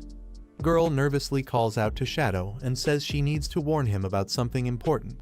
She reveals that the area is actually a trap. If Shadow attacks the boss, enemies with high-level tracking gear will soon arrive to kill him. Shadow responds indifferently, showing no concern. Girl continues, explaining that her role was to pretend to block those enemies, giving them time to ambush Shadow. Eventually, they plan to uncover his real-world identity and use it against him. Shadow glares coldly and mutters that the enemy's plan is nonsense. Girl, embarrassed, confesses she was also manipulated. She wanted to reveal the truth so Shadow could go after the real mastermind behind everything. She admits those people want to expose her identity in real life too, and she hates them for it. Shadow asks who is behind the plan. Girl replies that it's a player named Dongfang Xuan, who uses the in-game ID Yan Yan. She says he claimed to have been killed by Shadow once before. Shadow recalls the man Dongfang Xuan had previously tried to steal a golden ghost ship boss, and later approached him with a fake request for forgiveness through a skill scroll. Girl urges Shadow, asking if he can defeat Dongfang Xuan, since he was able to kill Song Fei. She begs him not to betray her, warning that she's risking everything by siding with him. Shadow mocks the simplicity of their plan. He comments that Dongfang Xuan wasn't even worth remembering in his previous life. Now, he's heading straight to fight the boss and will take care of Dongfang's men as a bonus. Shadow tells Girl to carry on with her act and let Dongfang's people come, he'll take care of them once they arrive. Girl panics as she watches Shadow confront the boss. She recalls how Dongfang had brought 3 full teams, 18 players, and they were all wiped out in under a minute. She fears Shadow is heading to certain death.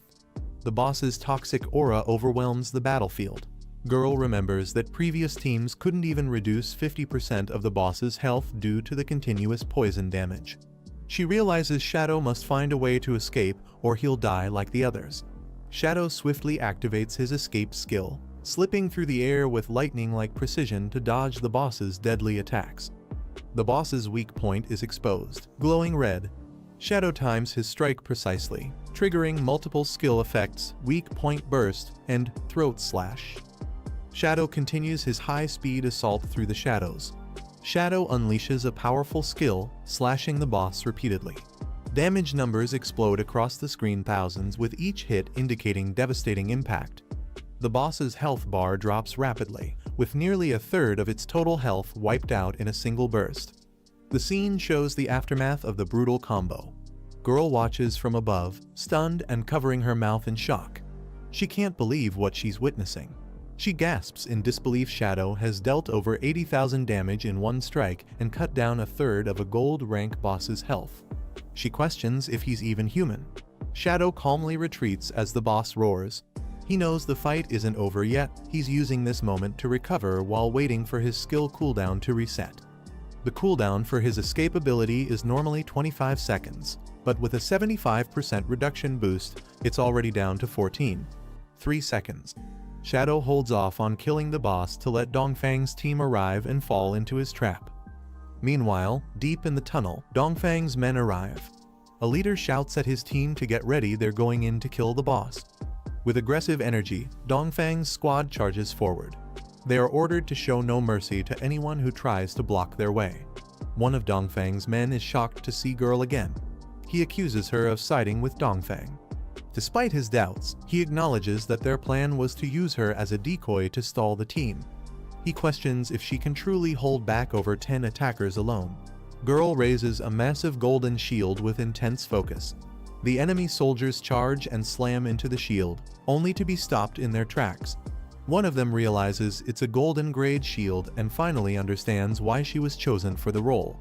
As attacks continue to bounce off the shield, they speculate she must have gotten lucky, perhaps through a god-blessed event or a rare golden treasure chest drop, because her defense is nearly impenetrable. Shadow's eyes sharpen with deadly focus as he prepares to strike. In a flash, Shadow unleashes Shadow Slash. Blue energy blades erupt across the area, cutting through Dongfang's men with overwhelming force. The attackers are shredded mid-air by the slicing energy. Shadow lands with calm precision as the enemies fall, stunned and defeated. Without hesitation, Shadow activates another powerful skill, Blooming Curse. Girl watches in shock as Shadow's skill annihilates the enemies. The field is covered in glowing red flowers from the aftermath. She's horrified by how many died from a single move and is thankful she didn't side with Dongfang, otherwise she would have died with the rest.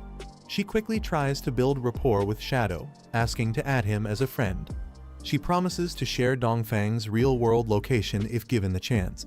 Shadow agrees with a simple nod. Girl flirts boldly, offering special services if he ever needs them. She even declares she'll be permanently free for him. Shadow calmly notes that she's from that kind of line of work, which explains her shameless behavior. Shadow leaps back down into the boss chamber. Girl stays at the edge watching him. Shadow deals the finishing blow to the boss, a monstrous tree-like creature, causing it to shatter in a burst of energy. A system message confirms the boss's death and grants him a huge reward: experience points, evolution stats, and 555 days of tradable lifespan. Standing amid the glowing orbs of loot, Shadow notes that the lifespan he just earned from killing the boss is more than what he gained from absorbing dozens of other players. He mocks their foolishness, saying they deserve to die for not focusing on leveling up and instead causing trouble. From above, girl calls out, asking if he's still there. Shadow glares at her, prompting her to nervously wave and say she's leaving now. Shadow absorbs the glowing orbs of reward energy with his hand. The light pulses around him as he collects the spoils of the battle. He notices something rare among the loot, a skill book for assassins. Surprised and excited, he remarks that it's been a long time since he's seen one drop. The book contains a powerful assassin skill, Dark Moment Platinum Grade, which unleashes a wave of darkness from the blade, causing enemies within range to lose vision. Shadow instantly chooses to learn the skill, thrilled that it's a lethal move. He knows this will greatly enhance his power. Shadow activates a powerful buff that surrounds him in golden energy. He notes that if he causes enemies to lose vision, even if they aren't caught off guard, it still triggers double damage. With this, even high-tier bosses won't survive his burst attacks. He pulls out a newly acquired weapon blade of Plague Platinum Grade. The weapon has poison effects that deal an additional 50% damage 3 seconds after hitting the target. Shadow admires its stats and damage potential. Back in the dungeon, Shadow walks away, satisfied. He reflects that it's been another rewarding day. His evolution points have reached 98, and soon, he'll be able to evolve his rare dagger into a legendary weapon. Later, out in the desert, Shadow says he only needs a bit more experience to advance his class. He decides to hunt small monsters, surprising 2 comical desert creatures who are unprepared. Shadow launches a sweeping area attack in the desert, effortlessly blasting through the quirky small monsters. The frightened creatures scream and scatter in all directions. The sky glows with energy trails as Shadow finishes off the last of the monsters. He exhales with relief, stating that he's finally gathered enough experience to advance his class. A golden vortex swirls around him as the job advancement process begins. Golden energy surrounds Shadow as a system message confirms, "Your Shadow job has advanced." He has ascended from Tier 0 to Tier 1. As the power surges through him, his stats are displayed. Strength and Constitution rise from 3 to 9, Agility triples from 8 to 24, and Spirit boosts from 5 to 15. Shadow's entire body glows as the job advancement finalizes. He unlocks powerful passive and active traits, including a new ability to use skills while invisible, enhanced stealth duration, and conditional critical hit multipliers. With a confident smirk, Shadow remarks that as long as his cooldowns are managed, he can now remain permanently hidden. His stealth is nearly unstoppable. Now fully advanced, Shadow observes his new power. Attacks launched outside an enemy's field of vision now deal triple damage instead of double. He marvels that this is only Tier 1, no wonder it's considered the strongest hidden class. A system announcement goes live. In Zhonghai City, over 10 players have reached level 10. In 10 minutes, qualified players will be transported to the Divine Spirit Ruins. Shadow looks up, preparing to head out. He checks the leaderboard. He's ranked first as Dark Shadow, followed by familiar names. He remembers this time in his previous life, most top-ranked players were foreign pros dominating the rankings. Now, having changed so much through his actions, Shadow knows the fate of the world is already shifting. In the real world, night falls over the city as the authorities mobilize. Police officers escort a long line of arrested individuals out of a building. These are the captured members of the Dajong Industrial Crime Group, their hands bound. An officer salutes as he reports that most of the group's core members have been apprehended. However, 3 key suspects are still active in the God abandonment game and cannot be arrested physically due to their unconscious state. A superior officer instructs the team to notify Anu and find a way to force the remaining suspects offline from within the game. The team affirms the command. The officers discuss a clever tactic. Players hiding in the game's safe towns can't be attacked, but their real bodies will still suffer from hunger. Once they log out to eat, they can be arrested immediately. They praise Shadow for making the operation go smoothly. Not only did he expose the Dajong Industrial Crime Group, but he also warned them in advance that game powers could manifest in the real world. Explosions erupt in the city as the officer explains how several countries have already faced unrest due to these powers. Their own team in the game has reached level 10 thanks to the equipment and skills Shadow provided. The senior officer emphasizes that Shadow is a critical asset, someone the nation cannot afford to lose. He orders that they must do whatever it takes to ensure Shadow remains loyal to their cause. Shadow arrives at a peaceful, European-style town. Girl greets him excitedly, pretending to be in awe of his hero status, calling him a defender of justice. She jokes that he doesn't need to be modest, the authorities have already announced his contributions publicly. She explains that his actions against Song Fei and Zhang Lai were officially authorized, as they were involved in kidnapping and harming players. Shadow stays silent, but internally realizes that the public announcement is likely to make future cooperation with the government smoother. Girl informs him that Dongfang Xuan hasn't logged off yet, but she's keeping watch. Shadow acknowledges this quietly and begins making his way toward the Divine Spirit ruins. Shadow walks toward the teleportation altar in the town. He notes that many players have already used the town's teleport array, but the one leading to the Divine Spirit ruins is still locked for most. As he steps onto the glowing platform, a system notification appears. Teleporting to the Divine Spirit ruins, Shadow comments that the beginner towns were just the start, only now does the real game begin. A fiery burst erupts from the teleportation platform, catching the attention of nearby players who didn't see anyone on it. The players quickly realize who it was. Shadow. One of them, who has level 2 stealth detection, is shocked that he couldn't see him. The others conclude that Shadow's stealth level must be even higher, confirming his elite status. Shadow emerges from a glowing teleportation portal, his form materializing in a desolate urban landscape bathed in sunset light. He looks around calmly, recognizing the surroundings. It's just as he remembered from his past life. The familiar skyline confirms it. This is the ruined version of Zhanghai City. Each player is teleported to their city's corresponding ruins upon entering the Divine Spirit ruins for the first time. The ruined cities match their real-world geography exactly, though the reason behind this synchronization remains a mystery. Shadow senses a presence watching him as he moves forward with caution. Shadow walks through the ruins when a loud screech pierces the air. A mutated beast launches at him from the rooftops. The monstrous creature dives in with its claws wide, aiming straight at Shadow's head.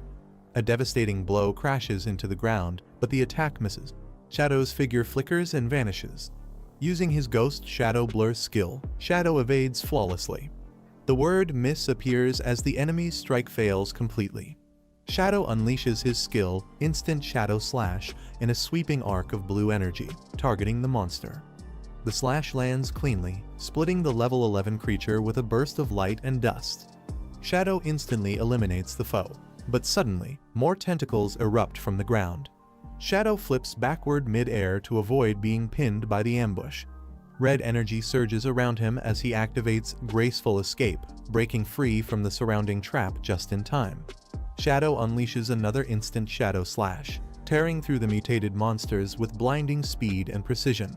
He calmly observes that in this ruined city, there are no more safe zones like the town. Danger lurks from every direction. However, if he can find a hidden refuge embedded in the ruins, he'll be able to establish a base and gain an upper hand. He recalls that the best refuge in the Zhanghai ruins is to the northwest, his former guild's base from his past life. A grand statue stands tall amidst the ruins. The group arrives at the site, amazed. One girl wonders if this is the land of divine flames, but it looks more like a modern city's ruins. They soon recognize the location. It's the ruins of Zhongnan City, confirmed by the familiar tower still standing in the skyline. One girl excitedly searches for the famous Shadow Brother, hearing he's already arrived. Her companion reminds her he's a stealth master, he's probably already hidden. Two red monsters burst from the ground, ambushing the group. Wang Meng warns everyone about the incoming threat. The mage girl raises her staff and casts a protection spell, enveloping the warrior in a glowing barrier just in time. The monsters charge straight at them with menacing speed, jaws wide open and eyes glowing red. Wang Meng braces behind his shield, enduring a direct hit as the damage numbers flash across the screen. The mage warns the team that even regular monsters here hit harder than silver-ranked bosses near town. The archer activates a skill and releases a glowing arrow with immense force, targeting the charging creature. The monster is struck directly and bound tightly by the skill's energy, halting its movement mid-air. The mage concentrates her power while her teammate urges everyone to go all out while the monster is crowd-controlled. The mage raises her staff high and casts a powerful, prophetic fireball spell.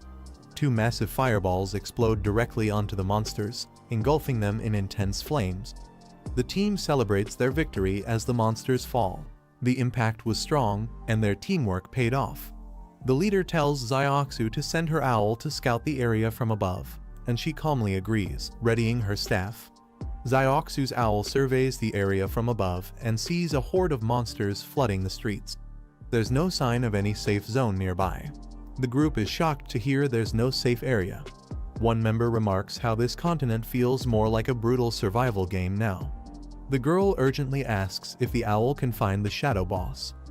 She believes if they find him, they'll be safe. The owl flies ahead to scout, but returns with bad news: there's no trace of anyone. The group notices a glowing trail of monster drops in the northwest. They conclude it must be the work of the shadow boss, who likely didn't collect the loot because his inventory was full. As they move forward, more monsters appear and block their path. A girl urges them to follow the glowing trail. It's safe since the shadow boss already cleared that path of monsters. They begin moving quickly in the direction of the glowing trail, staying alert and sticking together. More red monsters appear, charging fiercely through the streets toward the lone figure. Blue slashes pierce the air as the shadow strikes instantly, slicing through all the monsters in a blink. Shadow comments that even without his ultimate skill boost, the damage is massive, up to 30,000 total. For weak monsters, this place is like a grinding paradise. He arrives at a deserted crosswalk and remarks that this is the perfect spot, his hidden base. He recalls that beneath this ruined city lies a massive underground palace. In his past life, it remained hidden for a long time. The palace had thousands of rooms for resting and dozens of large hall zones. It served as the largest hideout in Zhonghai City and was the main base of his former guild/god. Before it was taken over, this hideout was essentially an underground city, filled with mechanical monsters and a powerful guardian boss. The larger the hideout, the stronger its guardian. In his previous life, he created the /god guild, assembled 3 elite teams, and only after reaching level 15 with full gear could they clear this palace together. He descends into a massive underground chamber, determined that this time will be different. As he reaches the depths of the soul purification zone, enemies begin to emerge around him. He confidently declares that he alone is enough to handle this place. A system prompt appears, stating he will gain control of the area upon defeating the Guardian. Several ominous and powerful Guardians react to his presence. Shadow faces off against multiple glowing elemental spirits of different colors as they prepare to strike. He identifies them as level 12, gold-ranked monsters known as the Elemental Spirits, and strikes one without hesitation. He activates a powerful skill, Darkest Moment, plunging the surroundings into a surge of dark energy. The Guardians are overwhelmed and stunned, visibly losing control and focus as the dark energy takes hold. He unleashes Shadow Slash, sending countless glowing blades slicing through the enemies from above. He dashes forward, cloaked in blue energy, cutting through enemies in a seamless combo. The entire room erupts with glowing slashes as the stunned monsters are overwhelmed and shredded. With calm confidence, he notes that all his attacks deal bonus damage to stunned targets, making these level 12 enemies fall instantly. After clearing all 15 minor monsters in the hall, Shadow surveys the vast underground space. Dozens of chambers and thousands of rooms await. He notes that given the massive number of monsters in this hidden zone, fully clearing them will be a massive undertaking. He approaches a raised platform, planning to eliminate all remaining monsters in the area to trigger the next phase. Suddenly, a glowing guardian entity materializes in front of him. It's the protector of this hidden zone. A blue teleportation circle activates beneath them. Light engulfs their bodies. They materialize in a completely different place, a ruined, sunlit street covered in rubble. The duo looks around in shock. The boy is surprised by the desolate state of the place, while the girl finds the surroundings oddly familiar. Their eyes land on the crumbling Statue of Liberty in the distance. Realization hits. They've arrived in a ruined version of New York City. Gazing at a ruined city, one of them identifies it as the remains of Mountain City. Elsewhere, the group witnesses the destruction of a massive bridge. One of them recognizes the site as the ruins of London, shocked by the devastation. The duo begins to piece things together. They speculate that people are being teleported to the ruins of cities from their respective regions, suggesting a mysterious logic behind the transport. Just as they process this theory, they notice something alarming in front of them. Two creatures with long necks suddenly appear before the duo. Realizing the danger, they quickly decide to run for their lives. As they flee in panic, a massive explosion goes off behind them, shaking the area near the ruined Statue of Liberty. In Zhanghai ruins, several glowing orbs of light rise above the waterline. Elsewhere, Wang Meng hides in a crater. Noticing that there are no monsters nearby, one of them suggests they take a moment to recover before moving again. The group hides in cover. The girl admires the strength of the shadow who cleared the monsters, admitting they had overestimated their own power. The mage girl expresses relief that the area was cleared beforehand, otherwise they wouldn't have survived. She wonders where they would respawn if they had died here. Wang Meng advises his team to avoid rushing into battle. He suggests waiting until everyone reaches level 10 before moving forward together. The girl beside him agrees calmly. The owl watches from above as golden particles drift between buildings. She notes how all the monsters seem to have died here and finds it odd that the shadow hero vanished without a trace. Spotting valuable loot below, she feels tempted to collect it. Wang Meng looks at the wreckage and mentions contacting Shadow to see if he still wants any of the leftover items. Elsewhere, a blade of energy cuts through two monstrous creatures in a flash. Surrounded by glowing golden energy, Shadow calmly states that all minor monsters have finally been wiped out. As golden energy floods the hall, it's revealed that Shadow cleared over 40 large halls and hundreds of rooms, eliminating more than 400 monsters. Along with that, he defeated 4 bronze tier bosses and 2 silver tier bosses, gaining a massive amount of experience and pushing his evolution points to 205. He mentions he only needs 5 more points to unlock a powerful new evolution. One of his allies tries contacting him, offering to return uncollected loot found near the monsters he killed. Shadow realizes that Wang Meng's official team has also arrived in the area. He tells them he'll reach out later, as he plans to sell a batch of gear. They provide their coordinates and wait for his arrival inside the ruins. Suddenly, blue electricity crackles across the floor as Shadow prepares to move. With a burst of energy, Shadow launches forward across the electrified ground. Shadow calmly announces the arrival of the Guardian as blue lightning flickers around him. The boss, Purifier, Fail, a level 15 elite, emerges from an electric vortex.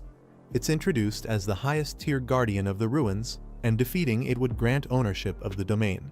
Shadow recalls from his past life that this boss had a total of 750,000 GP and attacked in 3 stages. Previously, even fully equipped with legendary golden gear, Shadow had struggled against the boss's lightning skills.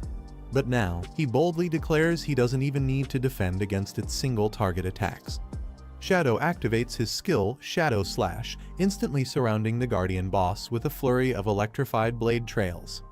The boss is struck from multiple angles, unable to respond to the overwhelming speed and power of the attack.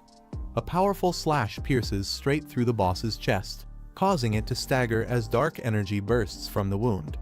The boss's body is launched backward by the force of the strike, lightning and energy scattering violently as it begins to fall apart. Lightning projectiles rain down from above as Shadow dashes through the battlefield. The impact of each bolt is devastating, and he knows that a single hit could be fatal with his current resistance stats. Despite the danger, Shadow remains calm. With 75% evasion, normal enemies struggle to land hits, but elite bosses like this still have a 50% chance to hit due to accuracy bonuses. Now, his agility stat has reached 182. His sprint speed exceeds 40 meters per second, allowing him to weave through the barrage with precision. By observing the pattern of the strikes, he manages to dodge before they land. In his past life, he had to rely on shields and sheer luck to survive this boss with a full team.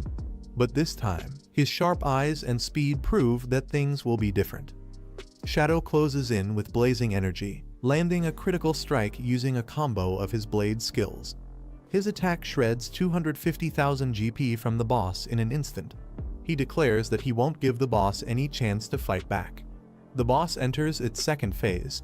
Shadow remembers that in this stage, it continuously generates electric spheres and lightning bursts. The key is to destroy the spheres first, otherwise, the boss will go berserk. Shadow recalls that in his previous life, his team was wiped out by this phase's brutal damage. One of his allies, traumatized by the event, refused to continue the fight afterward. Reflecting on that moment, Shadow remembers excluding her from the team the second time. Ironically, they succeeded without her, but the experience left a lasting impact. Shadow launches poison-throwing needles at one of the floating electric spheres. Each hit causes the boss to flinch in pain, linking the spheres to its health. He recalls that for every sphere destroyed, the boss takes proportional damage. It's a direct way to weaken it without engaging head-on. Shadow prepares to destroy all 3 spheres, knowing this will trigger the transition into the third and final phase of the fight. One of the poison needles hits its mark. The boss's health drops visibly, inching closer to its next transformation as Shadow maintains his relentless pressure. The boss enters its third phase, releasing powerful circular shockwaves of electricity across the floor. Shadow calmly watches as the boss unleashes its ultimate area attack. He recalls how, in his previous life, his entire guild had to equip special lightning-resistant gear and rely on 4 healers just to barely survive this stage. But this time, Shadow confidently states that he doesn't need such a complicated setup. His tone shows complete control over the battle. As the boss charges up another devastating move, Shadow levitates above it within a glowing golden sphere. As thunder crackles in the sky, King Feng charges his body with intense energy. He notices the enemy has set up a persistent lightning field on the ground. Realizing it's too dangerous to fight from below, he quickly decides to launch his assault from the air. Hovering above, he sees the opponent activate a strange black shield surrounded by golden patterns, the Shield of Black Light. He carefully watching the shield's energy and prepares to strike. With his target in sight, King Feng unleashes a powerful technique, Shadow/X. His weapon charges with lightning and flames as he descends rapidly, aiming to break through the shield with sheer force. The impact of the attack sends a shockwave through the entire room. Lightning arcs in every direction as King Feng lands with precision. After defeating the Platinum-tier Soul Protector named Yafale, a system notification confirms King Feng has leveled up to 11. His 4 base stats increase by +4, and he earns 10 free attribute points. He also receives a bonus of 20 divine points and gains 1,520 days of extended life. With satisfaction, King Feng acknowledges his progress. The system announces that King Feng is now the master of the Land of the Fallen Souls. He's also rewarded globally for being the first to defeat a Platinum-tier boss, earning another 10 evolution points. King Feng notes that hideouts in the game aren't just safe zones, they also offer storage and, most importantly, real-world benefits once extracted. He explains that ever since the Gods game began to affect reality, modern weapons have started to corrode. Even powerful nukes became unusable after just 1 day, and other technology like fighter jets might last another month or 2 at most before becoming scrap metal. King Feng concludes that future warfare in the real world will rely entirely on the powers extracted from the Gods game. Once the hideouts are materialized into reality, they can be used to activate magical defensive shields, making them the most secure strongholds for survival. King Feng stands in silence, staring up at the familiar ceiling of the Grand Hall. He recalls how, in his previous life, his guild, Execution God, once used this very location as their stronghold, expanding and building power from here. Though the place holds many memories, he has also witnessed countless people come and go fighting, struggling, and chasing dreams in this very battlefield.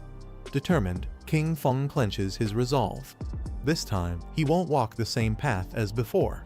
Instead of relying on others, he vows to grow independently and rise to the very top with his own strength. Outside, the rain begins to pour down heavily over the forest as birds scatter through the sky. A massive beast wielding an axe steps forward menacingly. As the beast swings its weapon with terrifying strength, the people scream in panic. Cries of "Run" and "Save me" fill the air. One unfortunate woman fails to dodge in time. The axe cuts cleanly through her body, sending her flying backward with a brutal wound as her blood splashes across the battlefield. Her body reappears in a resurrection chamber, lying motionless as system messages confirm her death. She has lost 14 years of lifespan while another victim loses 2 days. The consequences of dying in this world are both painful and permanent. One of the girls stares in shock at her companion's body as it reappears from the respawn altar. She panics, realizing that yet another party member has died. Meanwhile, an angry voice blames her, shouting that the boss's massive axe was obvious. Why didn't she dodge? The same angry player continues ranting, blaming the tank for not holding aggro. He yells that area of effect skills can't be blocked if the tank doesn't control the boss. Frustrated, he curses and angrily quits the team, shown by the system message. Nearby, a smaller girl yells for help. She says the tank has run away, and now the boss is chasing her. She panics as the giant weapon looms over her head, and her voice trembles in fear. The next moment, the girl is struck and respawns at the altar. Her teammate stares silently as another death. One of the girls nervously suggests they should stop challenging tough enemies and instead focus on farming weaker monsters to level up. She's worried their remaining lifespan is running dangerously low. The other girl quietly agrees. Suddenly, a global announcement pops up. Someone named Shadow from Zhonghai City has just achieved the world's first kill on a platinum tier boss, earning 10 reputation points. Players across the city are stunned. They exclaim in disbelief that someone managed a solo kill on such a high-level boss. Some are baffled barely anyone has even made it to the mainland, yet Shadow is already grinding platinum tier monsters there. One wonders aloud who this mysterious player really is. Back on the street, the two girls sit frozen in awe. They can't believe someone has already reached such a level. One of them admits she hasn't even seen a gold tier boss yet. The other simply exclaims, amazed, "That's incredible." One of the girls angrily wonders why everyone around her is so weak, barely able to handle a silver tier boss. In frustration, she questions how someone like Shadow managed to kill a platinum tier boss first. The comparison eats at her. Meanwhile, King Feng walks through a grand hall glowing with energy. He reflects on his progress, noting that after killing the Soul Purifier, he's now reached level 11. From level 10 onward, each level grants 4 base stat points and 10 free attribute points. He's surprised to learn that defeating a platinum tier boss directly rewarded him with 20 evolution points. With that, he can now evolve the legendary item, Hands of Evolution. He invests his remaining 210 points, unlocking a powerful transformation. The system confirms his successful evolution. He receives massive boosts up to 500% reward bonuses, guaranteed loot upgrades, and even an increase in his item's tier. On top of that, he unlocks 100 inventory slots, granting him a personal storage space to safely stash gear. King Feng smiles as golden energy surges around him. He remarks that his extra loot reward has increased from 3 to 5 items thanks to the evolved legendary artifact, Hands of Evolution. He also receives a personal storage space with 100 slots. The power of the artifact glows brightly on his hand as he activates its legendary status. Its energy pulses through him. System notifications confirm the rewards: 5 pieces of bonus loot and 100 evolution points, leaving him with 115 remaining. Among the drops are 2 assassin-type gear items and a skill book. However, since his current level is too low to use them, he stores them in the hidden base's inventory. King Feng then uses his power to instantly erase a blue soul enemy. Golden energy wraps around his arm as he calmly lifts his hand, erasing the target with divine authority, marking them as a false believer. King Feng orders all the battle loot in the palace to be gathered in one place. As golden orbs float through the air, a remaining enemy soul screams as it's absorbed with the rest. With 115 evolution points remaining, King Feng decides to upgrade one of his lower tier skills to legendary level. His sharp gaze reflects his confidence in pushing his power even further. System notifications confirm multiple high-level skill upgrades. One skill's damage increases significantly, cooldowns are reduced, and casting efficiency improves. He evolves several more abilities, boosting their effects and precision over time. His enhancements also affect how certain passive and AO abilities work. King Feng is stunned by one particular effect. He can now absorb 50% of the target's non-tradable lifespan. Even more shocking, he gains the ability to absorb rare, non-tradable life essence orbs. This unlock pushes his potential into terrifying territory. A vast stormy palace is shown surrounded by lightning, one of many high-level zones where powerful bosses dwell. These areas are deadly, with time and life-consuming mechanics that rapidly drain non-tradable lifespan. To survive here, divine-level upgrades are essential. King Feng is approached by an informant who congratulates him for being the first to kill a platinum-tier boss. She brings good news. A major rival, Dongfang Xian, has finally logged off. King Feng asks what that means. She explains that the Dongfang family is planning a gathering at a hotel named Zhongnan Restaurant. Rumors say they've stockpiled a large amount of lifespan to convert it into in-game strength. Back inside the palace, a soul servant presents a new batch of glowing loot orbs. King Feng praises his work. The servant urgently pleads, begging him to destroy Dongfang Xian completely, or else he'll be doomed as well. King Feng assures his servant not to worry. He begins storing the loot into his personal inventory, noting that his Hands of Evolution backpack with 100 slots is incredibly practical. He orders him to deliver the remaining items to Wang Qiang. In the city, two excited girls notice his arrival. They cheer, pointing toward the approaching figure and shouting, "Shadow is here!" One of the girls rushes toward King Feng, calling out loudly to get his attention. Before she reaches him, King Feng casually states his terms. He sets a price and tells them they're free to walk away if they don't like it. He then offers over 30 low-tier and bronze-grade items for a flat deal, 950 days of lifespan. The girl happily informs King Feng that the items they picked up earlier were worth over 1,000 days of lifespan. As a sign of respect, she offers him 2,000 days. King Feng accepts with a nod. She begins listing the next batch gear ranging from white to platinum quality, totaling a value of 18,000 days of non-tradable lifespan. She admits she only has one gold-tier item and praises King Feng as a true powerhouse. He simply replies that it's mutual support.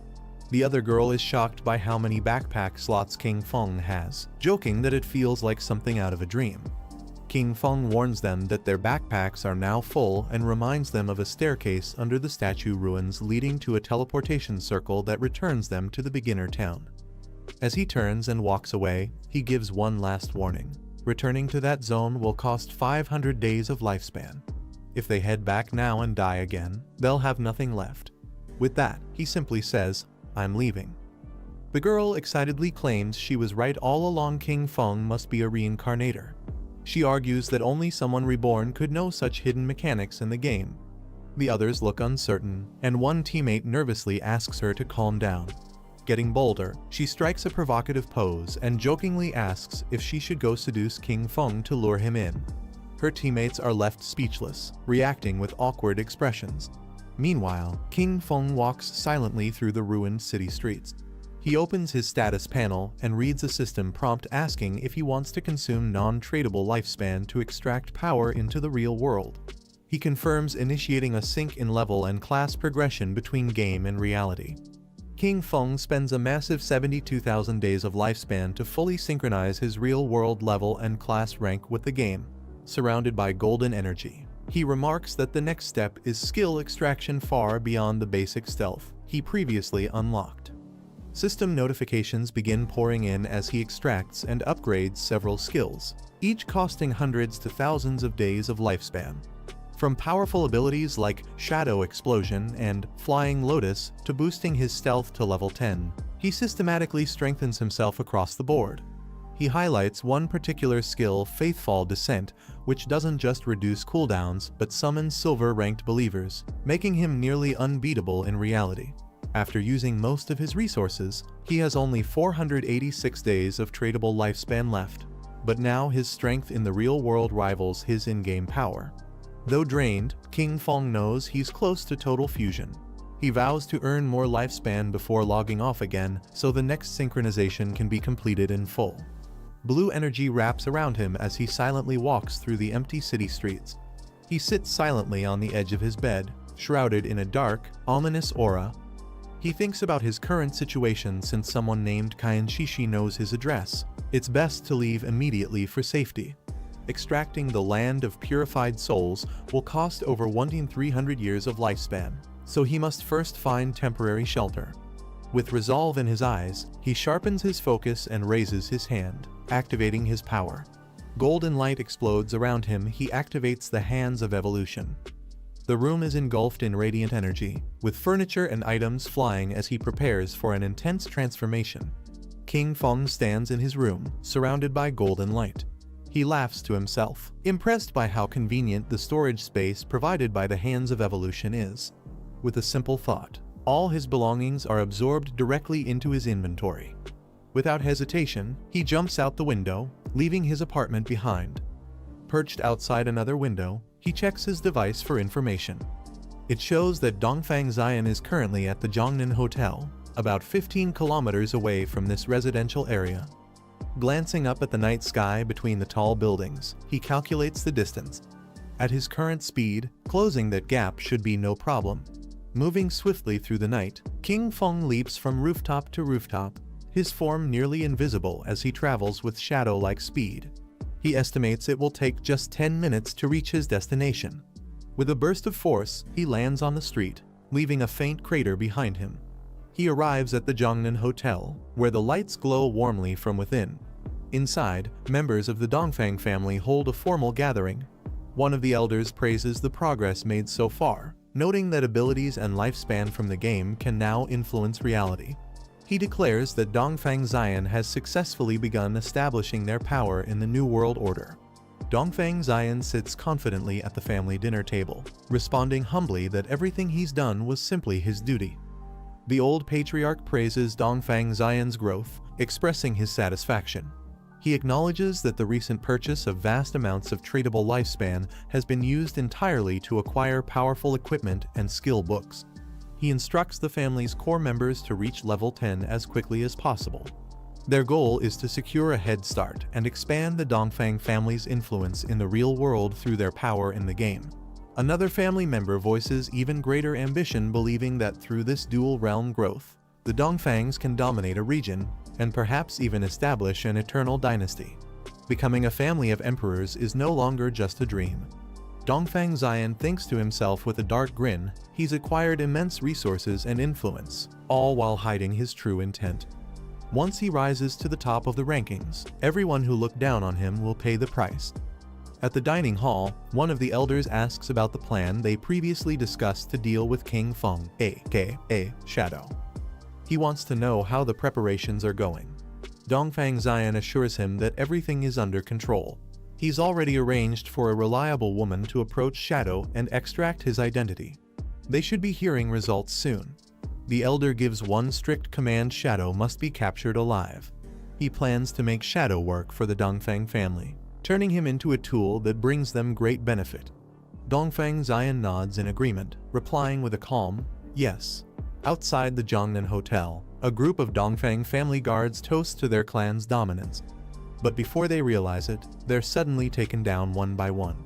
King Feng notes that some of the aristocratic families still carry firearms, which could be deadly if aimed at his heart or head. Since his shadow cloak and black light shield can't guarantee complete evasion, and he hasn't yet transferred defense skills into reality, he decides to proceed with caution.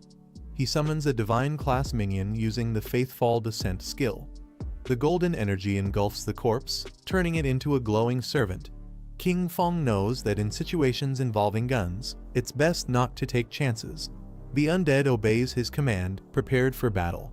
It's armed with claws for close combat and green flames for ranged attacks. As a silver rank boss, its durability is exceptional even against bullets. It can hold out for a long time. The sudden sound of shattering glass interrupts the elegant gathering inside the Zhongnan Hotel. Panic breaks out among the guests as they shout questions. Who are you?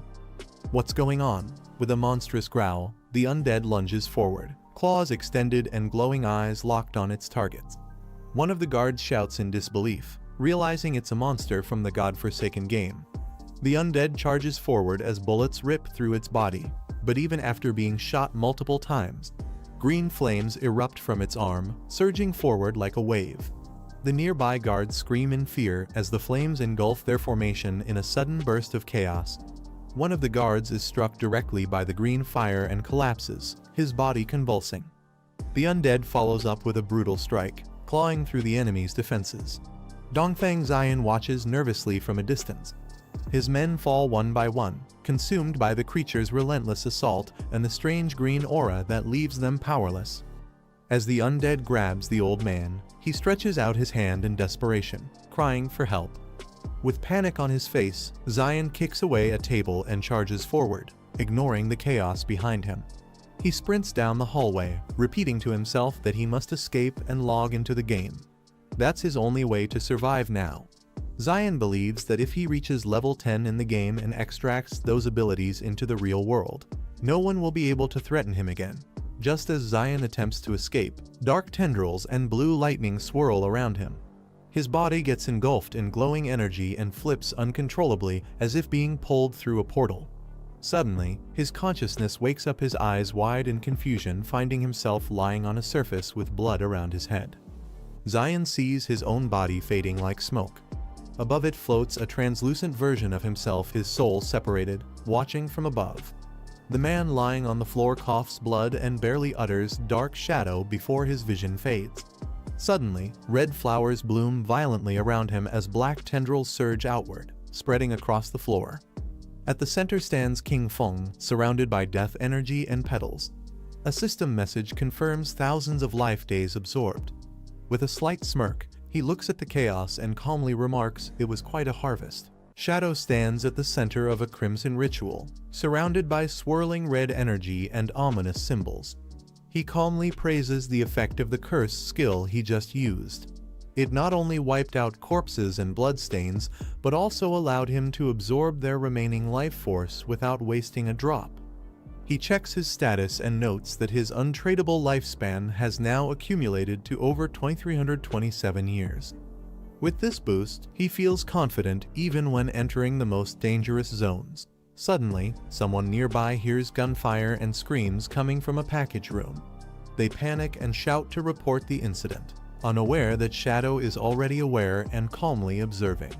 A group of police officers rush into the restaurant, alarmed by reports of gunfire.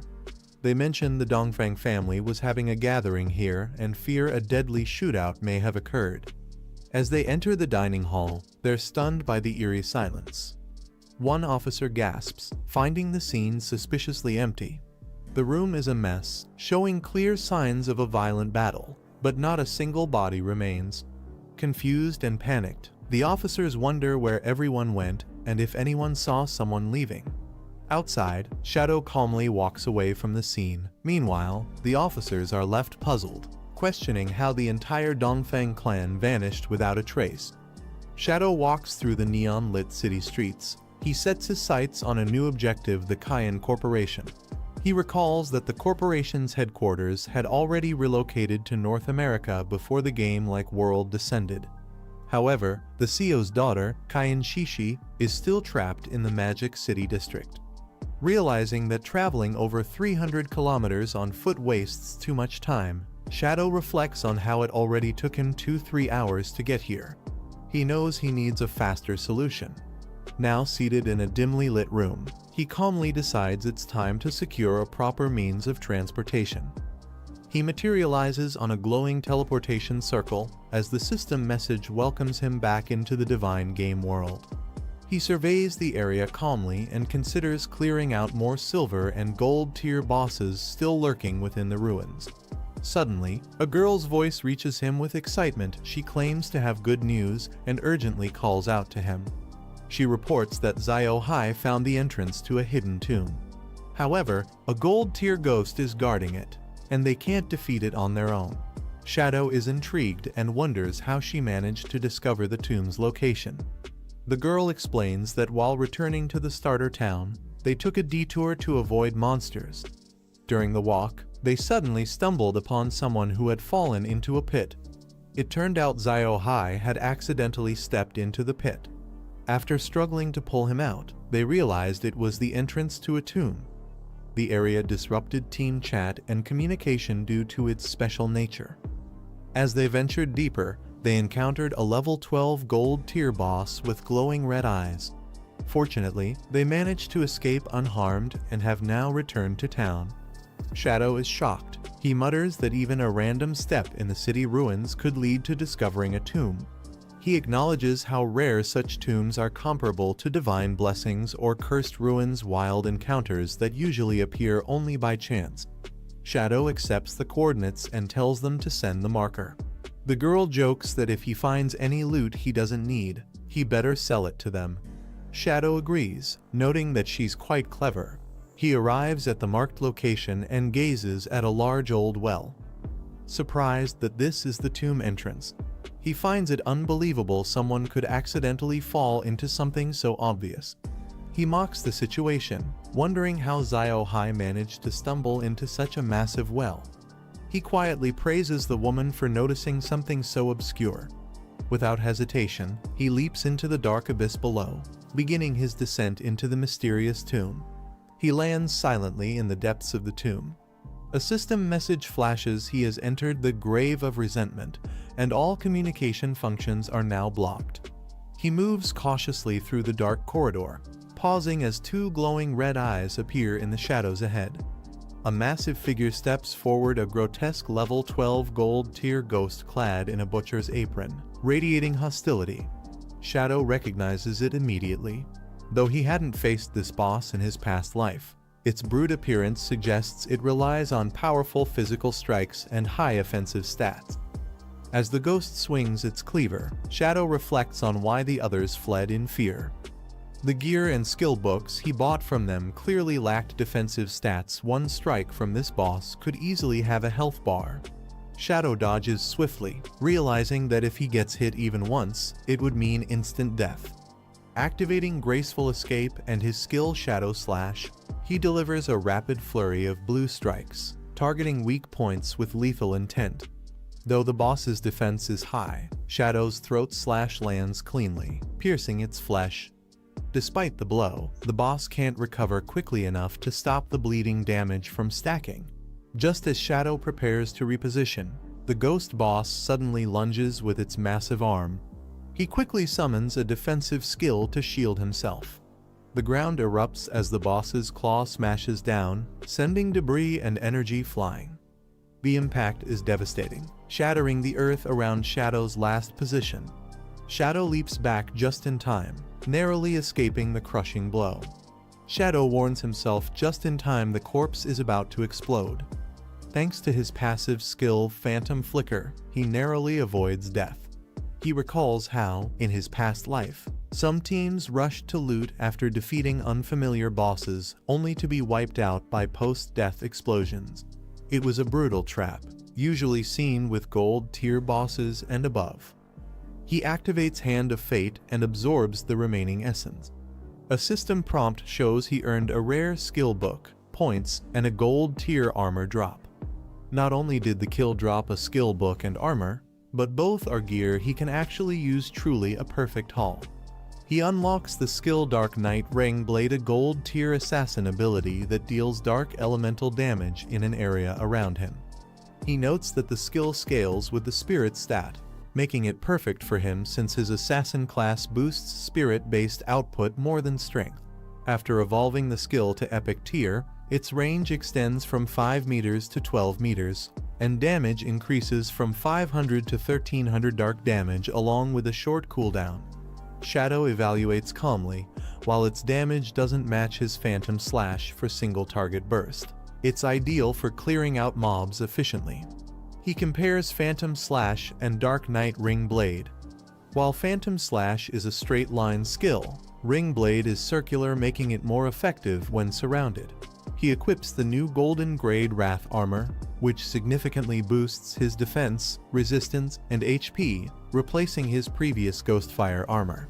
He calculates the total haul over a dozen loot items, including one that grants him more than 10,000 days of lifespan.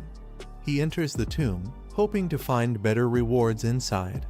Ideally, he wishes for a mount to ease travel. A goblin charges fiercely with a weapon. The robed girls scream in terror as a glowing energy wave sweeps toward them. Moments later, they're seen kneeling in blue teleportation circles, indicating they've respawned after dying in the dungeon. A boy nearby screams in frustration and despair, unable to handle the repeated losses and failures. The boy grabs the girl by the collar and screams at her. blaming her for their team's constant failures and revealing he only has 2 years of life left. He shoves her forcefully to the ground, threatening to deal with her if he ever sees her again at school. The girl collapses while her friend rushes to comfort her. The boy turns his back and walks away coldly. Her friend suggests leaving the city to join a mutual aid group in a small town, one that supports beginners and non-gamers. But the girl glares with resentment, swearing revenge. The girl rejects her mother's advice to flee, declaring she'll stay and fight her own way, leaving her mother behind in shock. Later that night, she sits on a hotel bed, alone and dressed up, staring blankly as frustration and revenge burn within her. She texts someone, asking if they can help her level up. A man replies with a vulgar suggestion, proposing to help her if she sleeps with him. Disgusted, she snaps at the pervert, fuming with rage. The girl sends a flirty message to a boy, pretending she always liked him and only held back because of her brother. She now claims to be free to be with him. The boy laughs mockingly, clearly not buying her act. He sarcastically replies, implying she's using him now that she's cut ties with her brother. She tries messaging multiple guys, asking for help leveling up. But each one mocks her or talks down to her, exposing her reputation. Left alone on her bed, she curls up in despair. None of the men she counted on supported her. With only 2.5 years of lifespan left, she's lost and terrified. Alone and ashamed, she quietly whispers his name Kin Feng while curled up in bed, regret and sorrow etched across her face. She tries to convince herself that Kin Feng wouldn't abandon her. Believing he can fix everything, she resolves to seek him out. She arrives at his door late at night, hesitating as she stares at it, wondering what to say. Thinking he might forgive her if she apologizes, she tries to justify herself, but pride kicks in. Deep down, she still believes she did nothing wrong.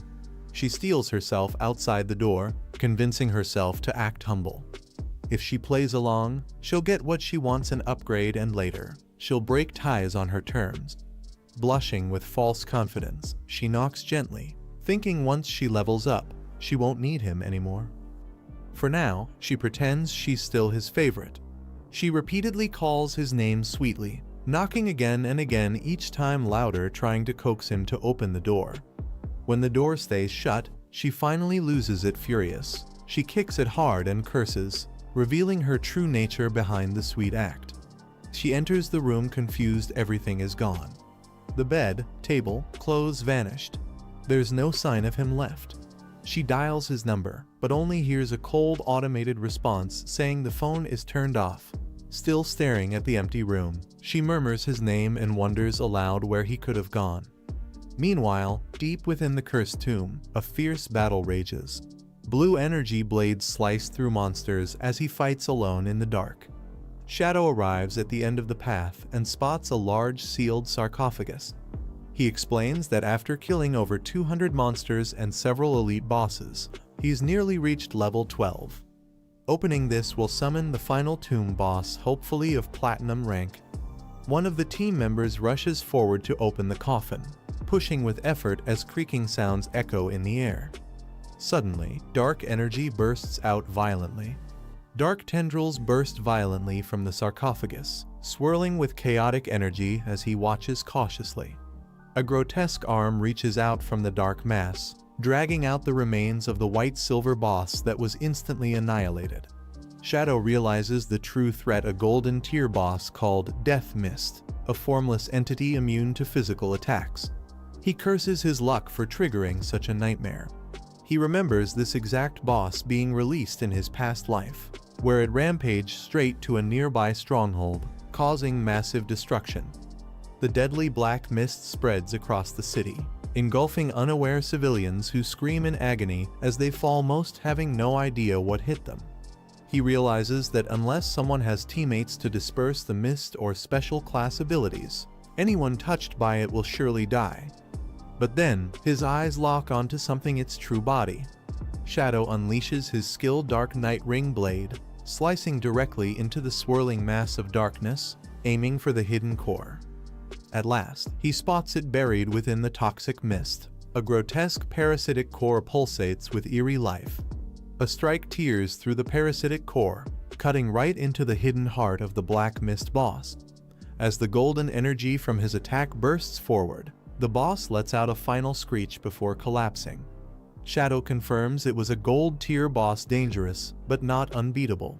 He thinks back to how fortunate he was to have just learned Dark Knight Ring Blade, a magic-based skill perfect for handling this form-immune enemy.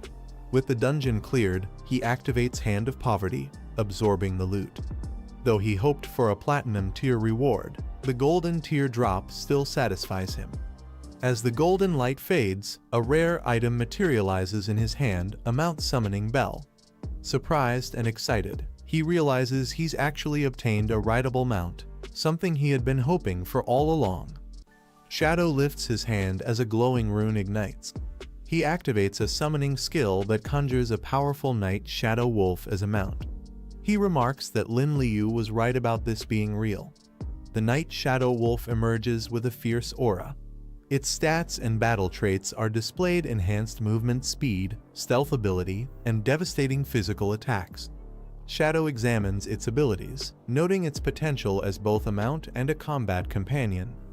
As the wolf bows respectfully, Shadow acknowledges its dual function as a ride and a battle pet. He's impressed to find it has a natural stealth ability as well, making this summon even more valuable. Mounted on the glowing wolf, Shadow leaps into the sky.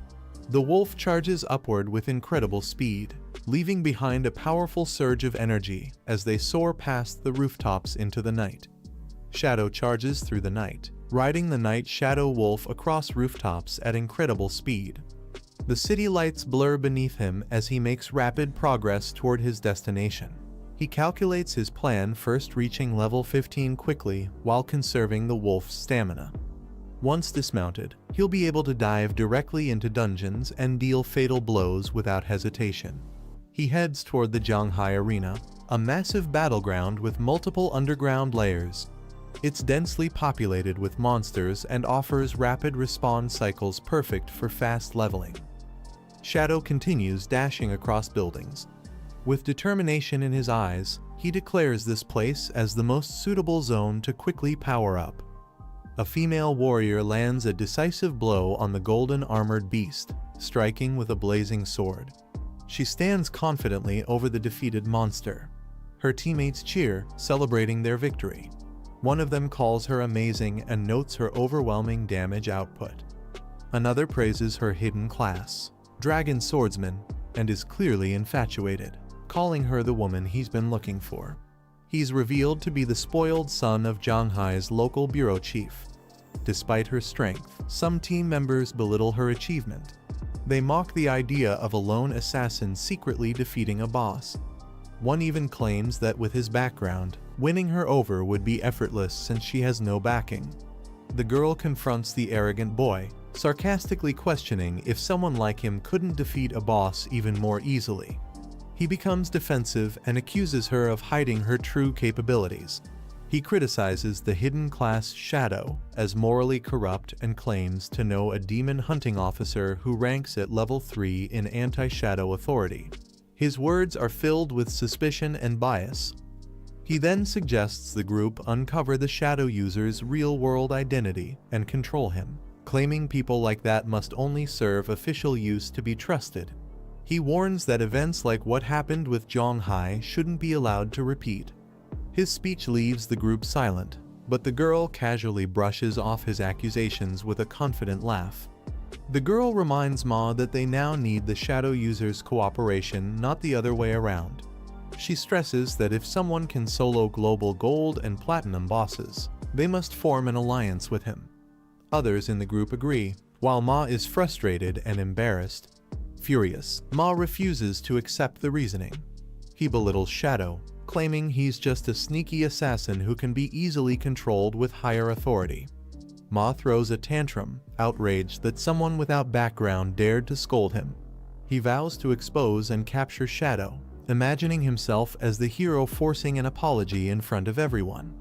Meanwhile, another member casually discusses the loot dropped by the boss: gold and silver tier items. The girl starts to question how many bosses Shadow has actually defeated. His ability to casually obtain such high-tier loot amazes her. She even wonders if his real talent is treasure hunting, thinking maybe he's opening treasure boxes instead of just fighting.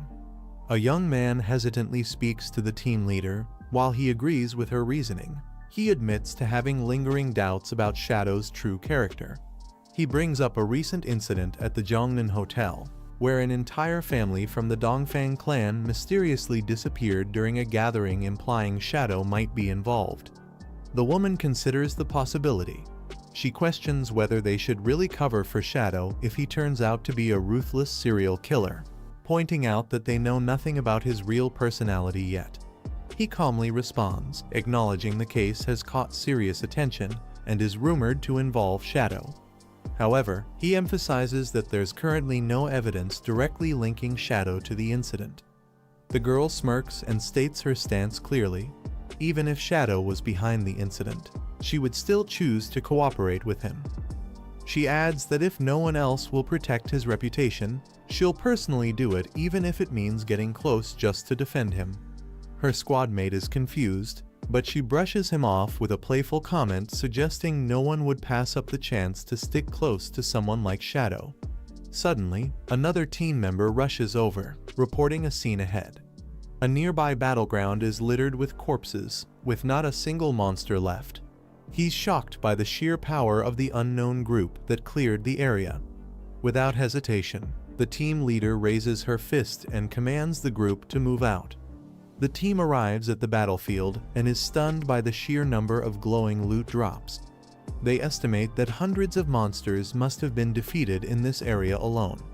The leader is amazed, wondering what kind of team could be strong enough to wipe out so many enemies.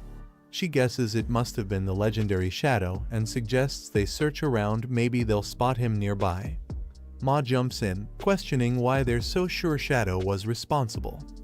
The girl calmly explains that Shadow ranks number 1 on the leaderboard. Since their official squad couldn't achieve this, he's the only logical candidate. Ma scoffs, insisting he could have done the same with enough time. Meanwhile, the team tries to appeal directly to Shadow, asking him to sell them any spare gear or skill books he doesn't need from the massive loot. Shadow arrives atop his glowing night shadow wolf, landing right in front of the team. His sudden appearance causes one of the soldiers to stumble back in shock. The startled man falls backward in fear. The leader is immediately captivated. She rushes forward with excitement, asking about the majestic mount, where he got it, and how it exists. Shadow responds calmly, saying he acquired the mount from a tomb using the coordinates they previously provided. A girl cheerfully thanks the wolf, calling it Zio Hai. Shadow, still seated on the night shadow wolf, offers the loot from the ground to the team. He casually proposes a trade, saying they can pack up and take whatever they want. Standard rules apply. The woman tries to remain polite and composed. She admits she can't object to the pricing, knowing Shadow has always been fair in deals. One member, filled with jealousy and resentment, clenches his fists in anger. Enraged at being overshadowed, he curses Shadow and swears revenge, shouting that he won't forget this humiliation. Shadow swiftly rides his night shadow wolf across city rooftops. The beast's powerful strides echo as they rush through the sky, heading toward a new target zone. Shadow checks his stats. His Shadow class has reached level 13. He has collected 255 evolution points and can now trade for 245 years of lifespan. His growth is accelerating rapidly. He obtains a golden grade skill, Silent Stealth. This ability allows him to remain completely hidden as long as he doesn't move or attack. If triggered during a surprise strike, it adds 300 points of bonus critical stealth damage. Excited, Shadow notes the skill can be evolved to epic levels. Once upgraded, it not only boosts his stealth, but lets him fully vanish in the real world by combining it with the game's stealth mode. He immediately uses 11 points to evolve it, boosting its damage to 800 and lowering cooldown time significantly. Shadow uses his evolution points to upgrade additional skills. His new abilities greatly enhance damage, survivability, and debuff resistance. He also upgrades a divine passive skill that allows him to deal critical hits to nearly any target. He reveals a Pendant Deceiver's Pendant Platinum, which boosts physical attack, strength, and constitution. Its unique trait increases his stealth level by 1, stacking with his current gear. Now equipped with 4 stealth-related items and an advanced necklace called Phantom Mask Gold, Shadow calculates that his evasion rate has soared to 83%. He confidently remarks that no one below his fusion level can detect him now. Suddenly, the ground shakes. A massive explosion erupts in the distance. Shadow halts midair. Shadow halts his wolf in the middle of the street as the ground continues to tremble. He turns toward the source of the disturbance. Giant flame bursts erupt from the rooftops. The entity fully reveals itself an enormous, chained mechanical woman with blades at her side and a ceremonial appearance. Shadow's eyes widen in shock as he recognizes the figure. "Steel Saintess," he mutters. He's baffled, wondering who could be reckless enough to summon such a high-tier boss. Shadow recalls the devastation caused by the Steel Saintess in his previous life. When she appeared in Zhanghai ruins, over 1,000 players attempted to stop her. By the end, there were more than 4,000 total deaths. He realizes she's the guardian of Zhanghai ruins' second largest cathedral. Her appearance means someone has triggered the guardian boss early, far ahead of schedule. Shadow was originally planning to challenge her after finishing other objectives. But since she's already been awakened, he decides to deal with her immediately. Without hesitation, he charges forward on his Night Shadow Wolf. Below, players are already engaging the towering boss, but her scythe is sweeping through the battlefield with terrifying force. The Steel Saintess's massive scythe strikes down violently, crushing several players instantly. One man yells in panic as others scream while being cut down by the wide swings. The survivors realize just how powerful the boss is. Someone shouts that it's too early to challenge her. Shadow watches from a distance and reflects that attempting to fight the Steel Saintess now is beyond reckless. A white tiger charges into the battlefield, carrying a warrior with glowing fists. Shadow immediately recognizes him. Chen Wuming, another powerful figure, has entered the fray. Shadow identifies the newcomer Chen Wuming, a hidden class player known as a Sanctuary Knight. In their previous life, the two fought evenly for 9 years without a clear winner. It's revealed that Chen's guild, Sanctuary of Knights, was the one that defeated the Steel Saintess in the last timeline. This sparked the legend of Western God and Eastern Sanctuary among players, as each guild ruled different halves of the Zhanghai ruins. However, the guild had a dark secret. While it ensured player safety through a contract, members had to pay a harsh 50% life tax. Most members were actually enslaved combatants captured by the guild. Shadow's eyes narrow. Now that Chen Wuming is here again, he mutters coldly, "Perfect timing. This time, you won't escape." The Steel Saintess looms ominously as players rush in from all sides to engage her. Among the chaos, Shadow slips silently through the battlefield and crouches directly in front of the boss. His eyes glow red as he activates one of his most devastating techniques, Dark Knight Spiral Blade. Blood energy swirls like a vortex, ripping through space and catching several players off guard. The system announces kill after kill. Multiple players are instantly eliminated by Shadow's strike. The screen floods with notifications. You have killed player X. Shadow's lethal ambush leaves no room for escape. Chen Wuming is caught off guard as 2 of his allies are instantly decapitated. Blood sprays through the air as their bodies collapse beside his white tiger. Stunned, he shouts in disbelief, demanding to know who did it. He suspects Shadow but questions why, since they've never had personal conflict. Suddenly, Shadow appears right behind him and whispers coldly, "Because I don't eat beef." Before Chen can react, Shadow activates his move Instant Shadow Slash in a blinding flash of blue energy. As the slash ends, Shadow calmly steps away, cloak fluttering in the wind, leaving only silence and scattered blood drops in his wake. The battlefield is stained with blood as Shadow activates a deadly curse called Blooming Death. covering the corpses with ominous red flowers and golden sparks. Suddenly, a resurrection circle shines beneath the fallen enemies, bringing them back to life. Chen Wuming clenches his fists in frustration, yelling at Shadow for dragging them into his revenge just because he doesn't eat beef. One of his men panics, shouting that his traded lifespan has dropped to 0. Chaos spreads as guild members argue, some wanting to regroup and retaliate, others calling it suicide. A girl suggests they leave the area and find another place to recover their lost life force. The girl cries in disbelief as her lifespan vanishes. She asks why Shadow targeted her. Her hands tremble, she's been drained down to almost nothing. A system prompt reveals, Curse of Blooming Death. Absorbed 4 days of tradable lifespan and 1 year of untradable lifespan from Xiao Yaoyu. Shadow confirms her identity among the group. Holding the red mist of stolen life, Shadow coldly states that she willingly became a slave under the Knights Guild for her own benefit and now pays the price. As a massive black scythe slashes down, the screen fills with the symbol for death. Steel Saintess swings his massive scythe again, slashing fiercely at Shadow in a burst of energy and speed. With swift movements, he dodges Steel Saintess attacks. He calmly notes that the first phase of this boss fight isn't difficult. The boss pauses in confusion as one of its attacks misses. The boss whirls its massive weapon around in wide arcs, creating a powerful centrifugal force. Shadow calmly observes that the boss keeps repeating the same spinning chain attack pattern. He prepares a counterattack, stating that the move is only useful for fixed point or area of effect strikes. He strikes from above with his skill, Blade of Plague, which detonates after 3 seconds to deal massive true damage, catching the boss off guard. The boss is caught in a barrage of glowing blue attacks.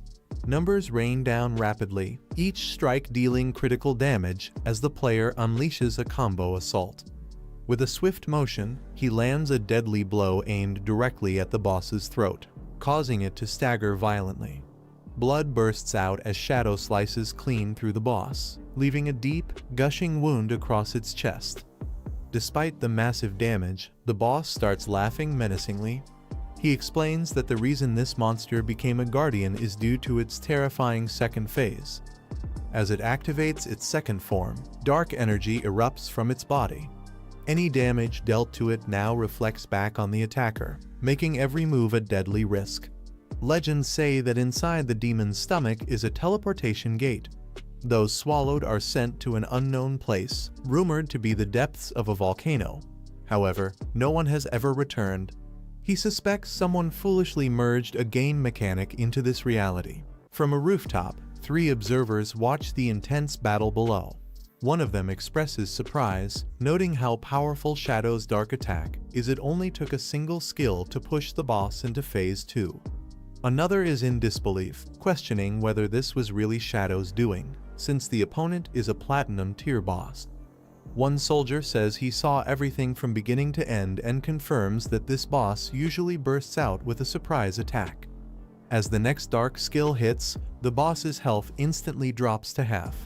Shadow stands calmly on the ground. The observers can't make sense of the weird chanting above them as Shadow silently faces the corrupted boss.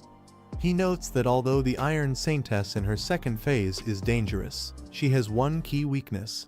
During her attack phase, the damage reflection ability she normally uses is temporarily disabled. He confirms that the key to avoiding the reflection damage is to strike precisely during its attack motion. However, he realizes that many of his own skills such as Shadow Slash, Shadow Claw, Venom Blade, and Poisoned Wings cause continuous damage. Even if he times them perfectly, these lingering effects still trigger the boss's reflection ability, making him vulnerable. Shadow thinks further. If he uses his current abilities recklessly, he might end up getting killed by his own attacks due to the reflection damage. He then glances toward the rooftop, where he notices the group of players watching. On the rooftop, the boy and his companions are startled as a serious-looking man approaches. The man brushes them aside, saying he wants to see what's going on himself. The newcomers react with surprise as they recognize the man in golden armor. They call him Safety Big Brother and express relief that he's arrived. The girl reports that after the boss dropped to half HP, it suddenly froze and showed physical changes, possibly indicating new skills. She explains that they've observed it for a long time and memorized all its previous abilities. The armored man confirms that Shadow disappeared as soon as the boss entered Phase 2, raising suspicions about his current status. The armored man instructs the girl to activate her red eye vision to check if Shadow is still present. She immediately responds, agreeing to scan the area. The girl activates her power, releasing a burst of green crystal energy. A rabbit creature appears, glowing with red eyes and surrounded by shards of energy. The rabbit leaps forward with precision, landing on the battlefield where the monstrous boss, now even more ominous with multiple extended shadow arms. The girl reports back that Shadows is nowhere to be found. He seems to have vanished. The armored man is surprised. She explains that even her level 3 detection skill couldn't locate him, confirming he must have left. However, she doubts he could possibly possess a level 4 invisibility ability. The armored man commands the girl to stay alert. If Shadow reappears, she must inform him immediately. She acknowledges the order while he prepares to move, launching himself into action with both blades drawn. Down on the battlefield, players watching from a distance react with shock. One exclaims that the person below must have a death wish if he's trying to solo a platinum tier boss. Blue energy flares around the man preparing to fight. The observers recall that this is Brother Safety First, known for his insane reflexes and top-tier gear. Apparently, he was once a professional action game streamer with god-tier reaction speed, making him a dangerous player. The boss's glowing red eyes light up with hostility as it spots the approaching enemy. With a massive cleaving motion, the boss swings a giant blade-like arm toward the golden armored warrior. The man reacts instantly, drawing his weapon and charging in without hesitation. The moment their attacks clash, the warrior is forced back by the overwhelming force. Dust explodes across the battlefield as the man tries to stabilize himself, struggling to withstand the boss's power. The boss extends its writhing shadow limbs, launching a poisonous strike. The attack pierces the air and nearly hits the man, who narrowly evades and lets out a sharp exhale as the deadly energy passes by him. The armored man rolls across the battlefield, narrowly dodging another deadly swing from the boss's shadow limbs. Watching from above, the trio of players cheer in amazement. One praises how calm and clean the dodge was. Another calls him a true expert, dodging without taking a single hit. Two more spectators discuss his performance. They're impressed that Safety First can perfectly evade every strike. But one of them questions something strange. Why does the boss keep losing HP whenever he dodges? The other remarks that he even saw rapid slash marks flash across the boss's body. They wonder if the man is secretly a sole weapon user with hidden abilities. The girl confidently and says that perfect dodging is just basic technique. What truly makes him terrifying is his offensive power. His attacks are what make him the strongest. The armored warrior skillfully rolls to dodge the boss's deadly strike. He knows that as long as his dodge is timed perfectly, the evasion will activate and keep him safe from damage. The girl watches with excitement, explaining that after that successful dodge, the warrior's next attack will ignore 50% of the enemy's defense. Surging with power, the warrior unleashes a skill filled with intense blue energy. As electricity crackles around him, the spectators are stunned by the overwhelming special effects. The girl exclaims that this attack might deal over 4 digits of damage. With a confident smile, the armored man launches his ultimate technique. Blue sword energy explodes around him like a storm, slicing into the boss with blinding precision. The boss is overwhelmed as the attack pierces through its defenses. The strike is direct and devastating. Thick and focused energy converges on a single point. From the rooftop, the spectators react with amazement. One of them shouts in excitement, noting that the boss has only 1/3 of its HP left after that incredible move. As the energy settles, the warrior stands tall beneath the glowing moonlight. The name of his move, hidden moon shadow represents his sword path. The warrior smiles, but suddenly numbers representing damage start flashing over his body. Multiple hits of reflection damage appear, with each strike dealing over 1,000 points of recoil. From the rooftop, the trio watching is stunned. They cry out in shock as they witness safety first collapse from the reflected damage, unable to withstand the backlash of his own powerful attack. They try to make sense of it. One wonders why he died even though he dodged everything perfectly. Another points out that while his skill clearly hit the boss, it didn't reduce the boss's HP. Then they question something stranger: why did the boss's health drop dramatically a few moments later? From a distance, Shadow observes silently. He notes how everyone got too focused on safety first, while the warrior kept drawing attention and forcing the boss to attack. Shadow was actually the one landing true damage from the shadows. Shadow watches from above, explaining that during the entire time the crowd was focused on the frontliner, he kept attacking in the background. His consistent strikes were what actually reduced the boss's HP down to 1/3. He analyzes the fallen warrior, calling him a typical soul weapon user. Although his skills looked flashy and the damage was decent, his class wasn't suited for fighting the Iron Saintess. Shadow notes that the warrior failed to land a dodge-triggered attack and suffered full reflection damage in return, leading to his own death. As Shadow steps into view, the boss is startled. It detects his presence and reacts with visible alarm, realizing that a more dangerous threat has just appeared. Shadow notices that due to its low HP, the boss is trying to retreat back to the sanctuary. If it escapes, it will fully regenerate, undoing all the damage he worked so hard to inflict. He knows he has to stop it before it's too late. Shadow watches the rooftop group, noting that the soul weapon user's death has frightened the others. They likely won't dare attack the boss again. However, this creates a new problem if the boss doesn't launch an attack. Its reflection ability won't disappear, making it nearly impossible to deal damage safely. With a determined gaze, Shadow understands the situation clearly. He mutters to himself that there's only one choice left now: he has to go all in and face the boss head-on. Shadow charges forward, determined not to let the boss retreat back to its sanctuary.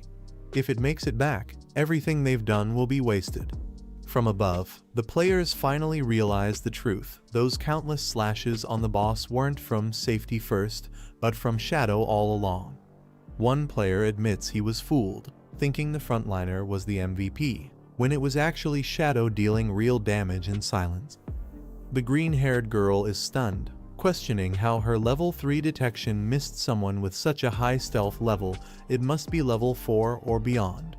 Another player spots the fallen soul weapon user's glowing drop still on the battlefield and grins, saying he plans to retrieve it somehow. Shadow activates his defensive skill, Black Light Shield 10 layers. Each layer of this barrier can block a full hit of damage, preparing him for the boss's potential counterattack. The boss raises its massive blade arm, preparing for another deadly strike. His eyes narrow with focus. This is it. He activates his ultimate skill, Shadow Slash. Blue sword lights scatter like a storm, slashing through the boss in rapid succession, overwhelming it with explosive power. Despite the impact, Shadow takes damage from the reflection effect again. His Black Light Shield drops to 7 layers remaining, having absorbed 3 hits. He realizes that the final 3 strikes of his 9-slash combo landed after the boss reactivated its reflection ability. Without the shield's protection, he would have died instantly. The boss activates its ultimate skill. Its arms surge with intense violet energy, unleashing a barrage of fire magic in all directions. The overwhelming wave of purple fire crashes down on Shadow. He braces himself, cloaked in his last line of defense, the Black Light Shield. The flames tear through his shield layer by layer. In seconds, the Black Light Shield drops to 0, leaving him completely exposed. Shadow reflects on the moment. Despite having over 80% dodge rate, the rapid fire frequency of the boss's flame attack was too much. It shredded through all 7 remaining shield layers in an instant. He thinks to himself, if he had hesitated even a bit, he would have been instantly killed within 5 seconds. The hooded man spots the glowing loot drop left behind by the fallen soul weapon user. He quickly moves toward it, hoping to steal it. Just as he reaches out, a green slash slices through the air. Shadow strikes before the thief can even touch the prize. The thief is knocked down, writhing in pain and covered in green poison. Shadow stands above him and coldly says that trying to steal his hard-earned loot was a foolish idea. He never stood a chance. 2 system windows appear. One showing the item Safety First can be exchanged for 612 days of tradable life, and another showing a curse absorption skill worth 355 days. Shadow decides not to waste the curse on Safety First and comments with interest on the fallen man's remaining lifespan. Surprisingly, he notes the man survived this time. The boss roars in frustration, watching Shadow from a distance. Its body is surging with dark energy, but it doesn't attack, just glares menacingly. Shadow knows there's no safe way to finish this quickly. All he can do now is rely on his remaining black light shield and slowly wear the boss down using normal and shadow slash attacks. Though this method has low efficiency, it's the safest option against the boss's deadly reflection skill. From the rooftop, the observers are left speechless. One player exclaims how terrifying Shadow is, wondering what rank he must be. Another admits he never knew how Shadow secured first kills in the past, but now he's convinced. Shadow raises his blade and declares, "Final strike." Golden energy swirls around him as he prepares to end the fight. He leaps into the air and delivers a devastating blow, slicing through the boss with a surge of blue sword energy, shattering its core mid-air. System notifications flash in rapid succession. It confirms the kill of the Iron Saintess, a platinum tier enemy. The victory rewards him with a massive boost in experience points and dozens of evolution points. Most importantly, he secures a crucial item, the key to the church sanctuary. Observers watch in shock. A woman gasps in disbelief, realizing Shadow truly soloed a platinum tier boss. Another spectator confirms it. This is the power of the #1 ranked player, Shadow. A golden light shines around Shadow's hand as he unlocks a new god tier item, Hand of Nightmare Mythical, signaling a major upgrade. He examines new elite gear. Black Flame Cloak Emerald Grade provides extremely high defense, surpassing entire armor sets of other players. It also adds the Black Flame Blessing effect. Any attack or hit will apply a stacking debuff, reducing the target's defense and resistance by 7%. Up to 5 layers, greatly enhancing Shadow's efficiency against bosses. He unlocks Emerald Vision Assassin's Awakening, gaining the ability to partially observe hidden enemy weaknesses and +2 levels in stealth detection. Shadow analyzes his stat bonuses, with level 5 detection, 50% weak point attack boost, and the bonus for removing cloaked targets. His total critical hit modifier hits 350%. He smirks confidently, knowing he landed a perfect hit straight into the enemy's weak spot with his eyes closed. Shadow uses 97 evolution points, upgrading his passive skill Phantom Evasion to legendary tier. The system confirms 80 points used, 17 remaining. His new ability grants 75-85% dodge chance, triggering automatic evasion and complete damage negation at level 5. As he completes the upgrade, a girl comes running excitedly toward him, shouting if any rare loot dropped. Shadow looks at her with slight disbelief, wondering if she's part bloodhound.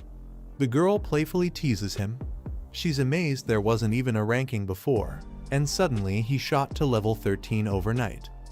Another player adds that while they barely reached level 11 after grinding all night. The girl laughs and jokes about speed, claiming no man should level up this fast. Her friend is flustered, asking Shadow to settle the debate. The girl offers Shadow a deal for everything they just looted, 45,000 coins in total.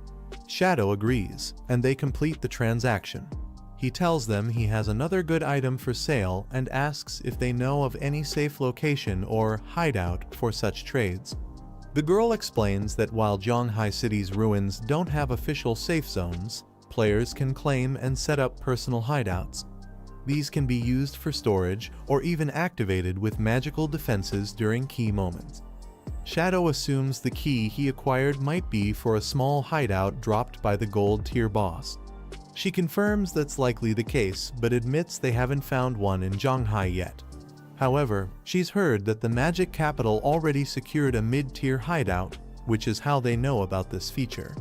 Shadow reveals the importance of the item he's holding.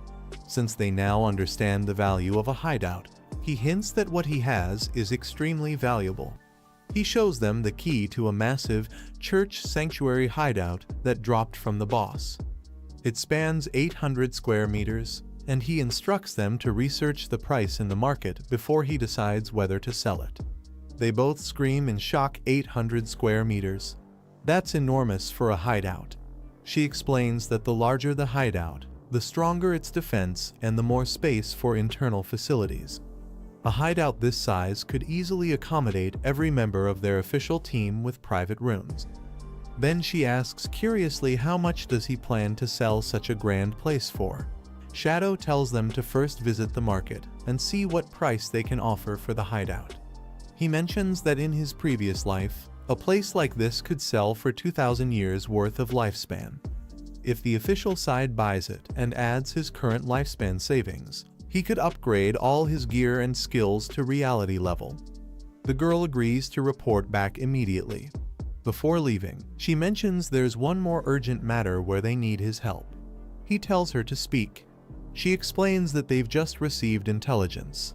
In Crescent Town, 7 golden ranked bosses have gathered in one place. Many people have already died, and they want to hire him with a decade of lifespan to eliminate the bosses. He looks serious.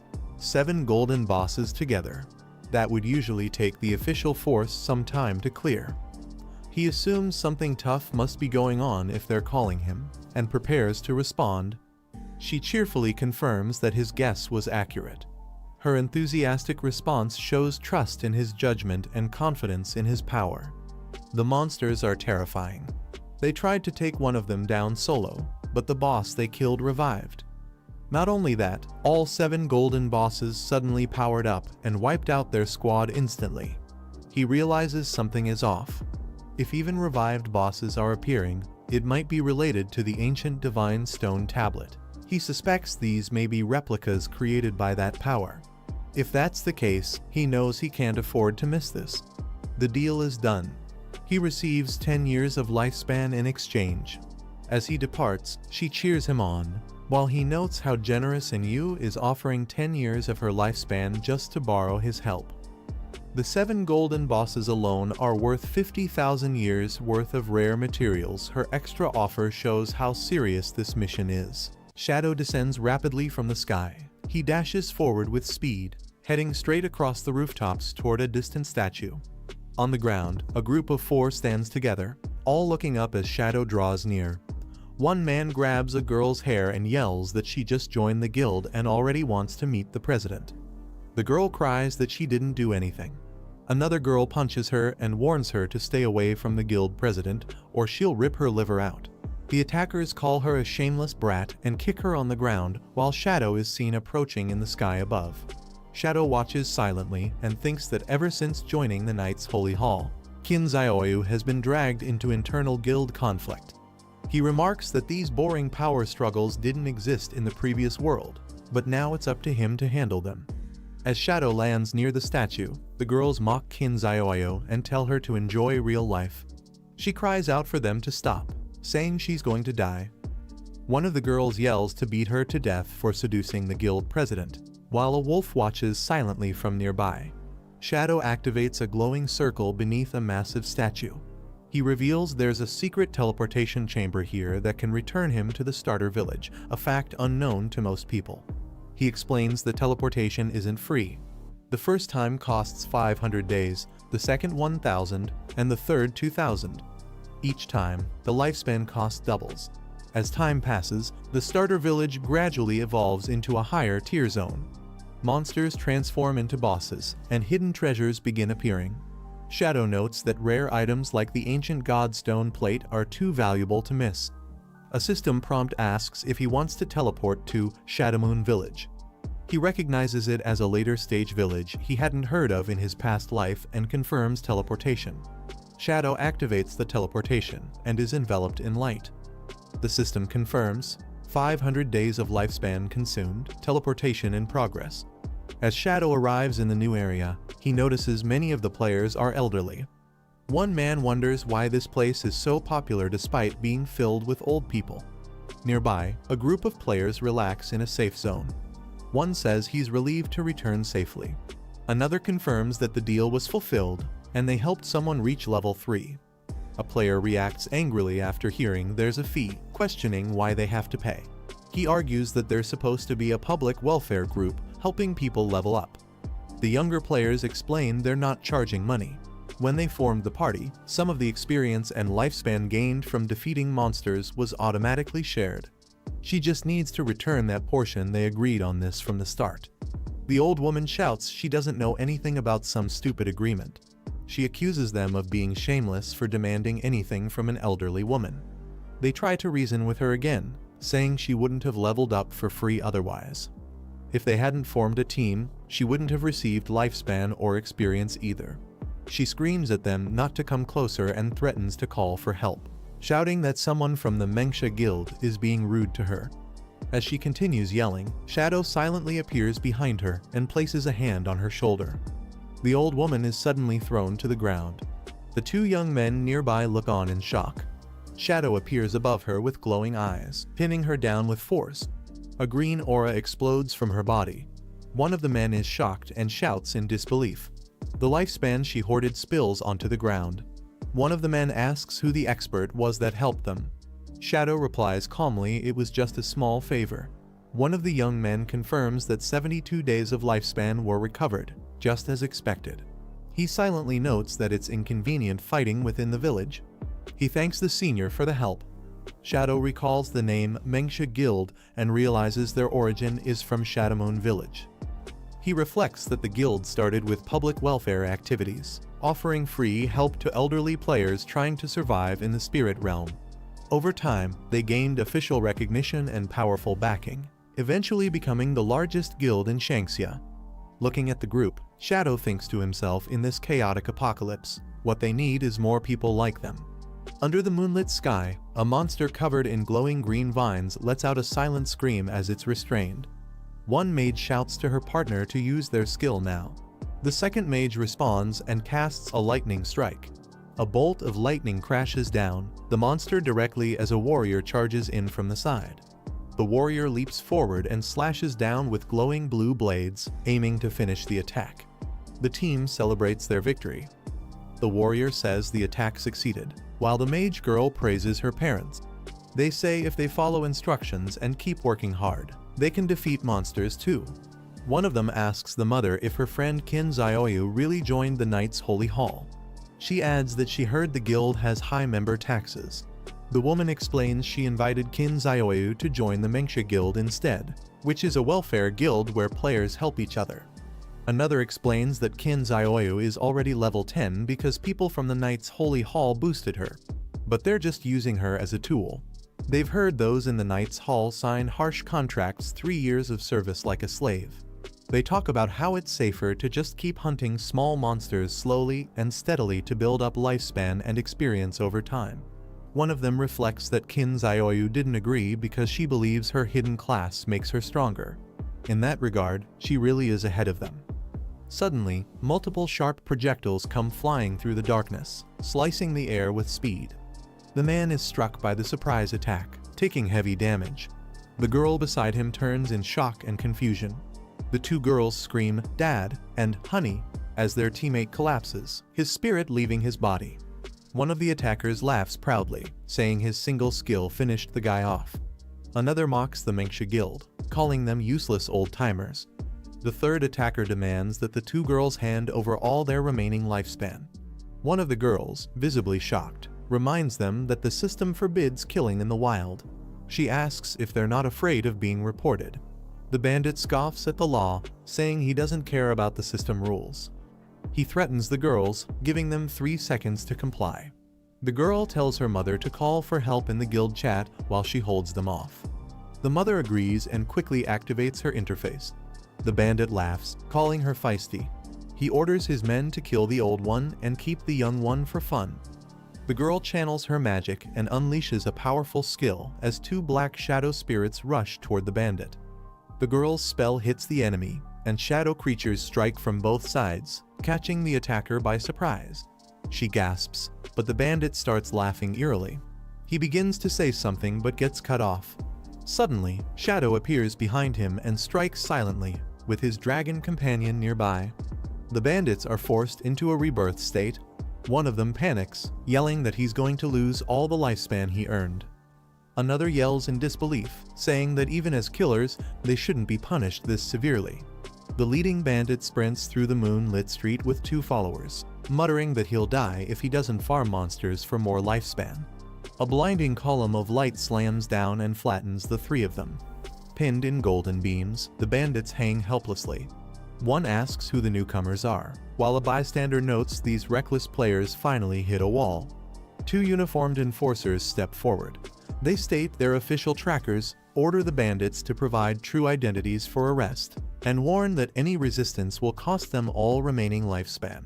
One of the bandits lies defeated, bleeding out. The girl thanks Shadow for saving them and says without him, both she and her mother would have died. Shadow silently watches and thinks the girl is kind-hearted and brave, completely different from Kin Zioyu. He wonders how the two ever became friends. The girl gasps as she sees a glowing orb.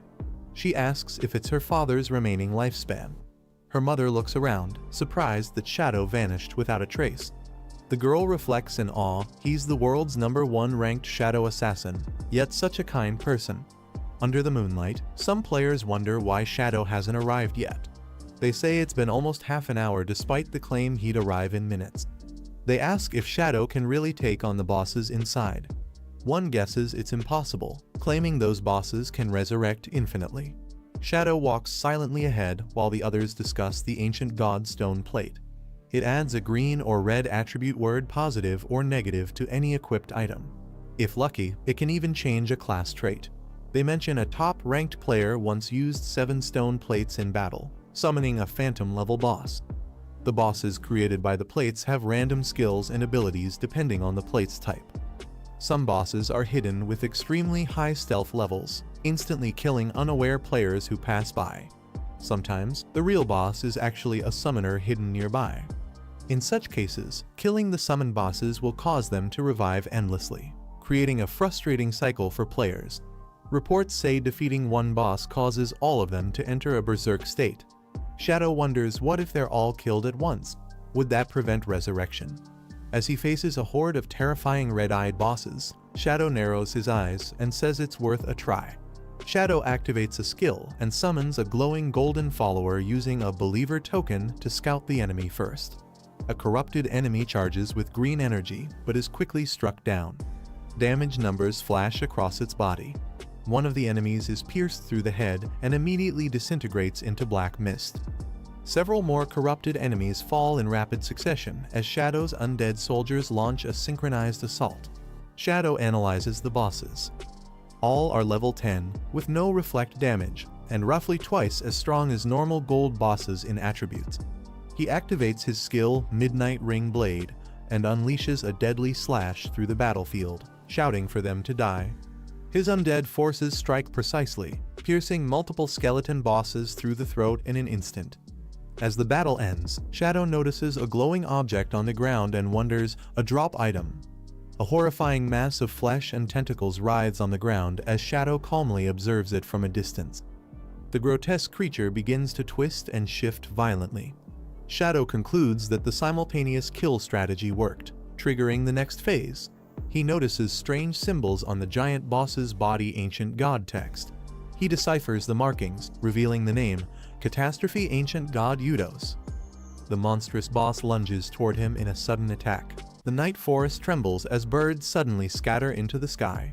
One of them notices and questions if it's an earthquake. The group sees unusual movement in the valley and wonders if the boss is about to go berserk. One of them suggests they should go check it out.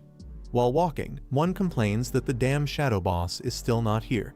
Another guesses the shadow boss probably knows he can't win and won't show up. Suddenly, one spots something and urgently tells the others to come over. They arrive at a destroyed area and look around, confused, asking where the boss is. The ground appears cracked open. One wonders if the earthquake killed the boss. A girl announces that the boss has already been taken care of by Shadow. The others react with shock, asking what happened. They discuss how it only took a few minutes and none of them even saw the boss appear. One questions how Shadow defeated a boss that can resurrect, while another starts to understand the leader's strategy. Shadow stands alone under the moonlight, holding a tablet-like item, calmly stating that the rewards this time are satisfactory. He reports that his level has increased to 14. After defeating 7 bosses and acquiring the item Hand of Plague, he gained 294 evolution points. Most importantly, he obtained an ancient god stone tablet. He observes that with the tablet's mechanism, it would take the officials a month to understand it. Meanwhile, they'd suffer serious damage. The tablet glows with strange purple eyes as a description appears about its origin and use. He activates the effect Ceremony of Black Flame Spiked Leather Armor. The cursed armor reduces the target's defense and elemental resistance by up to 35%. Shadow completes the attachment of the curse and gains the trait Malone's Curse, which boosts his Black Flame status duration to 15 seconds, but decreases his equipment's basic stats by 31%.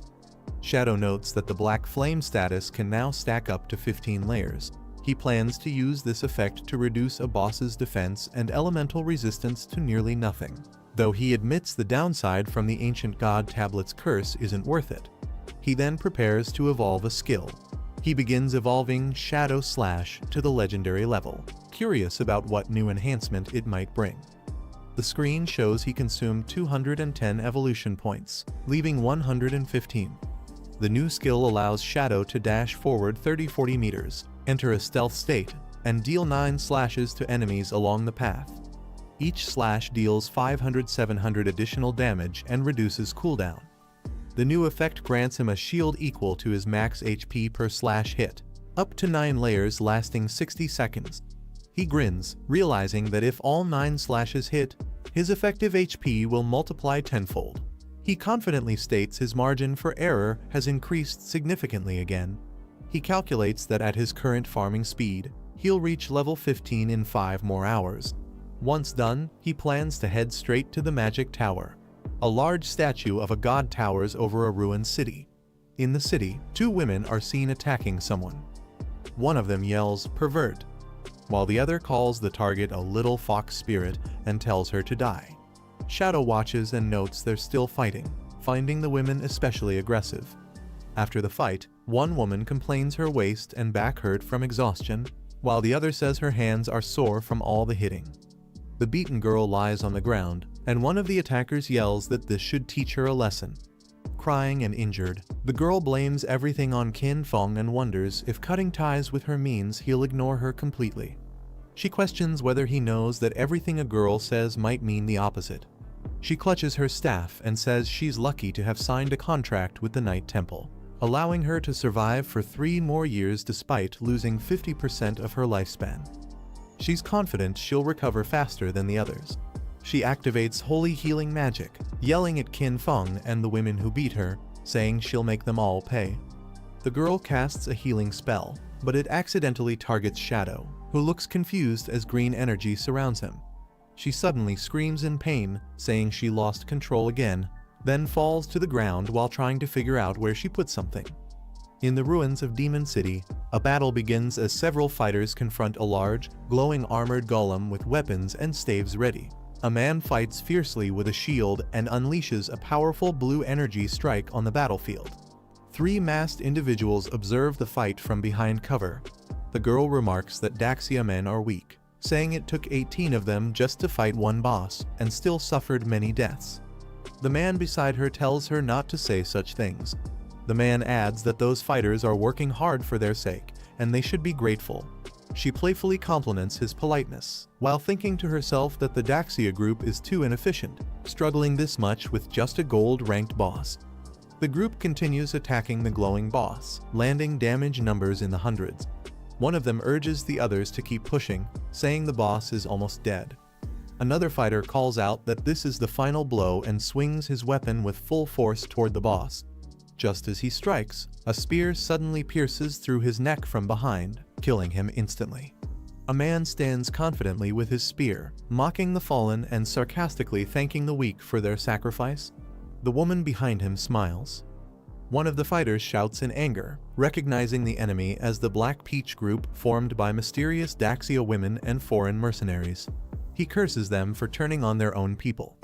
Another man rallies his allies, telling them not to be afraid since the enemy has only a few people. He urges everyone to charge together. The man yells back, mocking them for resisting, and declares he'll slaughter the Daxia pigs. The woman stands beside him silently as he charges with his shield raised. A powerful electric attack strikes the ground, creating a massive shockwave as the fight erupts violently. The woman with purple daggers charges forward. Her twin blade attack cuts through the battlefield, sending enemies flying as purple energy crackles around them. Standing over the fallen, she mocks the Daxia men, calling them nothing but trash. She then remarks that it seems Daxia's government has already reported their location, but says it doesn't matter. She views the entire nation as a garbage dump filled with failures. The woman mocks the defeated players, saying they're just ordinary gamers and can't compete with those backed by capital like them. Although their real identities haven't been exposed, she suggests they should leave Daxia and head to North America. She proposes forming a guild that specializes in hunting Daxia players once they arrive there. The man agrees, calling it a good idea, and asks what the guild should be named. She lifts her sword with a smirk and decides on the name Black Rose. The woman lies down, saying they're done for the day and it's time to log out and celebrate. In a fantasy vision, she lounges on a red sofa surrounded by 5 men, declaring that in honor of the Black Rose Guild's founding, it's time for a wild celebration. A cheerful girl approaches and tells Shadow that the price for hiding his identity has been quoted. She asks if they can negotiate. Shadow calmly asks how much. She says 1.5 million, but he replies it's too low. The girl explains she pushed hard in the group chat and managed to raise it to 2 million. Shadow agrees to the deal and says they'll trade at the central statue in the ruins. As Shadow walks away, he thinks to himself that NU is always scheming, trying to lower his price again. The girl walks in with a full escort of armored knights. She tells Shadow not to mind them, she has too much lifespan, so the higher-ups insisted she be escorted for safety. Shadow calmly replies it's fine. He thinks to himself that the officials still don't understand his strength, and these knights only have a couple usable skills. The trade is completed successfully. The girl hands over the item, and Shadow receives the transaction notice. A system message confirms the trade. Shadow has obtained 2,000 years of tradable lifespan. As Shadow leaves, the girl is shocked that the item just traded away cost 2,000 years of lifespan. She tries to justify it, saying it was a hidden treasure buried deep underground and that only someone like Shadow could obtain it. A list of lifespan transaction records appears, showing Shadow's gains and item trades. He reflects that his real-world strength is now nearly equal to his in-game stats. Shadow levels up again. He decides to log out for now since he hasn't eaten in a long time and needs to fix his hunger. In the exterior of a hotel at night, inside a dark hotel room, a black mist stirs as Shadow awakens on the bed. Outside, one man excitedly informs another that the kid has woken up. One of them demands the boy hand over his lifespan or else he'll die in that room along with everyone else. He gloats about how great the apocalypse is, it lets him kill freely. As Shadow silently glares at them, they yell at him to hurry up and surrender his lifespan. The man adds with a smirk that he really wants to torture him to death. One of the thugs raises a weapon, saying the boy must have been scared stupid, and tells the other to finish him off. Suddenly, a red slash tears through the air as the two are caught off guard, letting out a shocked scream. A powerful skill Night Spiral Blade is unleashed, creating a massive red energy wave that slices through the building. The destruction spreads rapidly. The visual impact and range are immense, and based on the attack's power, even reinforced concrete won't hold up. While eating noodles, Shadow thinks that after dealing with Kaienshi and her Black Rose Guild, he must find the Book of Divine Law. He notes that Kaienshi is more elusive than Song Fayan, but remembers he previously triggered a mission to kill Qin Feng. He could use that to force her out. Still hungry, he decides to head to Madu and grab more food on the way. The skyline of Madu is shown under the night sky as he travels. Kaienshi, flattered and blushing, praises someone saying, "Baby, you all are amazing." Kaienshi stumbles slightly as she walks between two men, thinking that sleeping well after pleasure and logging into the game is the best feeling. The men flirt and praise her, calling her crazy and amazing. A message arrives informing Kaienshi that Shadow sent word Qin Feng is dead. He wants to meet in Madu and receive Qin Feng's head as proof before paying the reward. She hesitates, saying it's too dangerous to meet in person. The voice replies she can just send a photo instead. She realizes even Shadow doesn't trust the officials and hasn't used his phone. Kaienshi smiles confidently, thinking this shows Shadow is cautious of official monitoring too. She gives coordinates and says she'll meet her escort first before deciding on Shadow. She also plans to test a move in-game to find out Shadow's true combat limits. Shadow enters a meditative state, activating permanent stealth mode. He notes the coordinates point to Evil Spirit Academy, which is not far from his current location. He logs into the game riding his glowing wolf, preparing to confront Kaienshi. The wolf warns that she might still have tricks up her sleeve. In the ruins of Madu, where the majestic Evil Spirit Academy stands, Shadow arrives with his wolf, and a voice from above yells, "Peach Group A, the officials have locked onto your group." The official forces confront the group, warning them to surrender immediately or face military action. The woman steps forward confidently, instructing Tian Xingjian to tell their boar men back home to remember this humiliation. She declares that they are no longer the Peach Group, but now members of the Alice Guild, an organization that hunts down their enemies. Her bold display shocks the officials, who accuse her of being shameless and overly bold, their reactions filled with disbelief and outrage. The woman provocatively taunts the officials, daring the boar men of their faction to come at her, while teasing the man beside her to play along for greater rewards later. Shadow is identified by a shocked observer as Kyu Heonan, codenamed Tian Xingjian. One of the officers accuses the woman of being an infamous spy who's been secretly leaking information for years and demands her immediate arrest. Watching from a distance, Shadow realizes this confrontation is a setup to test his allegiance. If he helps Kaienshi, he'll become an enemy of the government. If he doesn't, she might be exposed to her enemies in real life. Shadow unleashes a powerful ability, casting a giant spectral shadow over the enemy team, catching everyone off guard. In a vortex of red energy, a devastating skill called Dark Knight Ring Blade triggers multiple critical hits, shocking the enemies with massive damage numbers. The female leader and her allies are stunned, unable to comprehend what just happened. Shadow steps forward confidently, addressing the woman directly and introducing himself with chilling calmness. "I am an Ying Shadow." This is the end of the video. If you guys want to see the next part, then don't forget to subscribe and like the video.